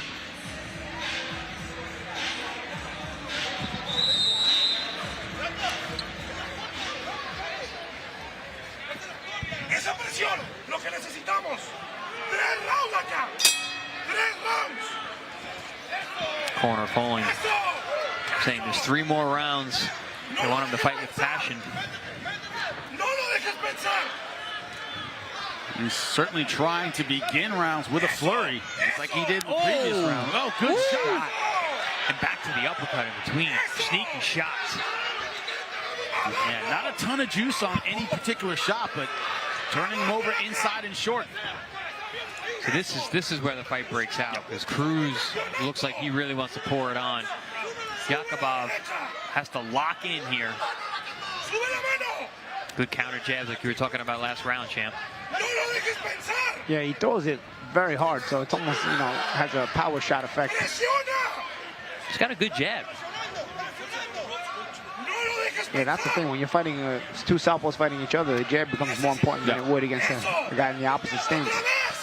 And Yakubov has shown that tonight. Good left hand over the top again.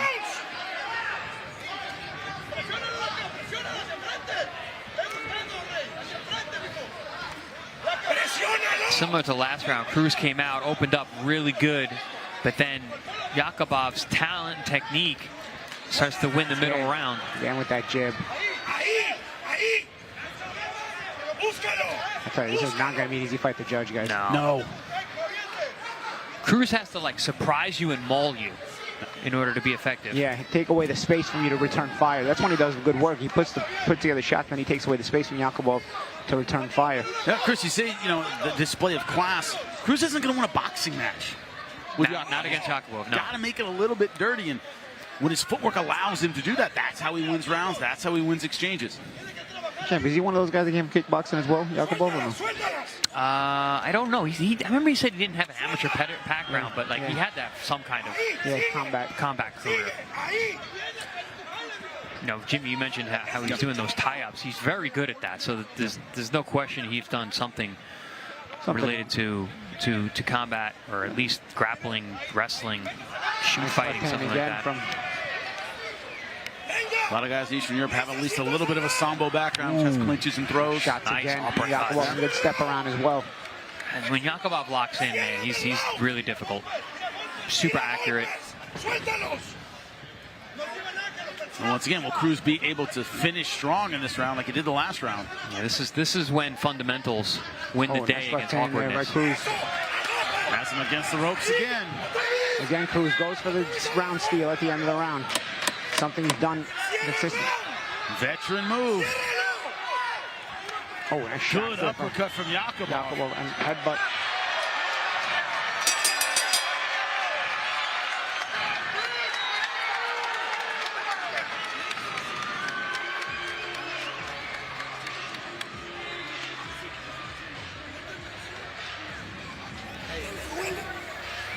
No me sirve nada que lo estés buscando y no estés tirando golpes. Porque nomás con el puro jab te está ganando algunos rounds. Nomás te puntea en lo que tú entras. Necesito que lo estés buscando, pero trabajando con golpes de acá. Sabes tirar golpes, cabrón. Hay que tirar 2 rounds. Y ganamos la pelea. 2 rounds. But smart pressure. Okay? Yes? Big question is, was that flurry at the end enough to steal the round? There was a slip. If you wonder who the crowd is behind, they were booing what was an obvious slip. The better shots were actually from Yakubov in that exchange. I thought that was a good Yakubov round, even though Cruz started out really good and he had that little exchange at the end. But Yakubov, the majority of that round was controlled by him, the cleaner shots. Good body shot counter there from Yakubov to start the round. 2 rounds to go. Keep it up. 2 rounds left to go. Little warning, Cruz complaining that was on the hip. The referee agreed. And that's been the best punch for Yakubov, is that straight left right over the top. Very accurate with it last round. He's mixed it because he's mixed it well. He throws it downstairs and then he surprises you with a headshot with the same shot. You know, and he kind of sells them the same way, so you don't know which one is coming. Oh, nice short combination by Yakubov. Yep. As Cruz tries to smother. This is where Cruz has done his best work. It's up against the ropes, but good footwork from Yakubov.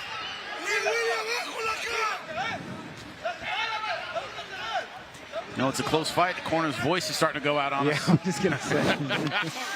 No, don't be sorry. He just came to apologize. No, don't be sorry, man. Yell for your guy, man. You're doing it right, coach. A combination there from Yakubov. Started to the body, went up to the head.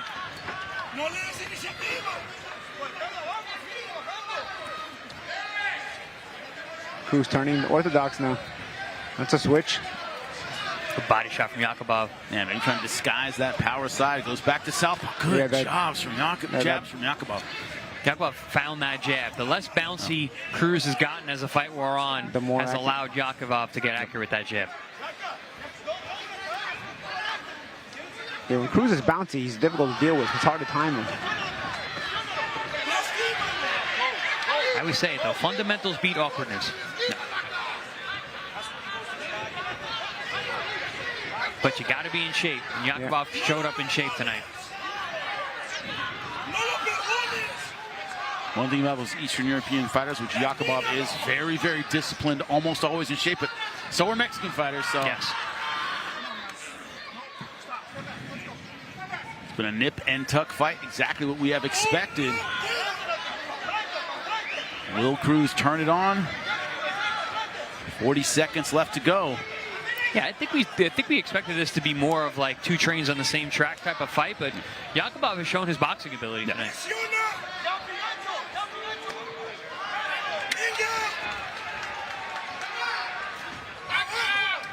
You saw Cruz wants to steal the round. He wants to corner Yakubov, but Yakubov doing a good job. Yeah, and that jab, and even that little left-hand uppercut.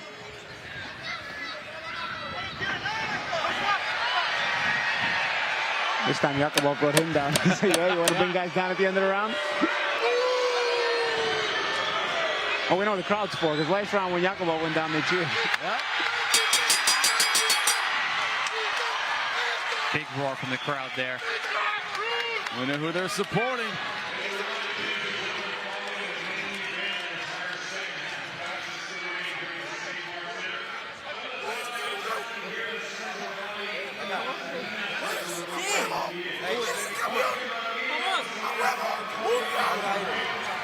Agarra aire. Tú y yo sabemos lo que fue costar. Jab, lanzar, sigo, vaca. Jab, jab, sigo, brava, vaca. Jab, jab, vaca, güey, brava, sigo. That's right. Christian Cruz started out bouncing, moving, unorthodox. He slowed down a little bit. Could lead to Muhammad Yakubov maybe pulling ahead on the scorecards. But I don't think either fighter can bank on being ahead in this 10th and final round. They both want it. No, I'm expecting a big round for both these guys. No sitting back here in round 10. If you got it, throw it. Both fighters know that. Can't take them home with you. Yep. Don't wake up tomorrow saying, I wish I would have. No surprise. Cruz trying to bully forward. Yakubov trying to time that left hand. Has Yakubov pulled away in the second half of the fight, guys? I believe he has. Yeah, on the strength of his jab. That's been the real difference. Nice little shots again. That little short left uppercut off that jab on the second half of the fight has also worked because Cruz dips a lot down when on his attack. He just dips and tries to sort of bull rush you. Shows tremendous timing from Yakubov. Yeah. I think he just started realizing he can throw it blind because Cruz sort of gets down like a lineman and bulls in. There it is again. Boom. Right on cue. Cruz wants to move forward. And there it is again. It may force Cruz to start going up higher. And he's got to be careful. Yakubov doesn't come with the left hand to the top this time. Yakubov was using that straight left hand earlier in the fight. Now he's using it from underneath.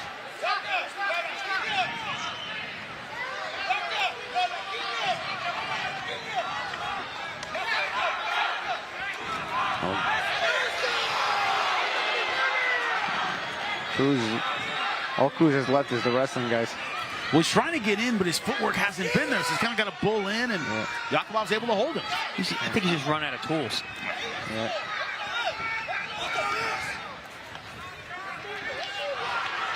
Yakubov has just a much deeper bag.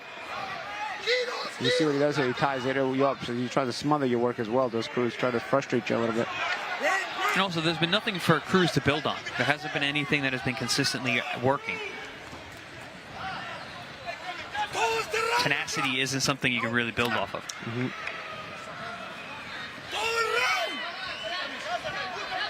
50 seconds left. Let's see. He has worked hard to steal previous rounds. Can he do it again in round number 10? But even if he's trying to steal them, did he steal all of them? You know? Yeah. Can you possibly allow him on the scorecards to steal all those rounds? Some of them was maybe yes. This is one of those weird fights. I could see the fight being close. I could see it being wide. And here's Cruz's typical end of the round where he just goes high energy. A lot of times nothing lands, but he goes high energy trying to push back Yakubov. Gets the crowd going. Yeah, and then hopefully he's trying to get the judges going. There he goes again, see? Ooh, shot from Yakubov beats him with clean punches.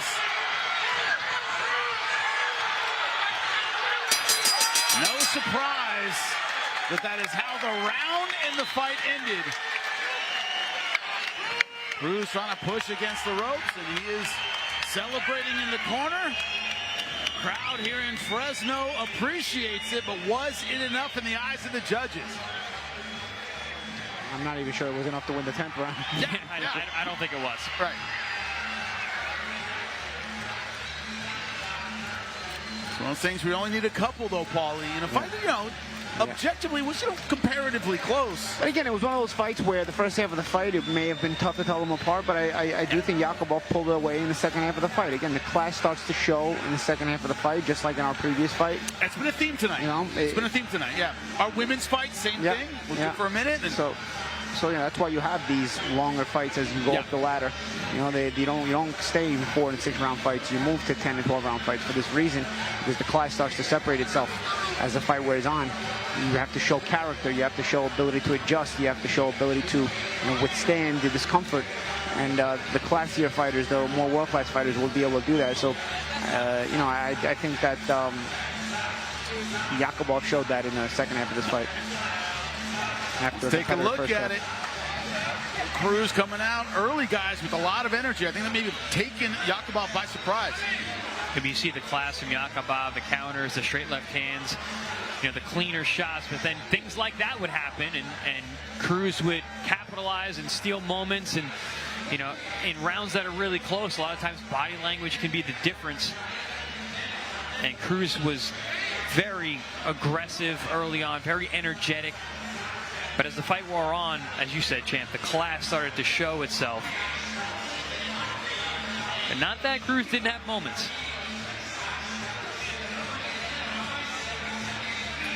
Good action fight, scrappy nip-tuck affair between these two. Not exactly what I expected. I thought that Yakubov was going to stand and fight more. He chose to box and use his class. Nonetheless, very good performance. Let's see what the numbers have to say about it. Yakubov in total 135 out of 383. Cruz 117 out of 538. So threw a lot more, landed a bit less. Power punches, Yakubov 82 of 177. Cruz 81 out of 326. Remember, at one point they were tied 47-47.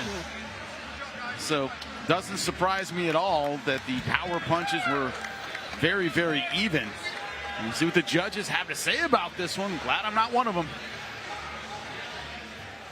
Ladies and gentlemen, after going all 10 rounds inside the ProBox TV ring, the official scorecard reads as follows. Damas y caballeros, después de completar los 10 episodios, esta es la decisión oficial.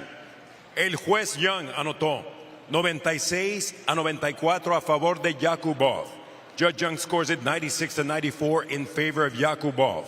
El juez Rosales 97-93 a favor de Cruz. Judge Rosales scores it 97-93 in favor of Cruz. Y el juez Farbstein anotó. Judge Farbstein scores the bout 95-95, 95-95. Este combate es declarado un empate. This bout is declared a split draw. You got to be a judge that knows what you're doing to judge these kind of fights. That's why you can't have half-ass judges in fights like this, man. This is difficult. This was not an easy fight to score. No. If you don't know how to look at the subtleties. If you know how to look at the subtleties, you can see. I think it was rather clear that Yakubov took off and won it in the second half of the fight. They were just the cleaner shots, the better boxing, right, Champ? I think if you're sort of a rookie kind of judge, or I don't know, conditioned to not fully understand the subtleties, you'll be influenced by the energy of Cruz, and I think that's what ends up happening in this fight.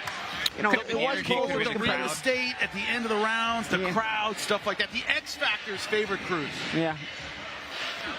Do we want to see it again? Is there a rematch? We'll see. We shall see. Lupe Contreras in the ring for his presentation. Let's do it. Ladies and gentlemen, if you'd be so kind at this moment to please direct your attention to the big screen for a very special presentation. 2025 HR 4393 gives workers and families, including DACA recipients, protection from fear of deportation and the separation of families. The hardworking people that work on these industries are not felons or criminals. This legislation will allow these workers to apply for dignity status while not leaving the country. They are essential and frontline workers who feed and care for the United States of America and the world. Thank you, Congresswoman Salazar and Congresswoman Escobar, for introducing legislation to solve a much overdue solution for the people and for our country. Let's give dignity and respect to the hardworking people and their families that they deserve by supporting HR 4393.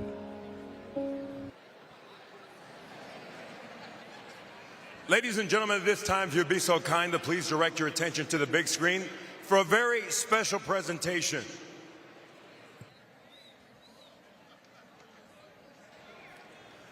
At this time, ladies and gentlemen, we'd like to welcome to the ring 3 notable individuals.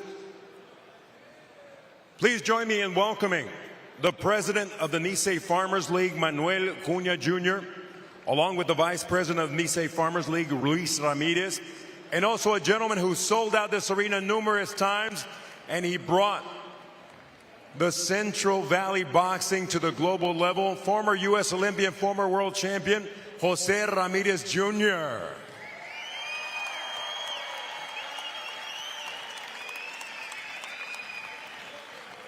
Manuel, if we can start with you, you being the president of the Nisei Farmers League, what would a dignity card do for the immigrant workers who are here in this nation?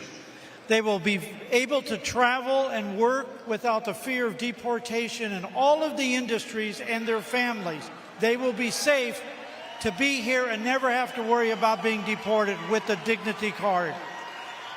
Luis, you being the vice president, also, not only would it help workers, but how would this act also help dreamers here in the U.S.?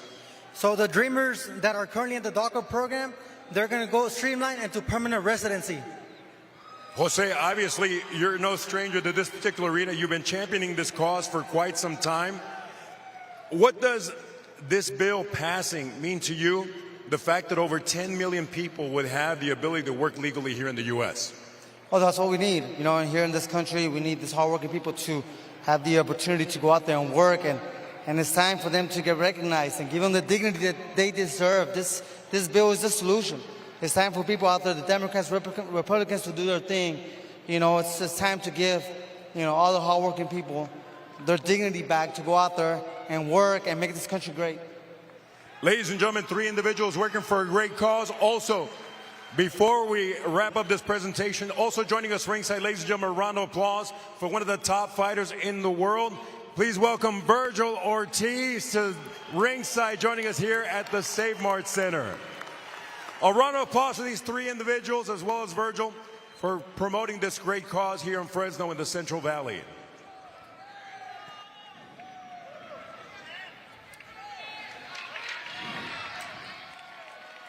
Virgil Ortiz getting in the ring now. A hero here in California. Great performance against Erickson Lubin, of course, joined us ringside to talk about his future. We're very much in support. Fight for Dignity Act. We appreciate all of you supporting it with us here in Fresno, California. But there is more to come here at ProBox TV. Coming up next, our main event of the evening. Justin Pauldo, Nike Theran, 10 rounds in the lightweight division. The action continues. Don't go anywhere. If you're in Vegas and you're still eating chili and it tastes like it came out of a can, we need to talk. Most spots are serving you something bland, watered down, and calling it chili. It leaves you full, but never satisfied. At Chili Shack, we set the world on fire with flavor, real heat, and real spice, and chili that makes you feel alive. We serve thousands of locals who keep coming back, and the reviews say it all. Once you've got Chili Shack, everything else tastes fake.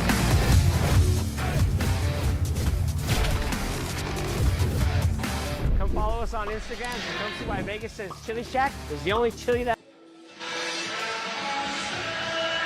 It's appropriate. Chili Shack setting your world on fire. Paulie, what do you like in a fight? You like a little spice? A little spice. I like it in my food, too, to be honest. Like it in your food, too. A little bit of heat. That's what we're going to see in this main event. We have had it all night tonight. Thank you so much, Chili Shack, for sponsoring us here at ProBox TV and supporting us, because it has been an amazing night of fights. Let's talk a little bit about the main event. Justin Pauldo taking on Nike Theran. One of the stories of ProBox TV the last couple of years has been the performances of Justin Pauldo, Chris. When you look at his technique, I always kind of like think of what word comes to my head when I watch him fight. Tight. He's sharp, high guard, good defense, great fundamentals, but man, his finishing instincts are absolutely incredible. Yeah, I mean, he has world-class skills, and he's shown that when he's on, he is a really dangerous man. But he's not always that consistent. Sometimes he gets away from that jab. Sometimes he gets dragged into a fight when he doesn't need to. Sometimes he fights on the inside when he should be on the outside. When he's consistent and he's on, I mean, he's as good as anybody in the world. But in order to be a champion, you have to be consistent. And when you're fighting a puncher, like the man who just stepped in the ring, Nike Theran, you got to be consistent. I don't know what's in the water in Colombia. I won't make any guesses, Paulie. But the idea that power punchers, Venezuela, Colombia, they always pack power. Yeah, you know, it's a part of the world that has a lot of guys that have good knockout records. And sometimes you wonder, oh, is it that part of the world that they're fighting low-level opposition, or are they really punchers? Or when they cross over, they typically end up being real punchers. Yeah. Very, very true. And there is Justin Pauldo An expression used all the time, Chris, is about showing class. He's saying tonight he's going to show his class he's above this level. Yeah, this is a big step in his career. Yeah. A win here really puts him into that spot. 19-2. Getting that 20th win is a big one, Jimmy. Getting that 20th win puts you in talks, discussions for world title fights.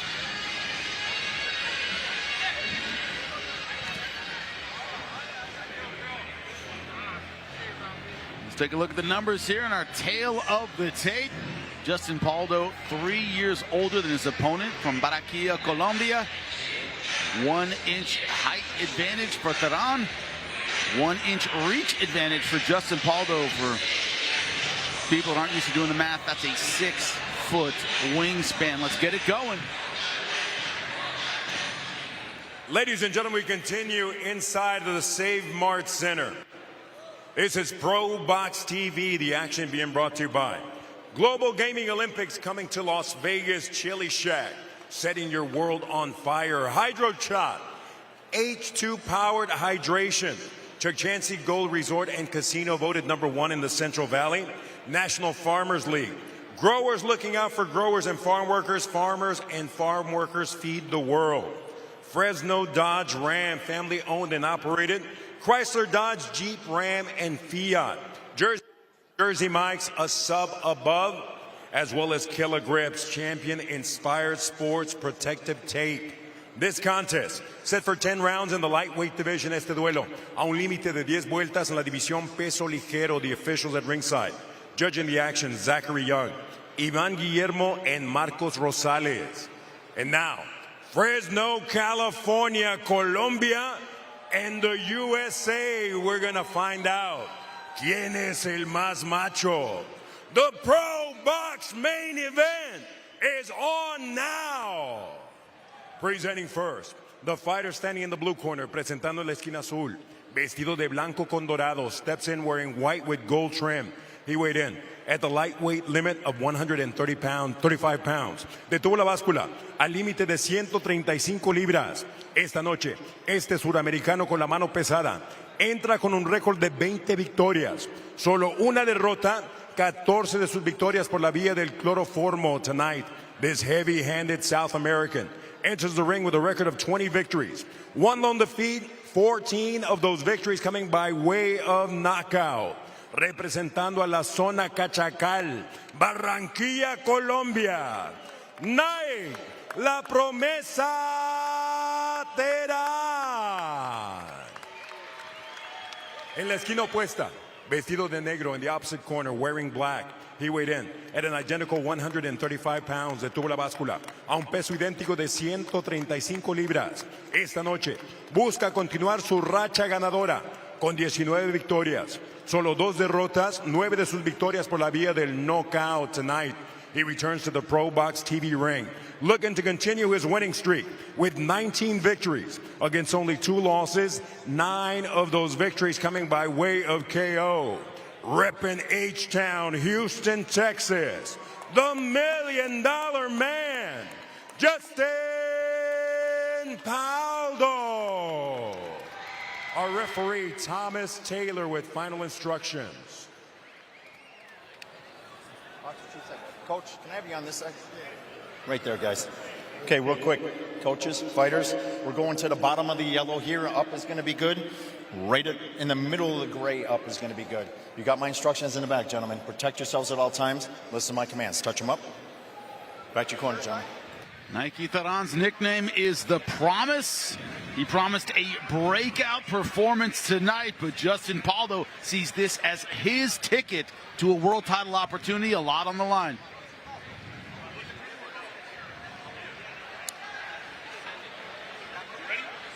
Pauldo, one of those guys people come to expect to look good every time he fights, as he's getting to the point where he's being mentioned in, you know, among as an opponent to be among the lightweight world champions. So pressure is on to continue to look that impressive. Again, Shavkat Rakhimov, that was in Texas. Scary knockout. Rakhimov was not okay, had to be stretchered out, but that's the kind of finishing instincts I mentioned just a few minutes ago. He's got that ability. But Rakhimov was a big favorite in that fight. Good counter to the body there from Pauldo, nice and tight. One of the things, yeah, one of the things about Nike Theran is he can be a slow starter. It's a sneaky body shot and uppercut, but he can start slowly.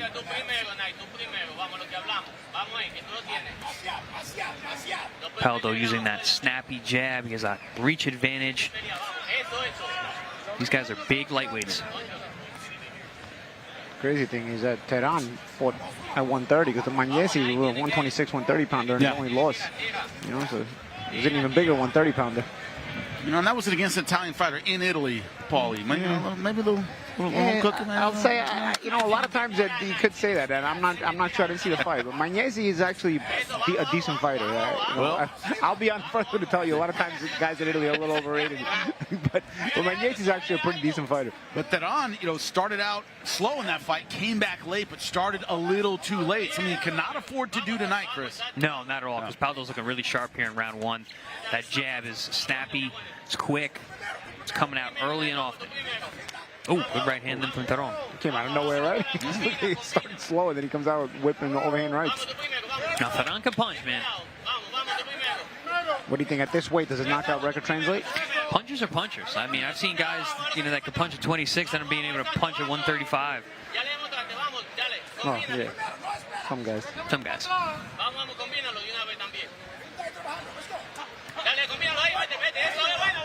Talking about another South American, Roberto Duran. He had power all the way up. Didn't matter. Manos de piedra. Yeah, he jumped 40 pounds.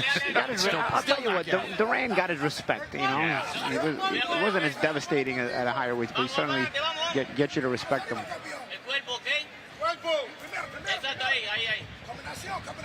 Yeah, it's true. The knockouts weren't the same in those higher weight classes. Put you on your ass, though. You did a Barkley. At lightweight, he was just mowing through guys. Yeah. This fight, I tell you, Pauldo is the best suited to not let Theran get confident, because Theran is an awkward, gangly guy. So I think it's best for Pauldo, especially he's a textbook boxer. Keep that advantage. Theran's been able to land this round. Yeah, that's what I'm saying. Theran's going to get confident here.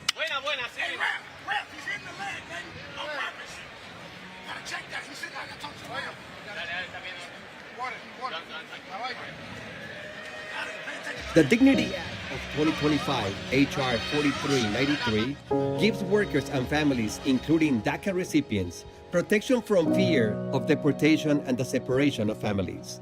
The hardworking people that work on these industries are not felons or criminals. This legislation will allow these workers to apply for dignity status while not leaving the country. They are essential and frontline workers who feed and care for the United States of America and the world. Thank you, Congresswoman Salazar and Congresswoman Escobar, for introducing legislation to solve a much overdue solution for the people and for our country. Let's give dignity and respect to the hardworking people and their families that they deserve by supporting H.R. 4393.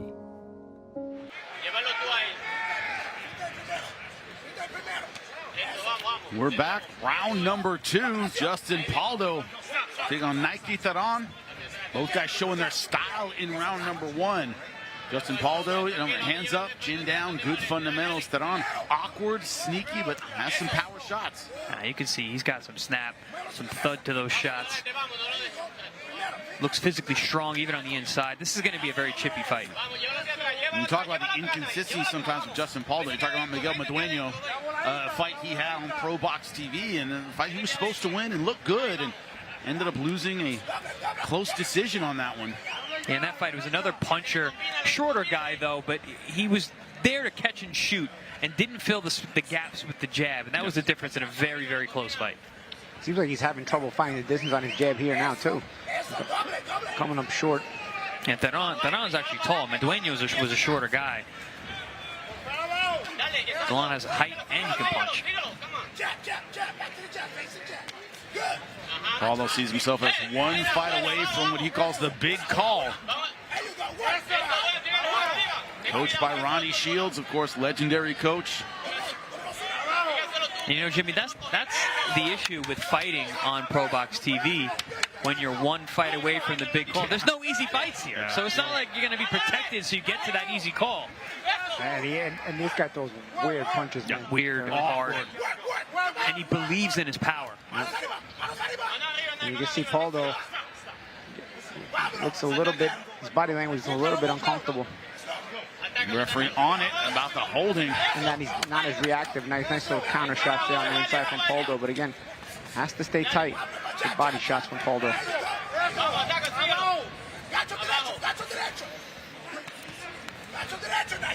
What do you think, champ? You think the power carried up? It looks pretty strong to me. Yeah, he looks pretty strong, but I tell you, I think Pauldo a couple of seconds ago, he's got the right idea. Getting tight, get in his chest and throw those body shots. He got the shorter arms. I think it may have to be that kind of, it might have to be this kind of fight for Pauldo, or maybe it's not as pretty, but physically in tight and just bang the body. Maybe slow down Theran, and that's what Pauldo's starting to realize too, I think. It's impressive that Pauldo has already made an adjustment. You know, we're almost done with round 2. Whoa! Uppercut, good shot. Right from Theron, and Pauldo's believe that. And Pauldo's He's wobbled. Pauldo's the one that landed the uppercut. That's crazy. Well, you got your answer, champ. Yeah, You can punch. Carried up. He does not have his legs underneath him. Crazy, but Pauldo landed the uppercut. Pauldo's the one that landed the uppercut. Listen, Theron does throw really weird punches. He threw an overhand right. I mean, the elbow was all the way up. That's a dangerous guy to be in with, man. Well, what did he do? Catch and shoot with his face? What did he do? No, he caught him with a counter shot over the top. We'll have to get a replay of it. Yeah, but it's a counter if you slip or block it. He just traded, basically. He did. Because he went 1 for 1. I saw the uppercut land. I saw Paulo land an uppercut. And then all of a sudden he's hurt. Paulo trying to get it back in the corner. Look, see if we can get a replay of that. Trying to find that $100,000 burger. Let's right? see this here. Let's see. See, that's the uppercut. That was, right to the temple. Wow. I tell you what, that's the shot, though. Somebody throws a right uppercut, the left hook is the shot. You know, I mean, beautifully smart, timed. well-timed shot from Theran. But veteran stuff from Paulo. Getting the underhook, clinching, moving when he had to. And boy, he had to. And the reason it's the shot is because it's the punch that takes the longest to recoil from to protect yourself. And if a guy's throwing a punch, he's not protecting the side of his face. Yeah, the uppercut's a dangerous punch to throw if you're too far away or you're too tall. Yeah. I mean, Paul, to tell you the truth, was close and everything. I was going to say, I don't think he made any mistakes. mistakes. But I think Theran just hits hard. had the right answer. Now, the question is, how much has Pauldo recovered in the corner? Did he get round number 3? Because he was wobbled. Another thing about Theran, his one loss was not a stoppage. He's never been stopped. There he showed a good chin. He ate the uppercut to land the left hook that did the damage. But Pauldo did not go down.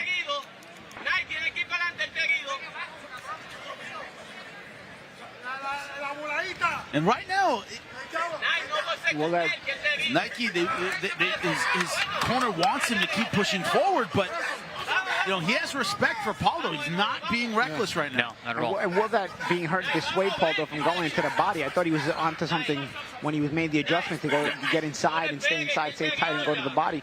But I tell you what, Pauldo was in tight and still got hurt with a short hook. Yeah. You know? So Theran's weird because he throws wide shots, then he shortens them up when he needs to. Makes him even trickier. Yeah.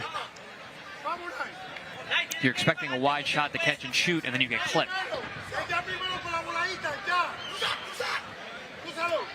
And it did seem like Theran was bothered to the body prior to that. Yeah. It was like that left hook was angry. Like, yo, you hurt me to the body. Get off me. Oh, it's nice left hook again. Hook again. Yeah. He's got like this gangly style, this Theran, so it's difficult to time. It's difficult to see coming, too. Also, he reacts with weird shots. But he's very confident. You can see he knows exactly what he wants to do. Yeah, he knows how to reach it. Once again, trying to counter the good body uppercut shot with the left hook. Pauldo is fighting for his life right now. This is a shootout. He seems to have recovered well. Seems to have his legs underneath him. Nice jab. That's the thing that's been the issue. Pauldo has not been consistent with the jab. He was having trouble landing it early, kind of got away from it, went to the body. Now we see him going back to it here. Pauldo, a very twitchy fighter. But when you got a guy who throws awkward power the way Theran does, yeah, it's tricky. You can zig into shots, zigzag into the wrong shot. And you zig when you got to zag, yeah. Right? Oh, good left hook. Theran trained out in Vegas. He said he got great sparring for this fight. As you will when training in Vegas, right? Yeah. He said, I'm a complete fighter. He says, you're going to see that. Pauldo's not the technician who can outwork me. Yeah, so far he's right. Theran belongs to, belongs here. Yeah. This is where he deserves to be. Competitive rounds, though, man. For sure. Nice jabs. Nice jabs by Pauldo here to close out the round.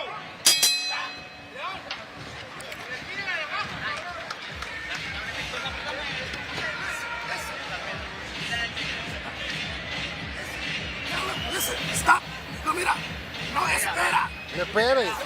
No esperes. Cuando quiero tiempo. Sigue trabajando. Puntos. No esperes. ¿Entiendes? Agua, water. No esperes. Get a body shot, all right? Don't load up on it. Just boom, boom. 2-3 punches, okay? That's all you got to do. Nothing more than what you're doing right now, okay? Justin Pauldo looked like he recovered in the last round from a very difficult round number 2 where he was rocked. Went back to his fundamentals, high guard, good jab. If he thought he was going to have an easy fight tonight, he is very much mistaken as we begin round number 4. Again, no easy fights on ProBox TV. Do not expect to come here and pick up an easy win. That is not what you get here. And Pauldo knows that well. Ooh, they're going to have to fix that cup. That's going to unstrap. Yeah, the back of the cup is sticking out. Maybe a little kidney protection, I don't know. Yeah. Expect the referee to maybe call a timeout and have that tied up. He's just tuck it in. That call him a tripwire. Yeah. Like bubble gum.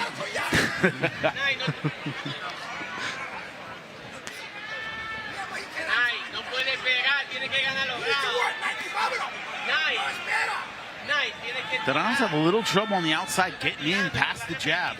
Yeah, medium range has been difficult for him. He's really switched off this round. He hasn't done anything. Yeah, Pauldo's trying to take control of the ring. Maybe even, not just physically, but maybe also psychologically.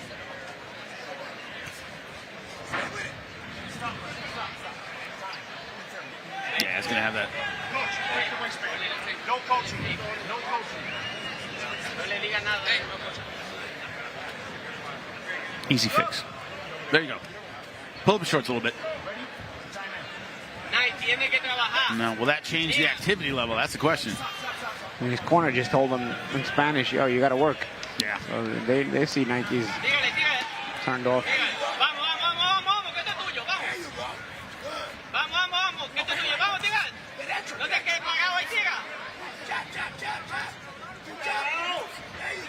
Oof. Nice jab from Theran. That's what Romain Villa was not doing last week when he fought Theran. Very inactive. No jabs at all. And when he came in with the power punches, Theran could see him was slipping very, very well. Wasn't set up with the jab. Also, when you're not using your jab, it's hard to be first. You know, and at times you got to at least do that. Paulo trying hard to control the real estate with his jab. But he's got to be careful. He's still a little bit tentative to open up because of Theran's power. I think that's smart. You have a few rounds, establish the jab, sap the power puncher a little bit. Only thing about Pauldo is he's throwing the same jab every time. So he's got to be careful. First of all, it's something it may control Theran's ability to get off, but I'm not sure he's going to be able to create a lot of other offense. I think Pauldo has to do a little nice right hand there from Theran. Level changes maybe from Pauldo. A couple of feints in there as well, even with his feet. Theran's corner is telling him to be first. Yeah. And yeah, Theran, that's one adjustment Theran will probably have to make is be first. I feel like Pauldo feels the stress every time Theran is first. And Pauldo has a hard time counter-punching Theran, as anybody would, because Theran's punches are very awkward. So if Theran would be first, it would be very, see right there, Pauldo trying. There he did counter though. Also, you gotta be careful catching and shooting with the guy who can punch as hard as Theran. Yeah, that catch could be your last. Yeah. Mistime that thing. But a better round for Justin Pauldo. Slowly asserting himself.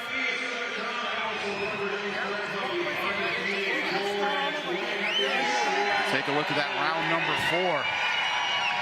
As you pointed out, Chris, you know, Theran started out doing virtually nothing. Yeah, once his cup was fixed, he actually had a better rest of the round. He landed a good right hand at one point. That's what I was saying about. It's hard to catch and shoot when a guy hits real hard. Even there, you saw Pauldo try and do it, and the punch, even when he blocked it, knocked him off balance. But then he still landed a good right hand on the back end. Yeah, it's one of those fights where you're a little bit on eggshells, so you don't want to. You want to win, but you want to make it exciting. But at the same time, you want to make sure you win. So you gotta possibly make it a little less exciting. I don't think you make it exciting with a guy like this. This is a get the win, look good next time. Still think Pauldo could be a bit more creative with his jab, though. He's got a good jab, but it's always the same jab. He's been feinting well, which is a really good thing to do against a power puncher, especially when a guy who needs to be set. I like that jab downstairs he just threw. Now he doubled it. You see, as soon as he starts varying it, you see he gets some success. Digging body shot from both fighters. Yeah, Pauldo responded with a double left hook. A little rubberneck there from Theran. I think this is where you got to work, though, if you're Pauldo. You Theran on the back foot, and maybe he's not as strong. Because here is where Theran has to be first and make himself dangerous when he's on the front foot. Pauldo being really smart with those body shots. And I feel like they're taking the, you know, that's what the corner was complaining about Pauldo hitting on the leg, and he just did that with the left hook to the body. Smart, as Thomas Taylor was on the other side. But I think Pauldo may be taking the fight out of Theran little by little with these body shots. Theran looks a little bit switched off, right? Yep. He looks uncomfortable. The confidence that he got in round 2 from wobbling is gone. Pauldo's gone. Good body shot again. Nay, vamos para adelante, vamos, que esté la guerra, Nay, está de nosotros. Vamos, Nay. Nay, vamos, que si no es esta, Nay. And even his corner's trying to motivate. Now he turns southpaw. No te vayas solo. Vamos, cúbete. Nay, vamos. Vamos a decirle tú mismo, Nay. Dígale. Open crew. Once again, hitting low. Got him on the hip. Yeah, and that's what the corner's been saying. He does it on purpose, they're saying. On the hip, which is, if it is on purpose, it is a sneaky trick shot because it can hurt your ability to move. Bernard Hopkins known for that shot.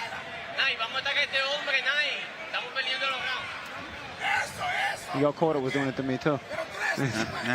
Doesn't feel good, does it? Especially the next day. And he did it again, punch in the hip. Ooh, good body shot there from Theran. Yeah, and if you're Theran, you probably should just got to do it back.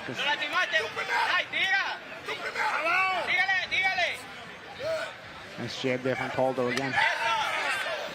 Theran does not hide when he's coming. When he's throwing a hard punch, he's not hiding it. But if Pauldo continues with his body attack, he could sap the juice out of and the sting out of Theran's. I think it already has. Shots. Yeah. I think it already has. He's not throwing the same kind of punches. They don't seem quite as dangerous. Good body work. Both hands. Working the body.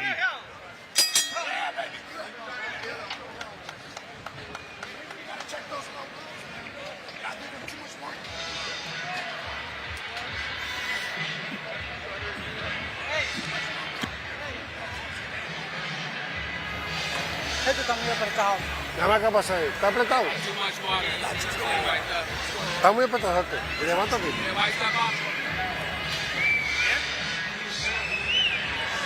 Listen, he pushed that arm out there and stick it out there, hit it right under that elbow, okay? Hit it right under that elbow, okay? Don't forget, post-show tonight, exclusive interview with Lamont Roach about, of course, his upcoming fight with Isaac Pitbull Cruz. His status as the unofficial leader of that DMV stable of fighters. All look up to him. Once again, stick around post-show. There's a lot more fighting to come. Justin Pauldo, our main event, Nike Theran. We are halfway through this one, scheduled for 10 rounds. Theran started out punching and hurting Justin Pauldo. Justin Pauldo has done well the last few rounds, back on track with his fundamental boxing. Is that how you see it, gentlemen?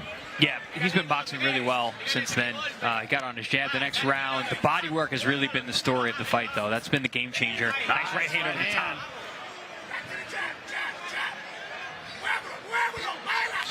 Round by round, taking the fight out of Theran. Yeah, and the body language of Theran is showing that. And Pauldo is starting to get more confident, walking Theran down and now putting those numbers together. Body shot. Remember earlier we were saying it's not as easy to put the numbers together on a guy who may be able to punch and react awkwardly, but now Pauldo's confidence is growing. He's starting to put those numbers together on Theran. Doubling and tripling the jab. Yeah, he's on slow motion. Body shots will do that. There's a lot of fight left here. Theran doesn't start getting his respect, Pauldo's going to really start tearing into him.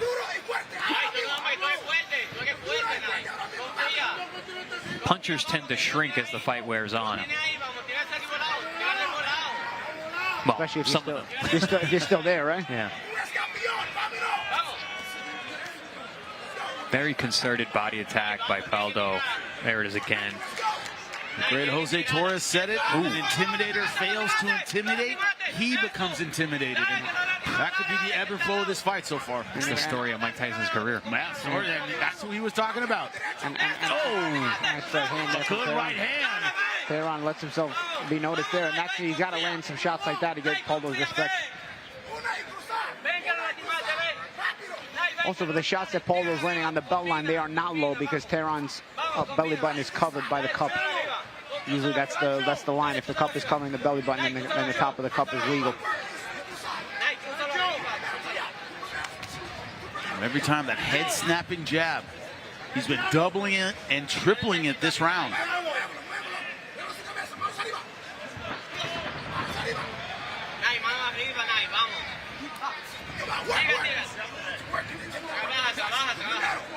Pauldo's rhythm is getting more confident and not landing everything, but he's seeing more and more of what Theran wants to do, and it's defensively and stylistically more confident, and you can see it in his body language.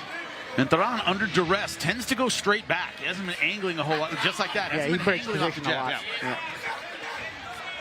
Good short work. The most dangerous punches are the ones that don't break position, but Theran will break position a lot.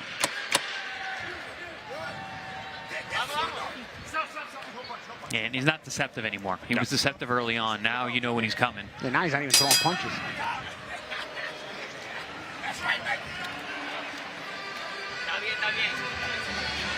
Late shot, but going for it is Nike Theran. Let's see if we get the influencer scorecard. 49-46, 49-46, 49-45. Across the board for Justin Pauldo. He has reasserted himself after a rough couple of rounds early. Really just rough one round. This is round two when he got rocked. But I think definitely the punching of Theran more of a factor early in those rounds. Yeah, for sure.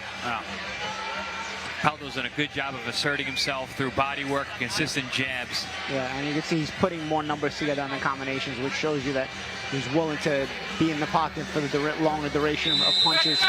And it means he's less fearful of the power of Theran now. He's less respectful, should I say. Chris, what was it your coach told you? Anybody can fight for 3 rounds. Yep. Right? It's about everybody can fight for 3 rounds. Yep. Yeah, Nazim Richardson used to say, I remember at the Nationals when I was an amateur, you know, he used to yell a lot, and he was a Philadelphia coach. You know? Brother Nazim Richardson. Yeah, and he used to always say, everybody's strong in the first round. Yeah. Back then, we only had 3 or 4 rounds. We were amateurs, so, you know, everybody's strong in round 1. Power punches landed. Pauldo 55 to Theran's 34. Maybe not as much authority behind those punches, but the number definitely favoring Pauldo. Yeah, Theran not landing in double digits in any of the first 6 rounds. Now swinging for the ribs. And Pauldo sees that the body attack is paying dividends, so he's making more of an effort to get there. And again, if Theran doesn't get his respect, Pauldo's going to keep making this very difficult for him. A lot of times punchers don't have the same power when they're going backwards. Look at Theran. Look at his body language now. All backward steps. Those body shots Complaining about a low blow, but referee giving him no that was low. Yep. On the same side, too. And that's probably the last warning. That's a that's a hard warning. Last one.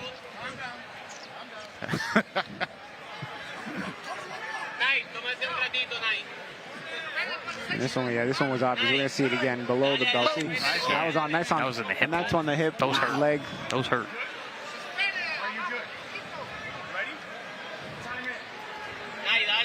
One more is probably going to cost him a point.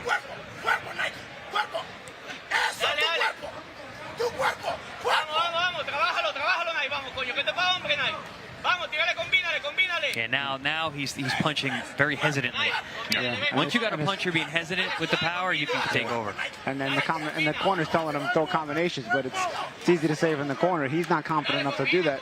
Plus, on the back foot, it's harder for a puncher to throw combinations.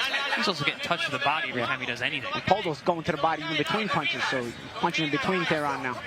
He's stalking him now. That's something he was not doing early. No, he tried to. It just it wasn't working early. Yeah. And he had more respect for the power. Right now, a lot of that's gone.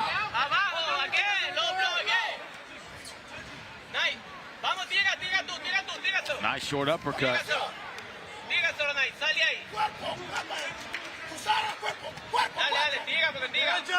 And Pauldo physically controlling the fight now.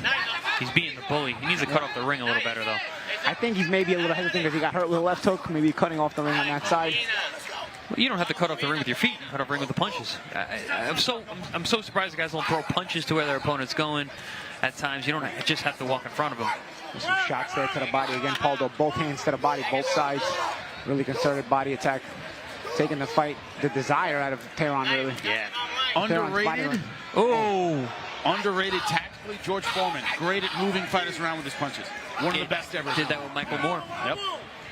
Nudged him right into the right hand.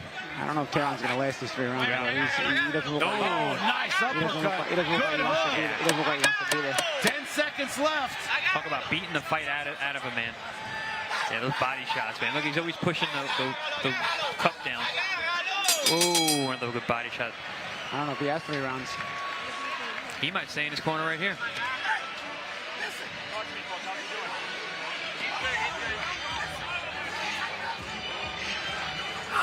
La paro, la voy a parar. La paro.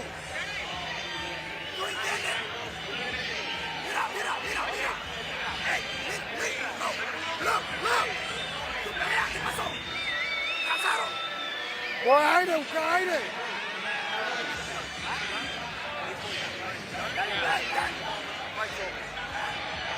Yeah.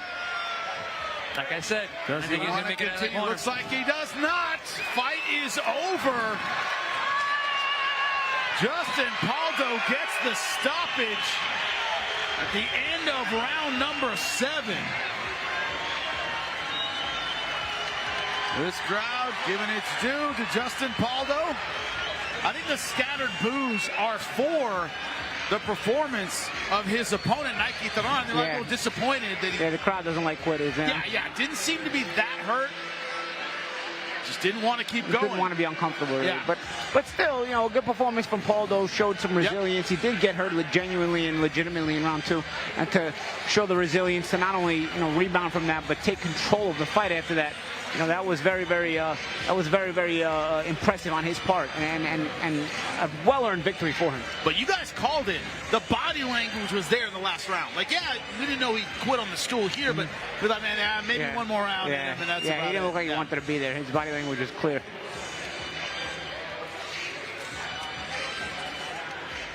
First knockout loss of his career. Let's take a look at it. Yeah, the way he walked back to the corner, you could tell he was not comfortable. Didn't like what was going on. The fight was being beaten out of him. I'd be interested to see where the scorecards were at this point.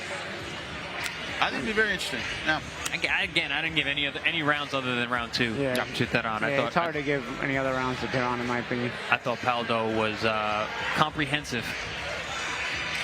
That that was a really good win to show the resiliency that he did and to recover the way that he did, the confidence that he showed after that. It's a great learning experience. Let's see what the numbers have to say about it. Pauldo 119 out of 363. Theran 63 out of 231. Just over half of his opponent when it comes to total punches landed. Power punches 40% for Pauldo. Great stuff. And the body work. Woo. Lupe, make it official. Ladies and gentlemen, the blue corner informs referee Thomas Taylor that their fighter has retired, obligating him to stop this contest upon the conclusion of round number 7. Damas y caballeros, la esquina azul abandona el combate obligando al referee Thomas Taylor a parar la contienda después de la conclusión del 7º asalto, declarando el vencedor por knockout, declaring the winner by way of KO, the $1 Million Man, Justin Pauldo. It was difficult. It was rough. There were some power punches early, but it's been a theme tonight, gentlemen. Greatness shows over time. You have a 10-round fight. Yeah, first one might be some couple difficult rounds in there, but after rounds 3 and 4, I start asserting myself. That's exactly what Justin Pauldo started to do. Great stuff, fundamentally sound, great stuff behind the jab, good body work, excellent right hand, but didn't allow himself to get frustrated by the power puncher. That is huge. Yep, and stayed confident and again showed why he is one of the best lightweights in the world and closing in on a title shot in one of the most difficult weight classes in world boxing right now. Yeah. A lot of intriguing fights, though. A lot of intriguing matchups for him, and Pauldo wants all the smoke. Sure, he'd like to tangle with any one of those guys. It's also a really young division. You got Murataya fighting Andy Cruz. You've got Abdullah Mason, who is now a world champion. And it's not like guys like Shakur Stevenson are that old. And I mean, Shakur is still in his prime. He could also come back down to 135. And we have him now joining us, Justin Pauldo, with us ringside. Great to have you with us. Of course, Jimmy Smith alongside the champs, Chris Algieri, Paulie Malignaggi, and we have another perhaps future champion joining us. Justin, first thing I have to ask you, man, is that how you thought it would go? He was scrappy, had some good punches, a little adversity early. Well, honestly, I never thought that's how it would go. I thought I would just go in there and blaze him out, and that might have been the problem. He was a little more awkward than I expected, and he caught me with a good shot early, but I was in good shape, and I could take a great punch, so I bounced right back and just remained smart behind my jab, and I got the job done. But I think that was some good adversity for me to face at this point in my career, because I'm looking forward to fighting the big fight, so I need that to keep me focused and keep me working hard. Yeah, we were wondering if the numbers were true. Could he really punch? Yeah. Obviously he could, and he was awkward. He threw punches from weird angles, so you really had to be mindful, especially early on. But as you started to get the jab going and break him down to the body, I mean, it was beautiful work from there on. Yes, he was a pretty strong guy, but I think I fought harder punches, but it was just more of the awkward timing, I think. Yeah, because I fought a stronger puncher in Madreno. He was a really solid puncher. That's probably the hardest puncher I ever fought. But this guy just had an awkward rhythm, and I think I got to go back and watch the tape to know for sure, but I think I might have just pulled straight back or something like that. And he just caught me with a good shot, and it's always the one that you don't see that hurt you. So you got to just be mindful. Honestly, you'll see. I don't even think you made a mistake. You just got hit with a shot, and the guy could punch. Yeah. Justin, when did you start to see that you could start turning it up a little bit? You know, I think after that shot, you were a little hesitant, but you still were controlling the center of the ring, in our opinion. Yeah. But you weren't putting the numbers together. And then there came a point where all of a sudden you started putting the numbers together. Did you start to see that he was wearing out and then the fight was being beaten out of him? Oh, yes. I seen that the jab was taking the confidence away from him. So I really just wanted to remain behind the jab. And I know I could dominate him there in the mid-range with my longer reach and speed advantage. And I started to see that he was just sitting down looking for one shot at a time, so I wanted to just beat him to the punch and be first a lot. You showed great poise tonight, and I said right when we finished, I'm like, this is the kind of fight where you learn what you really are about, and it's going to really help you in the fights coming forward. What's next, man? I know you're chomping the bit for all the big guys. Yes, I want all the big names. Any of those guys who are willing to give me a shot, I'm ready to step in there and show the world that I belong at the top. I'm one of the best guys in the lightweight division. I believe in my talent. I believe in my skills, and I think I'm battle tested now, and I'm ready to go. Was the end of this fight a surprise to you? Because both of my color commentators here went, this guy doesn't want any more. Did you know they would stop it then? I knew it was coming too. I didn't know that they would stop it, but I started to feel that he started turning his back a little bit in the ring, and I felt the give in him. I was touching the body, and I heard him grunting, so I knew it was... Less and less was being returned to you. There's less and less return fire. Much. He was starting to complain to the ref a lot, so I knew the fight was coming to an end, so I just wanted to keep putting the pressure and get him out of there. When you see where you are in your career right now, we talked about that getting over that hump. That's your 20th win. Yes. Do you feel like you're peaking right now? Are you at your best? Is there more to come? Absolutely. I'm probably at my best, but I believe firmly that as long as I'm in this sport, I'm going to keep getting better. That's my mindset. Every day I go in that gym, I'm looking to improve on something and just come back a better fight each time you guys see me. So we never know. The future is bright for me, I say. Hey, we think it looks great. Thank you so much. Yes, appreciate you again, Justin. Thank you. Always a pleasure seeing the ProBox TV ring. I appreciate you guys. Thank you. Thank you very much. Yes, sir. Great work. Get back there, clean up, and to the victor go the spoils. You're looking clean. Yeah. Ate some good punches, but no stitches tonight, Paulie. Clean, no marks. Clean, no marks. No marks. Absolutely fantastic performance in our main event.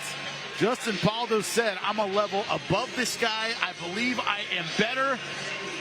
And he showed that tonight. Nike Theran stopped in between rounds 7 and 8.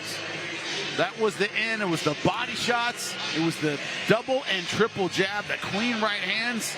And he wanted no more. An impressive stoppage. And it seems as though Justin Pauldo is getting better and better as it is going along. We see him on ProBox TV, and every time he comes out, finishing instincts are there. He is an absolute killer, waiting on that call for the title opportunity. We believe it will happen soon.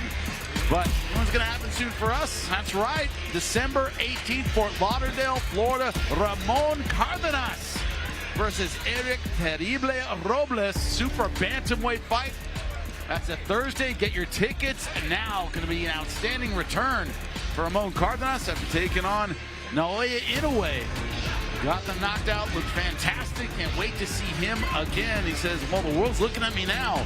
Pressure's on. I got a lot more to prove. That was the story tonight in so many of our fights. Fighters looking to get that signature win, and greatness, it shows over time. So many of the fighters on the card had adversity early, came back. You see the world title women's fight? That was a war from beginning to end. Congratulations, Adelaida Cruz getting that done. It was high level throughout, and it was grit, determination on display here in Fresno, California. The crowd absolutely loving it. We loved it ringside, and we will see you next time on ProBox TV.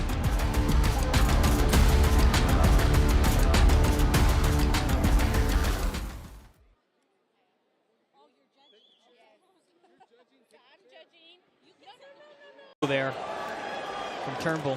Yeah, with the left hook on top of it.